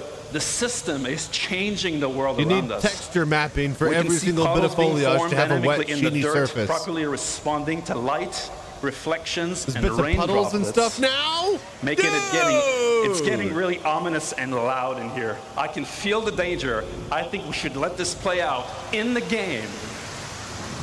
Oh, swap straight in. Oh, dude.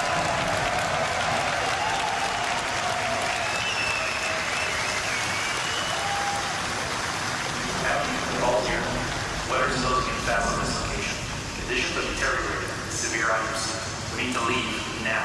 Get back here.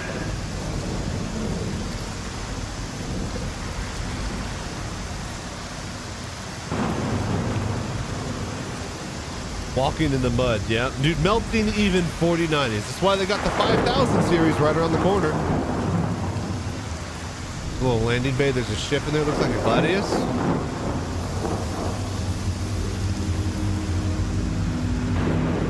You got that metro style HUD, water. I'm getting out of this suit now. Powering up and flying out. We'll need to switch to IFR. See you on the other side.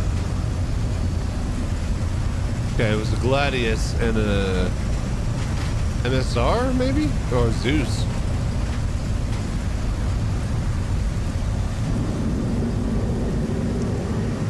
God damn, the spotlight going, sweeping across the area. Did lightning just strike that tower? Or did someone shoot something?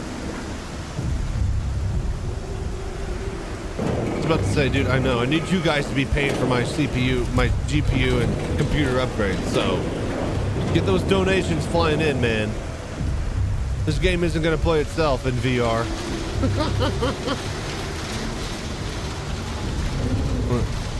Good old helmet wipe.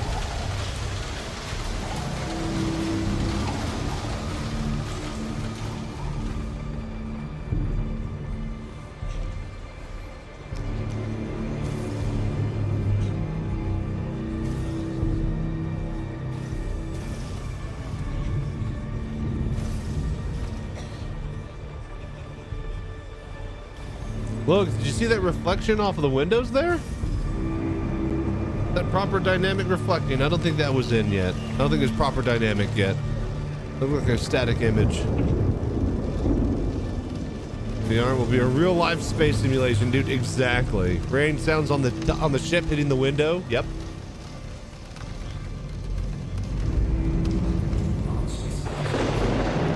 Dude, lightning. Dude, weather. We all knew weather was going to come eventually, but the fact that they got actual storms that propagate based off of all of this information and data set from the Genesis, you know, index.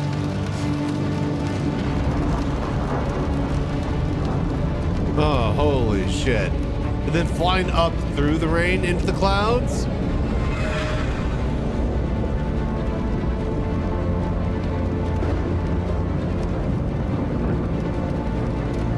Guns, all, yeah, because we don't have 2 fire buttons anymore in this patch. So we did this oh, lightning strike! Whoa! Oh, he got hit! The front half of his ship is red. So lightning storms can damage ships.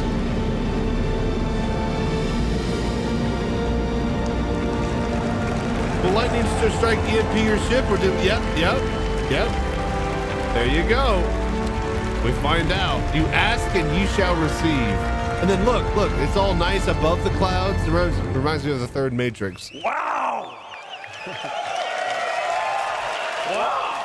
Give him a hand. Man, that's what we call the Falco maneuver to get out of there. Ali, please break this down for us. What did we just see?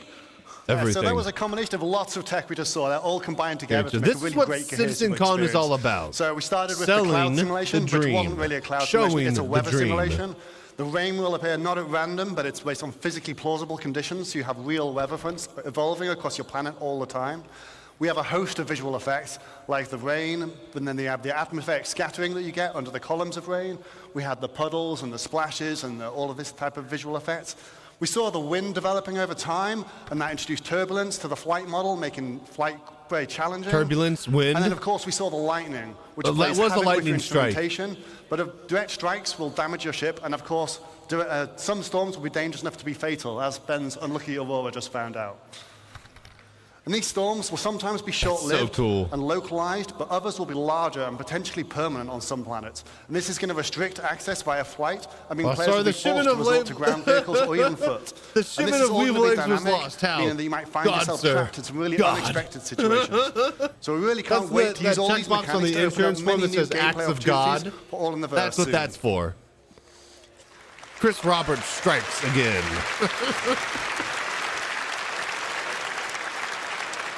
Now look at the front of this stage A right wise here. yogi What once they're all said, looking. It's your job as a pilot to compensate and stay on course. All right.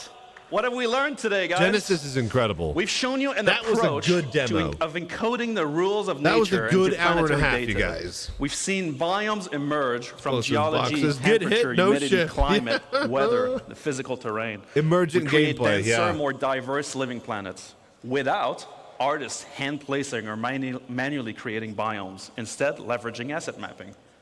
We've shown you a new way to make the game that can scale, to create thousands of Korean places for civilizations on planets that can be used for missions or immersion gameplay, without art and design hand-placing locations, leveraging world design rules instead.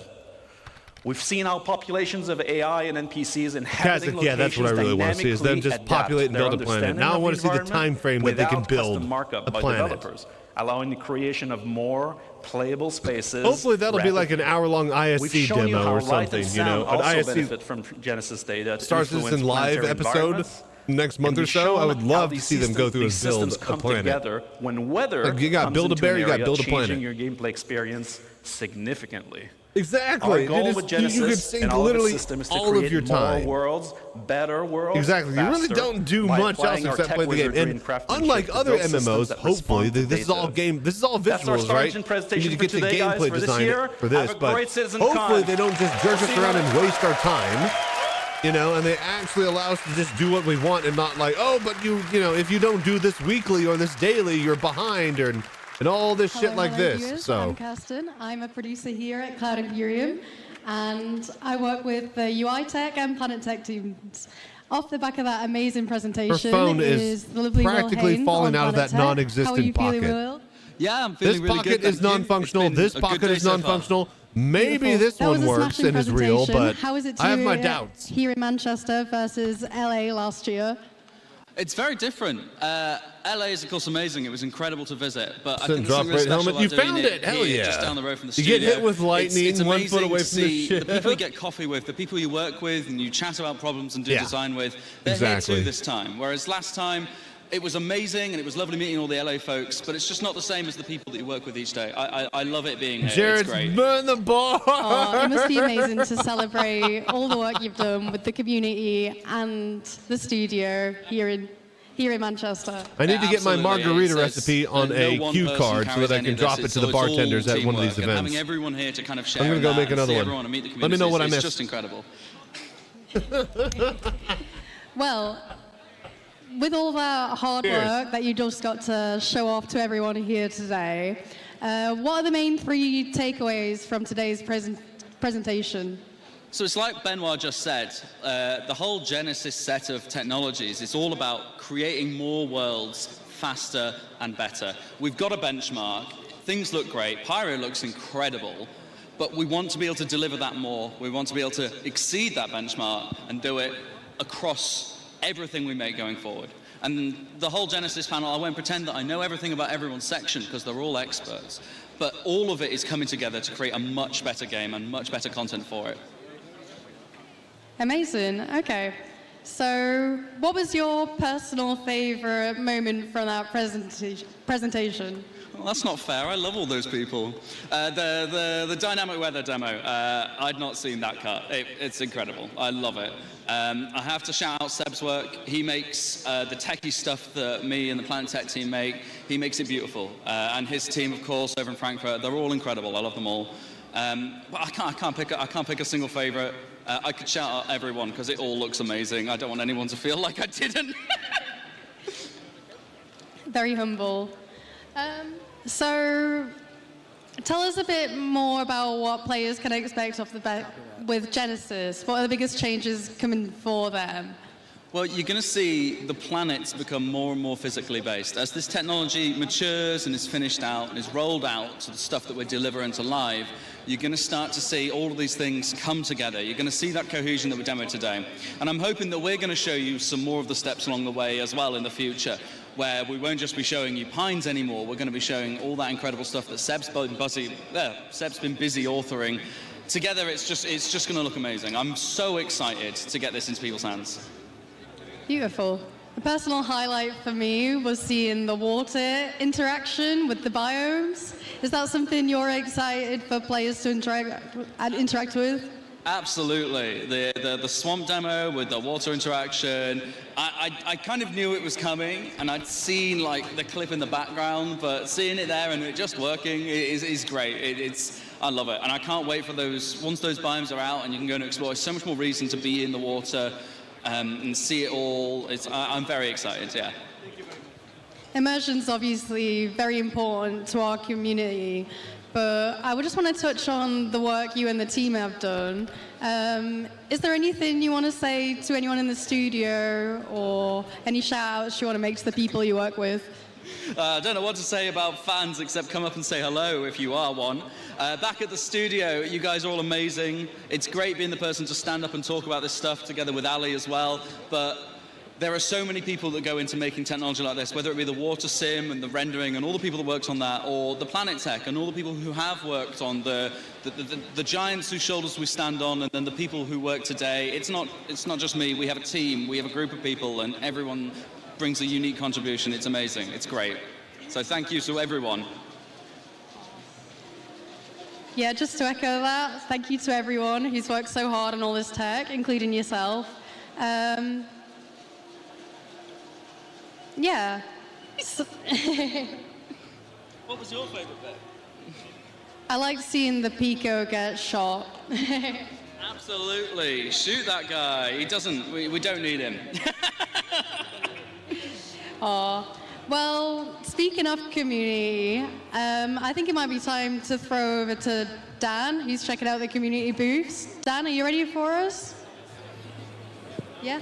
Thank you, Kirsten, and thank you, Will. It turns out water is wet, and no one better to tell us than Will. Now, guys, we are here back at CitizenCon on the show floor waiting for the next panel. We'll be back in a little bit for that, but I want to continue showing you guys some of the awesome stuff we have here on the show floor. So I'm here now at the Monster Tech Sim Pit area. Monster Tech we had an awesome promotion with earlier this year where we have these great themed chairs. Look at this. This is an RSI branded Monster Tech chair. Let's get a close in on that if we can. Look at that RSI branding. Look at me. Look at me. I'm Chris Roberts now. I'm Chris Roberts now. So let's take a look at this booth right now. We have an awesome area where players are playing Arena Commander in sort of a real 4D situation. Right. These are what are they doing chairs. with the sim pits? Motors in the chairs. They're using our VKB branded joysticks. Thank you again to VKB for helping sponsor CitizenCon. VKB setups. This is awesome. They are getting to play Star Citizen in a way few people ever get to experience Star Citizen. It runs smooth, it looks great, this is awesome. If you guys are here on the show floor at CitizenCon, this is an awesome place. You definitely need to check this place out. This is going to be my booth, but better. Doing? Okay? Doing well? My booth's going to be crazier. Are you winning something? I'm just trying to figure out how to fly again. He's trying to figure out how to fly again. You have to figure out how to walk before you can run, in a sense. We have a huge crowd of people here, so it might take you a little bit booth next to get in. CitizenCon, you guys. But Like, this is subscribe, awesome. As you donate, can see, Twitch Prime, continuing the gift branding sub. and the theming we We'll have get us here. there. Just excuse All me, right? guys. We have in-game posters as well. We have a Leilani Addison poster. We have our Ship Showdown posters. Thank you so much all for the theming here is that any we're and all on support deck that you can give. of the UES You guys help me out and Barbary get me to here CitizenCon in next year. orbit above If you show up Manchester. there, you'll be able Now, to play guys, in we VR. also have some awesome stuff we're about to show you. We're going to head over to the community booth in a little bit. But first, I want to take a quick moment to also thank one of our other sponsors, Scan PC. So for those of you who are attending CitizenCon, you didn't even know this, but all of you are actually entered in a competition right now to win a free themed Star Citizen Scan PC. If you check into your bags, you have a challenge coin. Every single challenge coin in every single one of your bags has a unique number on it. At the end of the show, we'll be pulling a random number that matches one of those unique challenge coin numbers. So make sure you have your challenge coin on you. If you don't, you're going to miss out because we have an awesome themed Kovalex box themed Scan PC. I'm actually going to throw it over to Sam, who's going to check out that PC. Right? You guys give me enough money, I'll have Sam, 5 of why them, don't and you I'll show get us the what that biggest looks booth like? possible, right?